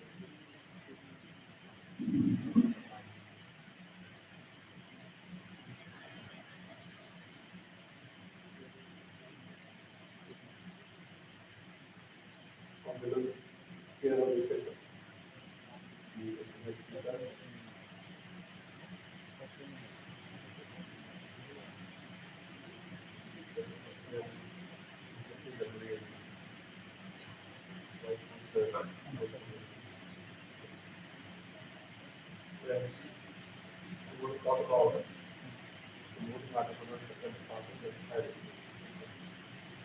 from beginning to the at this invitation of central event of AIU. AIU provides something of very large ecosystem. So I thought I'll present this entire idea before the AIU as a body. Look at the reflection point. Today, we have more than 212,000 government recognized startups. We are the third largest ecosystem with 126 unicorns. Now, 600 million plus Indians are under the age of 25. So we have the demographic advantage. And by 2027, we want to be the third largest economy globally with $5 trillion. We have the DPI, which is required for any innovation, any entrepreneurship. UPI, ONDC, HART. And then, very importantly, NEP and NCRF mandates for every HEI, the entrepreneurial mindset and innovation ecosystem, both at UG and PG level programs. Right now, core problem is the misalignment of HEIs. We have degree-centered curricula. We are lagging in innovation output. India filed only about 1,10,000 patents in the year 25. China filed 1.6 million. So that's the kind of difference we have. So we are weak as far as industry linkage is concerned. Fewer than 12% of HCIs have active industry advisory boards or blind research programs. So there's a big gap. And there is fragmented incubation. Though there are 570 MSME and mighty incubators, but they operate in silos. I think we must coordinate with all the universities through AIU and start data sharing and performance monitoring. Also, the performance, the faculty is not really incentivized. No APIs created for entrepreneurship. IP ownership policies that are faculty startups, promotion tied to publication alone, not really to startups. So we need a strategic shift. Education for innovation and enterprise based, competency, prototype, and commercialization of all the outcomes. Then deep market integration with industry and investors, interdisciplinary problem solving sandboxes, as well as networks, output metric, that is ventures, patents, wealth creation, social impact should be measured. Then as part of the NAC, this is what we have done. Now this is going to be part of NAC. This is going to be part of MBGA. And faculty as mentors, co-innovators, and entrepreneurs. That should be allowed by the university. So the AIU's vision 2030 I see that transform every Indian HCI into a launch pad for the next generation of entrepreneurs. So every HCI, a startup ecosystem, every student, an innovator, every discipline is an opportunity for us. And we must target at least 10,000 successful startups by 2030 for AIU. Now, I'll propose 5 pillars framework for entrepreneurial HCIs. First is curriculum integration. NCRF line credits, design thinking as part of every UGPG program, financial literacy and venture skills, 20 credits, a minor basket in entrepreneurial and startup ecosystem. You should have at least one semester set aside for free entrepreneurs. And you must get credit for that. At least 20 credits must be kept aside. The institutional ecosystem, whether it is Center for Innovation and Entrepreneurship, or this is Startup Incubation Cell, or IPR and Tech Transfer Office, or Industry Advisory Board. So these are 4 components of this institutional system. Then the regulatory enablement, startup as credit policy, IP ownership, MAC and NIR and BGL indicators reform, I have just mentioned about it. And even PDSA 2025 alignment has to be there as far as entrepreneurship is concerned. Then industry and capital, MOU and mentor in the residence. That means every entrepreneur, every teacher will have to act as an entrepreneur. And industry will have to be brought into the university to mentor the students. The BC and HL partnerships, CSR funded labs, co-located innovation and entrepreneurship accelerators, all that is part of industry and capital. And then outcome measurement must be in terms of AIU must go for its own HCI startup index. I just mentioned 2 details, then NIR integrated ranking, startup index job, benchmark, etc. So first pillar, if I say Then the credit alignment has to be there. At least 4 credits in entrepreneurship fundamental, 4 credits in design thinking and innovation, 6 credits in startup labs, and then 6 credits in venture creation project. So at least these credits will have to be there. Unless these 20 credits are there, the students will not really get interested in entrepreneurship. Second, institutional architecture. You have to have the Center for Innovation and Entrepreneurship in every institution. Fiscal hub, you must appoint a director of innovation. Then the startup innovation cell.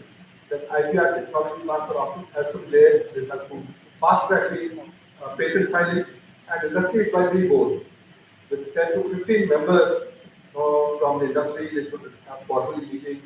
These are mentorship sessions, co-creation, and marketing. And of course, go for board approval, then appoint the director of innovation, then for industry advisory board, and then finally launch the pilot implementation. The governance structure and the regulatory enablement, this should directly report to board of governance. Innovation and Entrepreneurship Council must report to board of governance. Similarly, CIA must report to Innovation and Entrepreneurship Council. There has to be incubator manager. There has to be a faculty mentor plus industry partner. They have to work in tandem. So regulatory enablement must also be very system friendly. So startup friendly ordinance, IP ownership reform, HEI, equity participation, flexible academic pathways will have to be given to the student, and faculty academic performance indicator will have to be included as part of their ACRs. Fourth is the blended finance model. So there are government schemes, Startup India, seed funds scheme is there, CSR funding is there, the PM Research Fellows, Atal Innovation Mission. Similarly, private capital is available, and we must focus on this private capital as well. Angel VC networks, alumni funding circles, City Fund, Deep Tech Fund.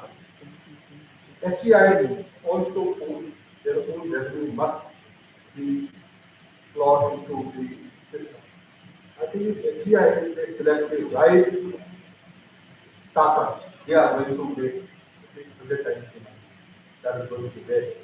And I suppose that this is only indication that for physical infrastructure, every university must budget about 1 crore, staffing about half a crore.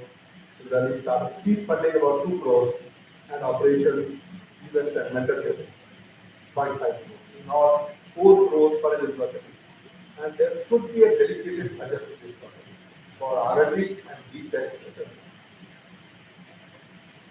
Fifth, of course, is the AIU National HEI Startup Index, as I mentioned. So you must target that per 1,000 students, 50 plus per year of startup will be developed. Employment generated, jobs per university ecosystem 500 plus thousand per year. So 3 year survival rate for the startup to come up with should be more than 40%. Now it is 10 to 15% only. Innovation output 20 plus years of patents filed and commercialization. Similarly, inclusion index more than 30% has to be women-led or women startup. And funding has to be mobilized. Certain amount must be settled, whether seed money or angel funding, VC, grants, or CSR sources. Everything should be ledger separately. So 3-tier approach, tier 1, you have all the top institutions, very much focus on tech incubators with global excellence and targets. So in tier 2, state universities, deemed to be universities, private universities, they must go for sector-focused incubators. Agri-tech, health tech, tech, clean tech. We just mentioned about these in the previous session as well. And then tier 3, that is affiliated colleges, small universities and small HEI, they must focus on the community entrepreneurship problem, the local enterprise development, solution for the local problem. That is how it must go. So some of the global benchmarks for USA, Stanford, MIT, Harvard, $60 billion of VC funding. Israel, 8 startups per 1,000 people, highest global.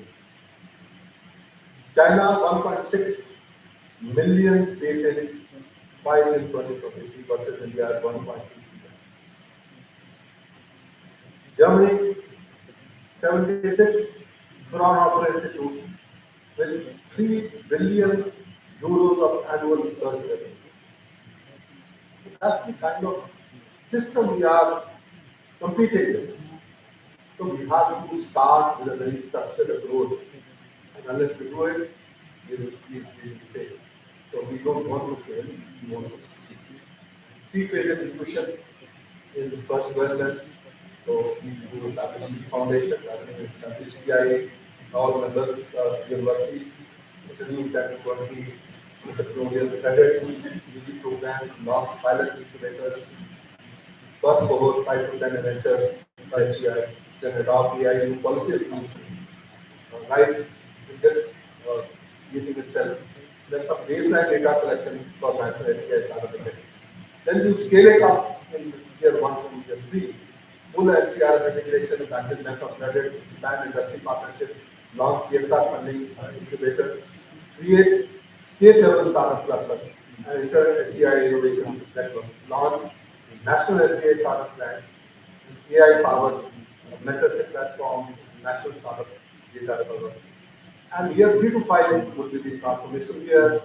Then go for the global startup hub, top HCI with international accelerator tie-ups, export ready, student enterprise integrated with MSME and digital India mission.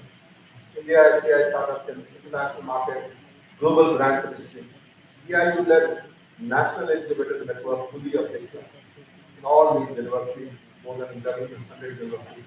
And targets 10,000 HCI born startups and 50,000 new jobs created. So that's the kind of vision I will have. So here you must have a centenary policy resolution on this. So this resolution must have all the components that just mentioned. So please finally, the policy regulation and development, I just mentioned these 6 7 points, mandatory credits, notifications, UGC API guidelines, amendment of Companies Act, UGC Act, CIA establishment, and AIU more products. So there are some risks also, and we must look at those risks and not going into details. And finally, the last slide, the AIU body guidelines on entrepreneurship integration 2026 credits, national HCI startup ranking framework, AIU led national innovative network, and integration of skill acquisition process. So India's higher education system must evolve from knowledge transmission system to value creation ecosystem. And entrepreneurship is not an add-on, it is the operating system of this development. Thank you. Thank you.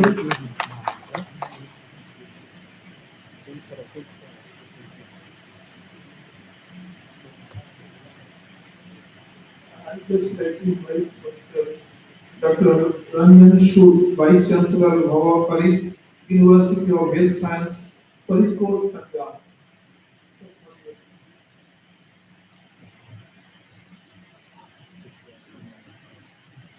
Good afternoon, everybody. Chairperson, the President, Secretary of the Association of Indian University, the organizers, Dr. Patil, I acknowledge everybody has been greeting from our pre-university, that is the Health Science University. We are looking after the 300 institutions across Punjab, and whatever is our experience on this, we are going to share with you. We are today presenting you, promoting entrepreneurship and startups in higher education institutions, a strategic vision for universities and HEIs. At the outset, I will say that we are not isolated higher education institutions, because the programs, the skilling and entrepreneurship, which we are presenting or conducting in our institution, various associations, various institutions, even the names there in Punjab, and other universities like AIU University or other the group of universities is there. We are also picking up the linkage with the school and education and how to introduce the benefits of higher education in students and also the dropouts. So, having said that, the key highlights of 2020 National Education Policy we know there are three focus areas: education, research, and collaboration. In collaboration, they can be inter-institutional and they can be academia, industry linkages, including internships and externships. In the morning, we will be listening about the Prime Minister's scheme of internships, which is industry supported and is doing wonders. Multidisciplinary education, we know, is the hallmark and skill and innovation focus we are discussing today. Flexibility and experimenting learning is also in great interest because we are looking for the non-traditional courses also, and research and entrepreneurship integration is paramount importance. Internationalization, especially in health sector, I come from the health university, and in health university we have a huge demand of human resources. Recently we have got the demand of 1 lakh nurses and care workers. Care workers maybe for pediatric care, for elderly companionship. We have the critical care workers, mental health nursing, and this huge demand. We have to integrate the language part, and we are also introduced the different languages like we are getting demand from maybe Ireland, we are getting from Germany, we are getting from different countries, and therefore we have to prepare our trainees into the language courses also, and that also part we are starting. Universities are no longer just the centers of learning, but they are the engines of innovation, startups, and nation building. We all are discussing here. And in the national context, India is the third largest startup ecosystem, and a huge demographic advantage is there. Below the age of 35, we have huge population and knowledge-driven economy is what we are looking. Now, when we talk about in the startup ecosystem is defined and it is redefined in today's context after 2020. And we have 4,000 plus startups which are benefited in the last year itself through various programs of the central government, and also we have around 980 crore of funding which has been enabled to start up ecosystem through various uh, schemes that India ranks fourth globally in the startup funding in 2026 in the beginning, and we have a decade of startup India now. We are completing and fueling innovation, forward growth. We were at 81st pedestrian, and now in 10 years we have risen to 38 in this setup. So this is a great achievement, and we are marching in the right direction. And the highlights are that the National Startup Day we have defined every our Prime Minister January 16th every year to promote, celebrate, and support the country's vibrant entrepreneurship ecosystem. And also recognized startups are now 2.27 lakhs as of today. And ASTAR, which is Bharat Startup Knowledge Access Registry, there already 6.6 lakh users are there. Seed funded incubators are 244 plus already, and startups in tier 2, 3 cities are 53%. And we are happy to see that at least 48% of the startups, at least one female director is there. So this is a huge development and vision for the universities or higher education institutions is to transform students job seeker to job creator. This is our Prime Minister's statement and our mission statement also, and promote interdisciplinary innovation, build startup culture at campus, and this is for all universities, all campus. This startup culture is created, and various government initiatives are Startup India. We are in Punjab. I am talking about Startup Punjab. We are doing a lot of things there. The seed money is being given to everybody, non-refundable 3 lakh rupees, and so many works are done. Utter innovation is there, and there are 5 components. I will come to that. MSME scheme, and the host should register under Section 8 company, which is non-profit company, and MSME linkage is must now. Otherwise, how you will convert your skilling into the job creator atmosphere? National Innovation Foundation and Department of Science and Technology, lot of things are happening. So these startup initiative, we have now the various components. One is the handling, like legal support is needed, which we are providing. We have the legal cell in our university we have created. We have now exit possibilities also.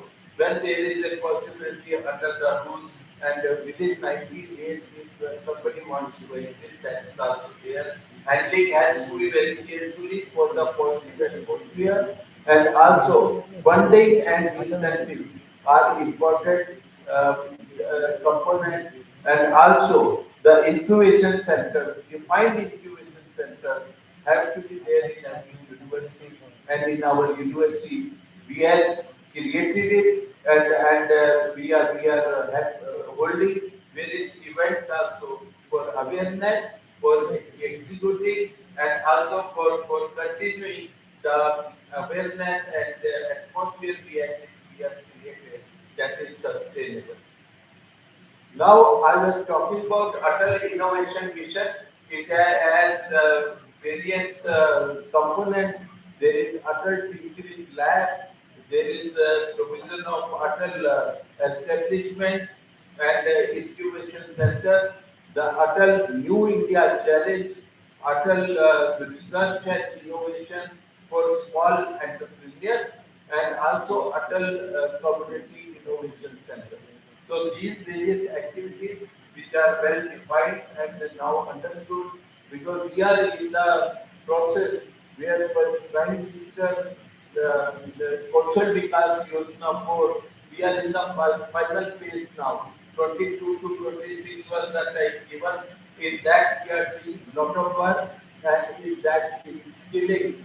I am happy to share with you that for the issues of national importance, when it was launched last year, and now we are number 1 in India in recruiting all the trainees under trainer, and we have the POT program and various sectors, and now last week we have been given the task of maybe 25,000 for 1 lakh, and you will be in other institutions, these are in few hundred or thousand. So this is a great task we are doing, and on job we are able to create the jobs also, and we are inviting industry, and they are taking, like I will give you the small um, um, example, Lenskart, you all know, in that sector. And they had come, we have signed an agreement with them. And throughout India, they are asking our skilled manpower. And we had the 3 seats, we increased to 10. And now we are having in almost 6 centers across Punjab, where we are creating now the manpower. And they are getting immediate job. And similarly, with the industry, tie-ups we are doing, and this is MSME we are registered, Section 8 we are registered, and this is the work culture which we have to create, and then only no profit company is there, and then this cannot be diverted the funds there. We have to add the funds to this, and also it has to be self-sustained. It is not that we are creating a company no profit and that we are seeking the donations or other things.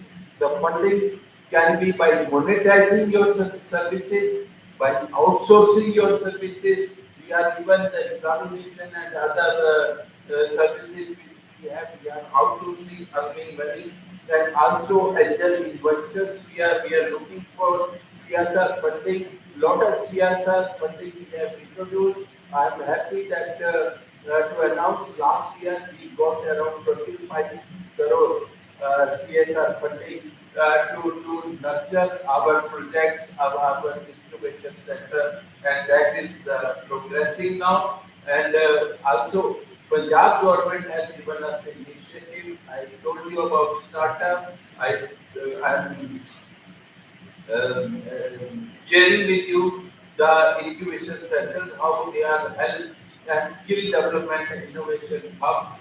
We have started, we are now hub and spoke model. We have created the hub, our university in Faridkot, and our spokes are even the All India Institute of Medical Sciences in Bathinda. That is one of our spokes. And all over Punjab, we are creating, we have already created around 20 spokes, and this way we are expanding and collaboration with other universities. Our Honorable Governor has the vision, and he has created by many Vice Chancellors are sitting here. We have the group of five. We are pooling our resources. One if equipment is there in one university, then we are not buying in the other university, and we are sharing and pooling the resources, and this collaboration, partnership will go a long way, and that is what we are experimenting, and therefore the role of universities is important in establishing the innovation center, facilitating industry linkages, and also promote the intellectual property rights. We are encouraging now patenting and also the design idea salons we are organizing and also encouraging research and development and common planning. And we have the medical research unit, we have the central research building itself and non-traditional courses, lot of work we have initiated, and therefore the student is introduced to innovation, then to incubation center, and then we look for funding for self-sustained funding we are aiming for, and then the startups, and then scale up the production and the ideas which we have converted into reality. And therefore funding opportunities I have already discussed. Seed funding, 3 lakh our government is giving for non-returnable and other incentives we are giving. Angel investors, we have got the now investors in approaching even from the countries like Australia, Canada, and other countries, and also venture capital and government grant, which we have discussed in various sessions already. And while we are associated with that. We have challenges. Limited early stage funding, overall funding is reduced by 80% this year, whatever was available. So that is that we have to ultimately go for self-sustainability, and lack of mentorship is there, awareness is lacking. We are running few programs, and that regulatory complexities are there. We are meeting different ministries. I told yesterday also that we have the divide between health and other higher education issues. Our funding is not controlled by Ministry of Higher Education, and we are under the Ministry of Health, and therefore there is a fear of failure which is to be overcome, and therefore we have solutions also. We are strengthening incubator by generating funds and infrastructure, strengthening industry, academia, collaboration, as I have discussed, policy support is already there and it is coming, and entrepreneur So, we are please sum up by one. yeah, and I'm sorry, near completion. And entrepreneurial curriculum and creditization and internationalization of credit we are doing, and strong mentorship pool is there. Startup cells are there, annual innovation challenges, industry efforts, we have tried many, and faculty development programs are there at university level. Hub and spoke, I have already discussed, and there is a strong role of leadership, and I'll now come and it building the conducive entrepreneurial ecosystem. We are redefining the ecosystem which used to be there and embedding the entrepreneurship in every degree program. Like with every major, we are encouraging that there is a minor which we are adding. During degrees also we have encouraged, and also that the industry uh, supported and also proposed programs also we are taking up as the skills. We have tied up at the national level with the Indian Medical Association also 4 to 5 lakh doctors and their establishments are there. So startup innovation activities are there. I have already defined. I will not repeat that. And these are the initiatives of few initiatives. This is when we started. This is the startup marathon which was there. Idea hunt was there. It is regularly organized, and also she for program where it is purely for government, and our university has taken lead, and in that also we have involved the women in this program under 340 program, and to conclude and represent in university is the pathway to innovation led growth and global competitiveness. Thank you very much. Thank you, Professor Sur. Now, house is open for maximum 5 questions, but questions must be very specific.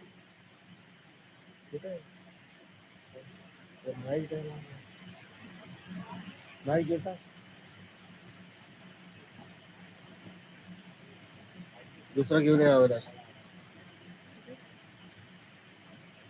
Honorable Chairperson, I am Professor Srinivas, Vice Chancellor of Harvard University, Telangana State.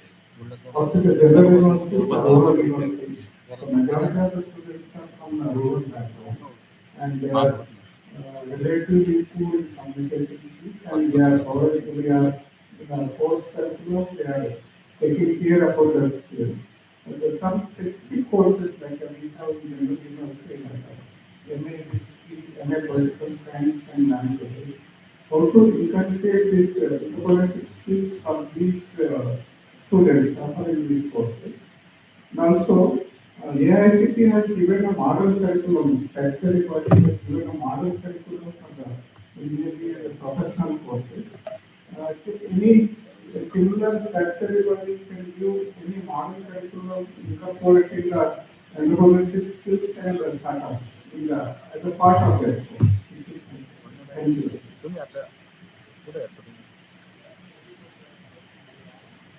पाँच number ये सोच रहे सागर हाँ हाँ That is a very good question. Sandeep एक वरती है भाई अजय तिथं वर ठेवला टेबलवर And you can have the 6 months spread over 2 years or even 3 years. So you can do that, you can use material any program, history, geography, whatever program you want. And there is totally dependent on the domains of technology. And yes, there are organizations that hello. NCVP has already designed a number of courses which are available. And you can directly do those courses as part of your as from Delhi. Number See, there are two areas of 50 in the business outside, 0202. in the daily because हाँ नक्कीच म्हणजे तिथं तुम्हाला दूर राहतो मी बोलतो तुम्ही आम्ही तुम्हाला तो असं फोन करायचा ना तो असं the fear of India, reducing from the confidence of the country. My question is, we are doing educating in order to promote entrepreneurship. But at the same time, you have to take into account lesser compliances, lesser investment, but better opportunity for our students to become an entrepreneur. And therefore, what we have to look at is the unorganized sector and how it operates. And whether the student can be given that opportunity within the industry or this particular mechanism, so that fear of failure is minimized, the compliance structure is also minimized, the capital investment is also minimized. For example, a person starts a small shop. Here, inside it, a student is go for small clinic. Now, gradually, some opportunities as a part of the organization, but the compliance, the amount of investment is reduced because if they have to start with LLC, they have to start with private limited, organized, structured way of doing it, which attracts a lot of time, energy, and money. Absolutely, this is the thing which we are promoting. So there is nano entrepreneurship, there is micro entrepreneurship, there is entrepreneurship, and there is partner entrepreneurship. So all four models are there, and you can choose any. And the credits would be awarded for each one of them. No problem. Sir, continuing the previous question, as ए तुझ्याकडे माहित नाही का see, all startup doesn't mean that it is very high-tech technology. Even NIT Council, we are giving the courses on mushroom process and then inventory system, so they can self-sustain. So main issue is that it's not always very high-tech. I will also add that the fear of failure, if we were discussing, is class structure. When we come in that atmosphere, we have a lab here, we have everything is available. It is a Amrita or in or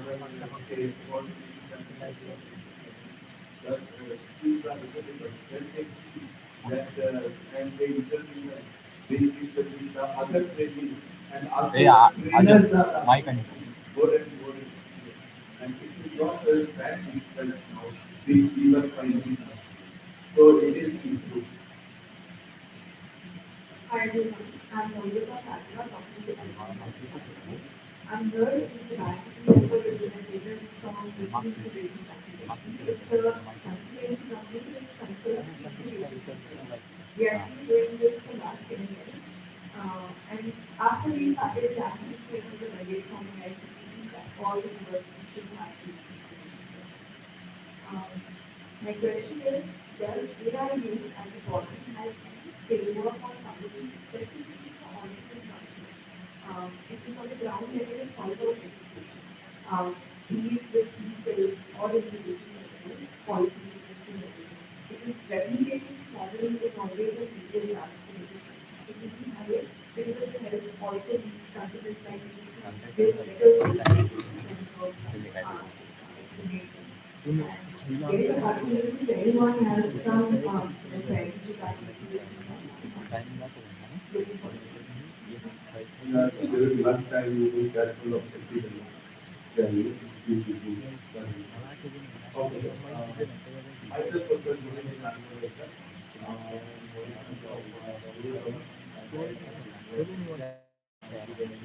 And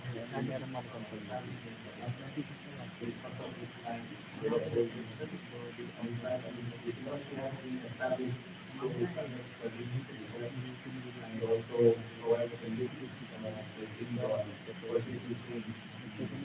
rural development and also setting the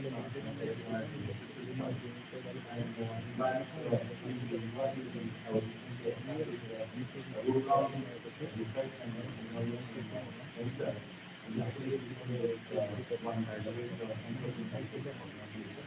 I would like to know whether any specific cities of government of India to support the funding of activities to this center to promote rural innovation and entrepreneurship. Whatever industries are there, those we have discussed. And your initiative are going to fit into one of those fields only. You don't need a separate scheme for me. I don't think it's required. Every kind of innovation can be fitted into one of the other. Yeah. Rural is also given part of that.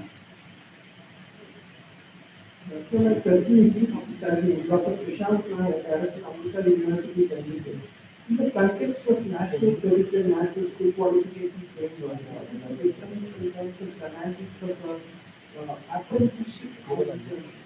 I mean, from a practical perspective, overall the same. That's a very good question. I think question on which most of the people that they have to look at. The entrepreneurship, the internship, then the person has the basic knowledge. That means he has obtained the knowledge. Now he wants to apply that knowledge to solve a practical problem. That is internship. So that means internship is more meaningful at the level end of the second year or at the end of the third year. It's more good. But apprenticeship means that you learn while you also work on the project, while you also work on the job. So you hold the full job responsibility along with your learning. So it is embedded together. So that is the difference between apprenticeship and internship. Hello, Chairman, sir. I want to speak to Mary Secretary. My namaskar to the forum. And sir, Dr. Tulsi sir, we have worked a lot under your leadership in, while preparing national credit framework. So lot of awareness is there, and that time we have gone to different parts of country for orientation program. So as university, we know we are aware about the skills and these kind of program, but how to take it further? I congratulate AIU, you have taken it as a on a forum to discuss all the aspects. I think we should take it further, and it should be part of NIM because it is need of the hour. We talk a lot about patent and other things, but it should be part because it is just a suggestion. Thank you very much. Professor Sarvesharan, Ranchi University.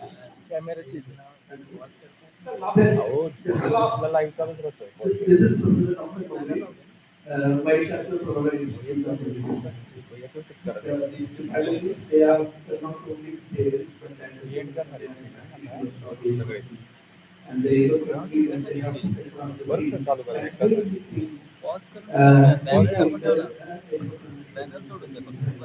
it is technical sessions. It is from uncertainty when said that accidentally but now it has become almost everything uncertain to uncertain. And when the example that Professor Patel of the University is like that, lacks of nurses being trained and they got a great environment, where the language plays a very important role. So this is the journey because the journey from uncertain to certain, from conceived to convinced, language plays very important. So this whole exercise of developing entrepreneurs, can they be trained in order to address the issue of their interest to its so that they can be prepared without any form. Let me answer that question. There is something called cultural competency. So cultural competency is part of this, and that also contains the language portion. I would like to request that please discuss in the already so first of all, I am very sorry, sir. First of all, AIU has taken a keen interest to discuss on the subject. That is here. And I request Madam is here. If one day full seminar is needed for the entrepreneurs, because the main thing is that awareness. Our awareness is not clear. As the first speaker, Professor Thomas already told that mindset is not there. On the job, go to the institute, after 4 years after the job. So this paradigm shift is very, very important. And the first question is that questions are coming, yes. Because people thought, as I have seen, in my institute, the thing is that we have to that one so that they could go, as Madam has clearly mentioned, 4 phases. Mindset, ideation, prototype, culture change, right from that feasibility to commercial, everything she has told very, very clearly that we have to follow this thing. Then I will definitely go for the success, but there are many things are there. We told that in this industry, alumni, and academia, there's been very close relationship to get the successful in the entrepreneurs. Dr. Singh, IAS former chairperson, he has given data and internationally. We are far behind China. He has given more emphasis on the lifelong development, incubation, mentorship, and the government bodies which they can help and also central government. That is so Vice Chancellor of University he has emphasizes many things on multi-disciplinary educations, health, university, smart, nature, but also to become the leader for the innovation and also so all 3 Indian speakers has delivered their lecture. I am just closing only my submission is for the all vice chancellor lecturers who are here. I have only submission list is after returning from this press meet. I want to request please do 4 things. First one, please make one interesting activity per day, at least once in a year. It's very important to interact with the industry. Number 2, pursue at least one serious industry partner in a year.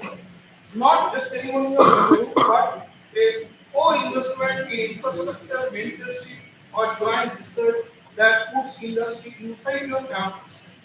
Number 3, mandate entrepreneurship requests. Very important. But IPR, design thinking, financial management, and across all disciplines, do not leave this one department or one enthusiastic professor. Claim the government's resources like NIDI, NISP, CBD, IITA, MSMEs, skill development, ministry, entrepreneurship, etc. These schemes use them for the document to outcome, advocate for more. Thank you very much for attending or giving so much output in this, and I hereby close this session with thanks to AIU and the organizing institute that DP University. Thank you very much. Jai Hind, Jai Bharat. Entrepreneurship in higher education builds innovation and real-world problem solving. With the right support, students can learn ideas that will impact their surroundings and give responsibilities to such an inspiring friend. To felicitate our esteemed dignitaries, we would like to invite Honorable Chancellor Dr. P.D. Patil Sir, Dr. D.Y. Patil Vidyapith Puru, and Honorable Pro-Chancellor Dr. Mrs. Bhagishri Patil Ma'am, Dr. D.Y. Patil Vidyapith Puru.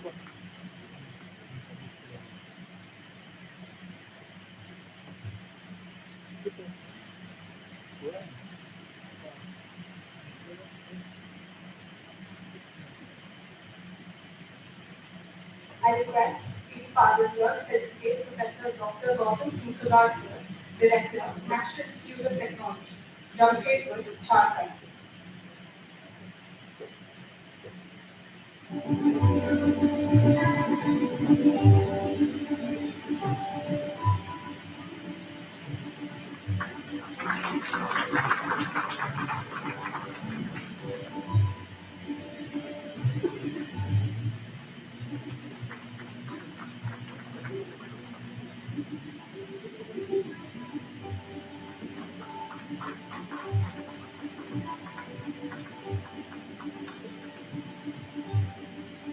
I request Dr. V. Patil Sir to felicitate Dr. Kathy Thomas Ma'am, Vice Chancellor, Rural Islam Center for Higher Education, Kumarapur, Tamil Nadu.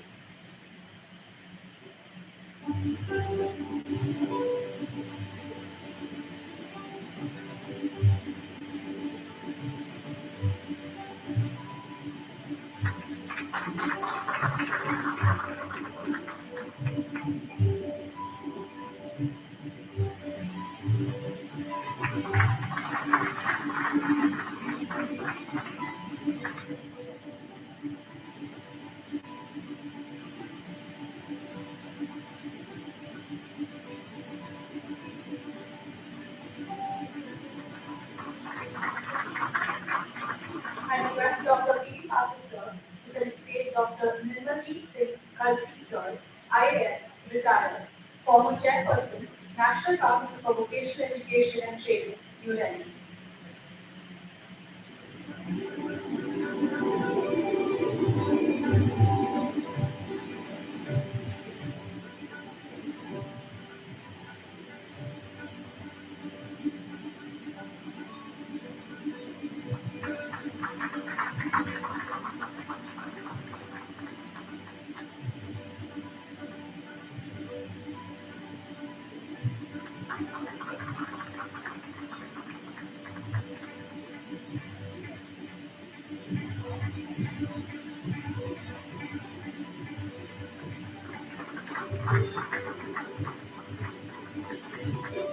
I request Dr. V. Patil Sir to felicitate Professor Dr. Rajiv Sood Sir, Vice Chancellor, Baba Farid University of Health Sciences, Faridpur, Punjab.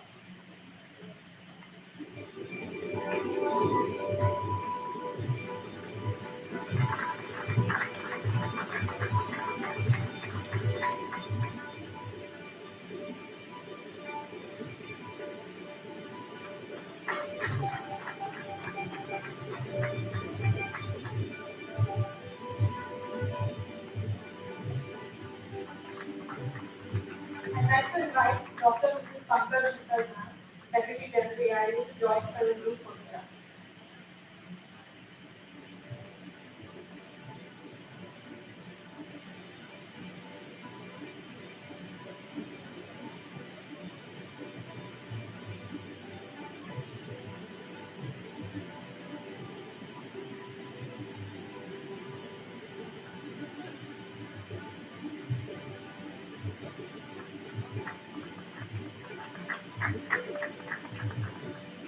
And to Dean Professor and to Bhagishri Ma'am, and to all respected dignitaries.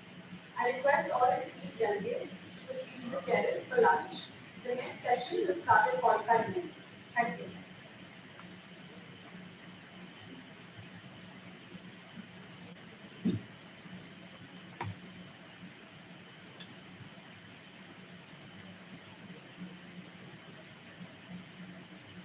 Camera 4-5 full बंद full बंद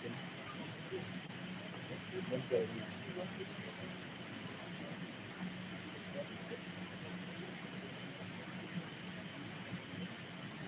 session will start at 3 o'clock.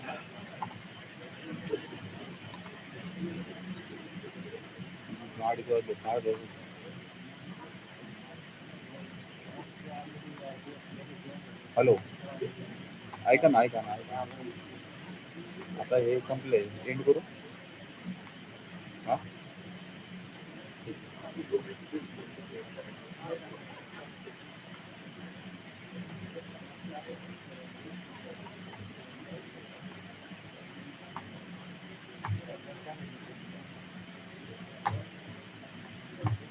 Payment you are P5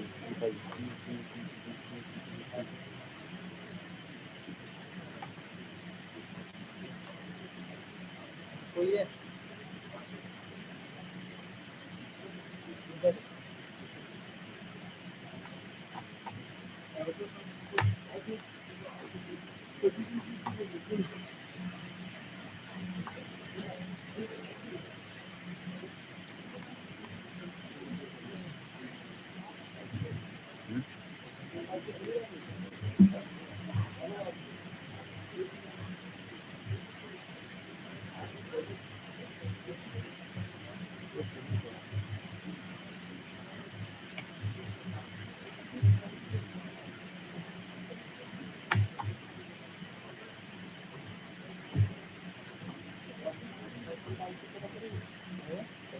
नाही तेव्हा परत तुमचं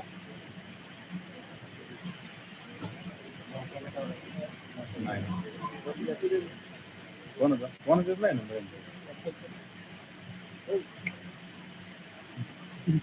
number ते लागतच नाही आपले मेन माणसं ठेवलं आपण कामाची बाकीचे ठेवलंच नाही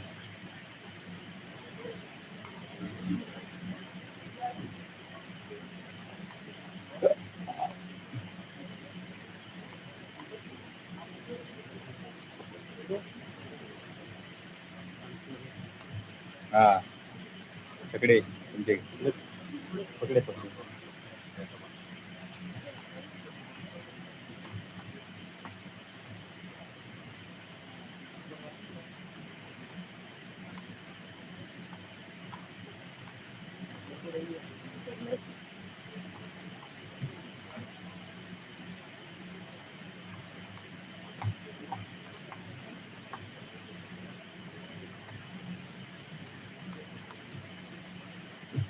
जातो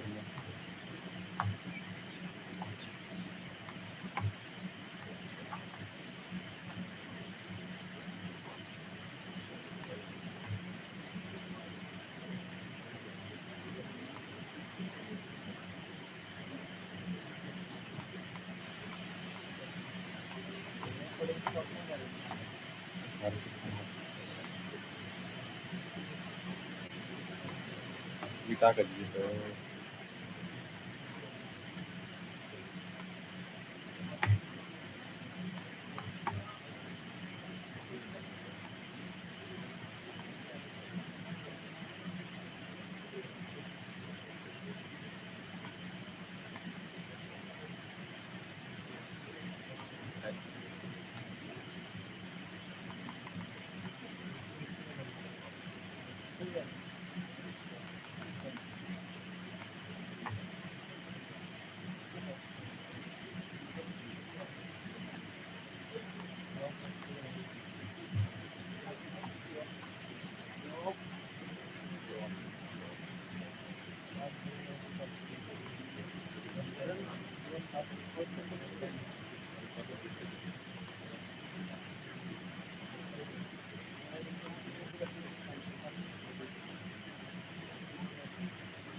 वाटते, तुझं भजन बाकीच्यांना किरकिर वाटते.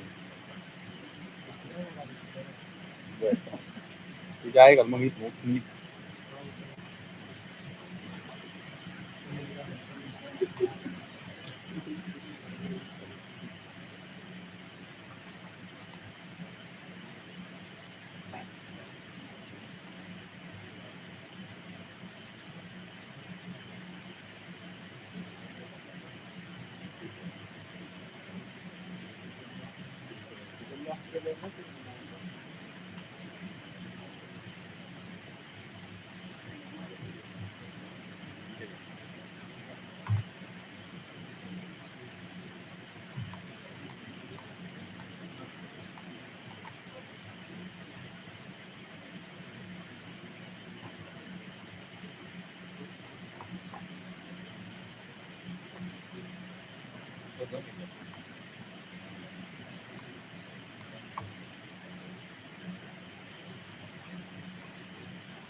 प्रिंट झाले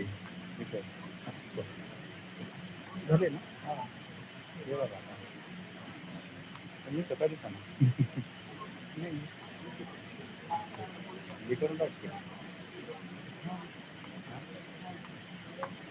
किती झाले बरं बरं बरं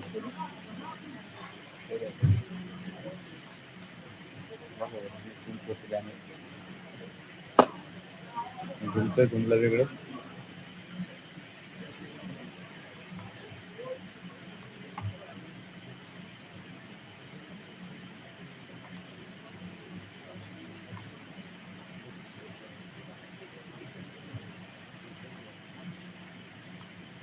तुमचं तुमला वेगळं असं केलं. आता हे बघा क्लॅरिटी वाढली का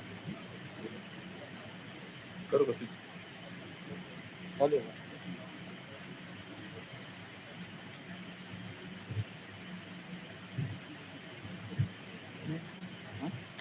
होत आहे नाही ते सगळ्याच तुमचं लाईव्ह करा बरं.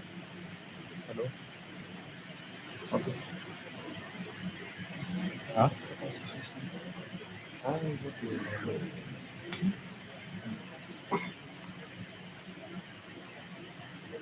चालू आहे.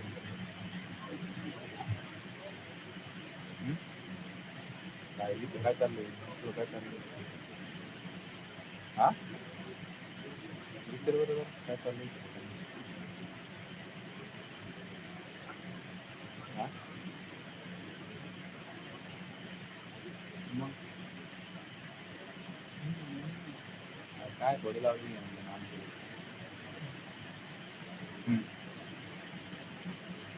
अरे बाबा 2 दिवस आता खात्यात नाही काय गोळा करायचं मग खात्यात नाही काय करायचं खात्यात कसं लागतं हा बोल बोल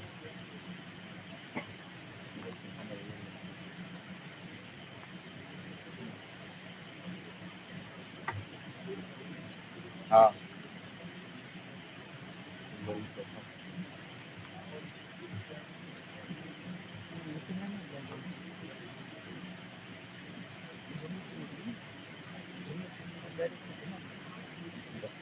बोल बोल हां हां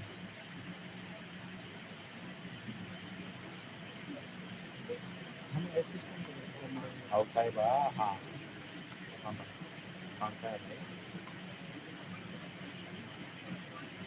एका सिस्टम ना हां मग तुम्हाला सांगतो किती सगळं आहे ते किती आता हे ऑन एअर दाबलं ना मी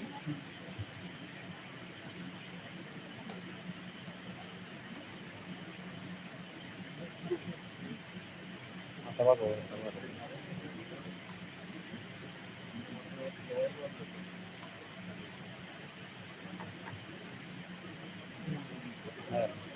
शंभर हां आता इथे बघा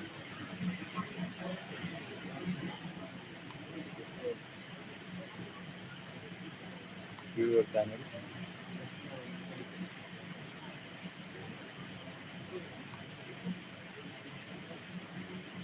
आता सांगतो क्रिएट बोल आहे ना हे सेम करूया सेशन आफ्टरनून पण की पाहिजे आपल्याला स्ट्रीमिंग की पाहिजे हां नाही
वाहनाचं बरोबर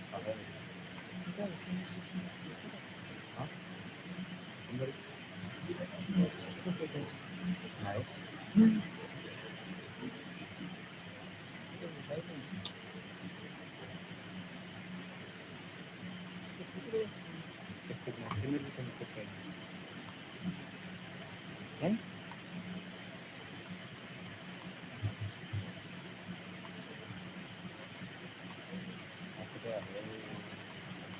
नाव आपण टाकले काय आले काय आतमध्ये दिसतो बाहेर दिसतो म्हणजे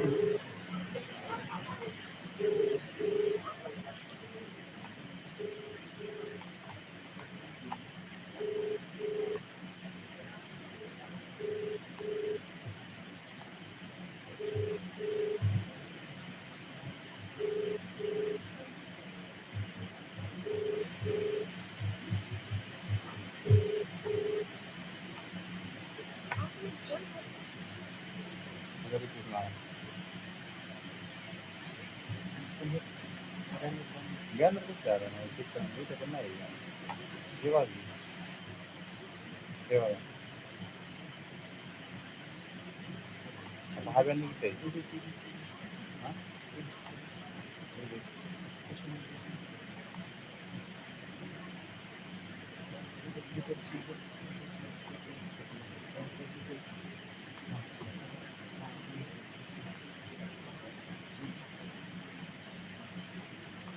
हो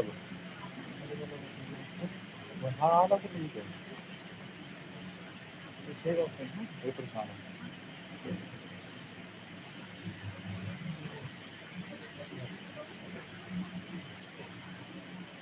हे वॉटरमार्क काढून राहिलं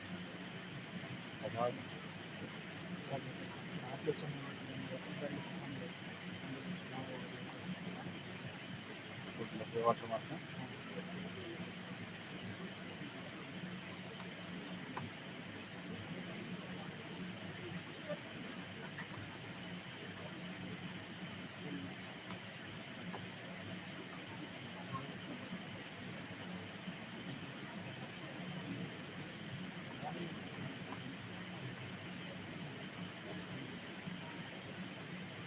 हा लय जुना फोटो चालू आहे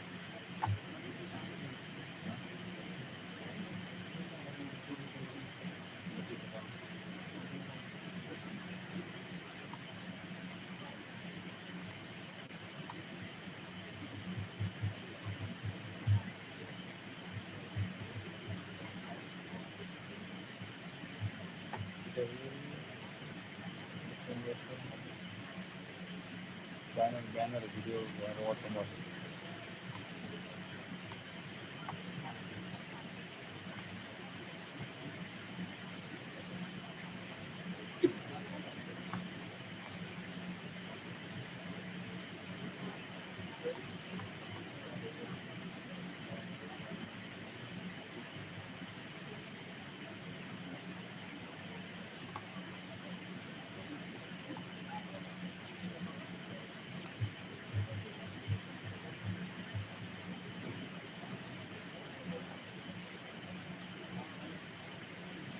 कस्टमाइजिंग ब्रांडिंग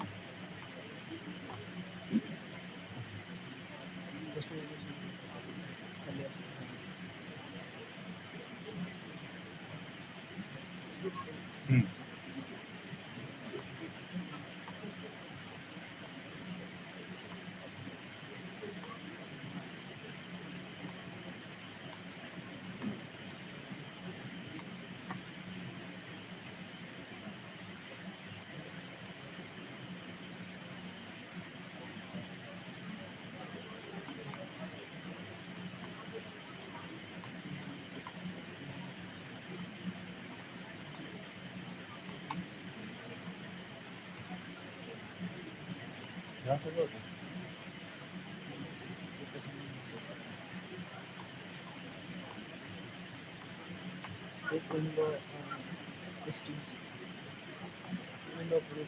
रिमूव्ह करू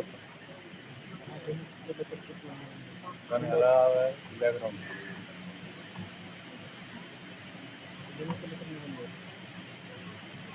हे प्रत्येक व्हिडिओला असं आहे आपलं ठेवायचं का नाही ठेवायचं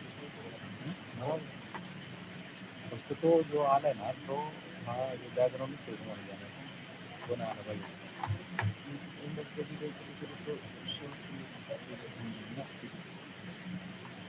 आवाज येतो आता बंद आहे सगळं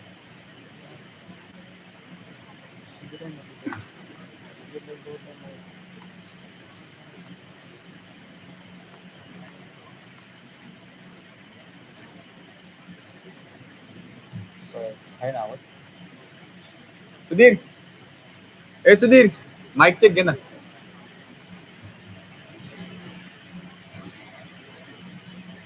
अरे तिथून सांग ना कोण आहे माग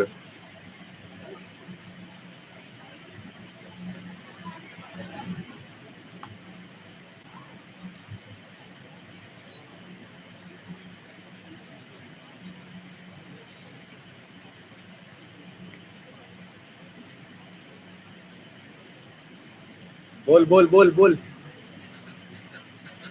बोल. Hello.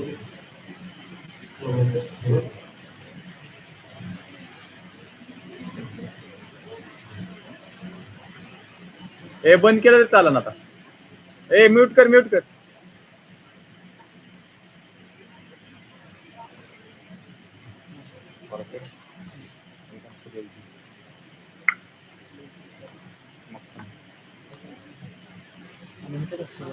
हा?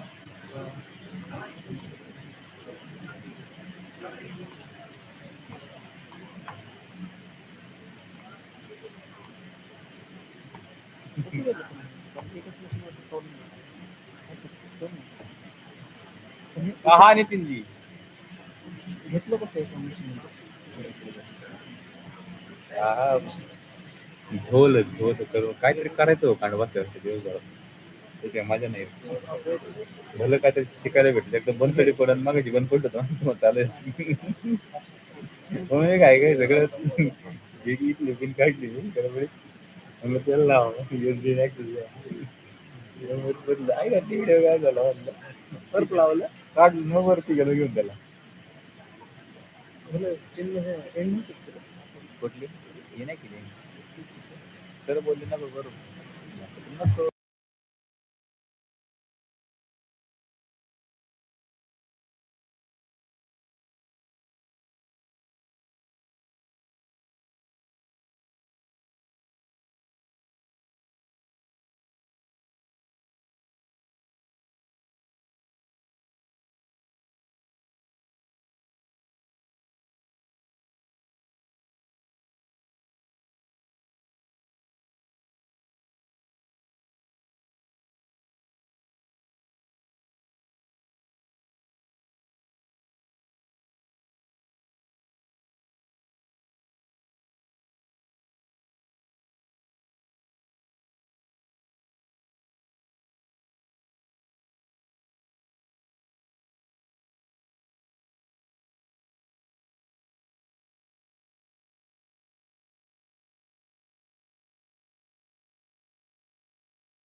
Mathematicians, honored delegates, I welcome you all to this significant session focused on a theme that represents the future of higher education and innovation.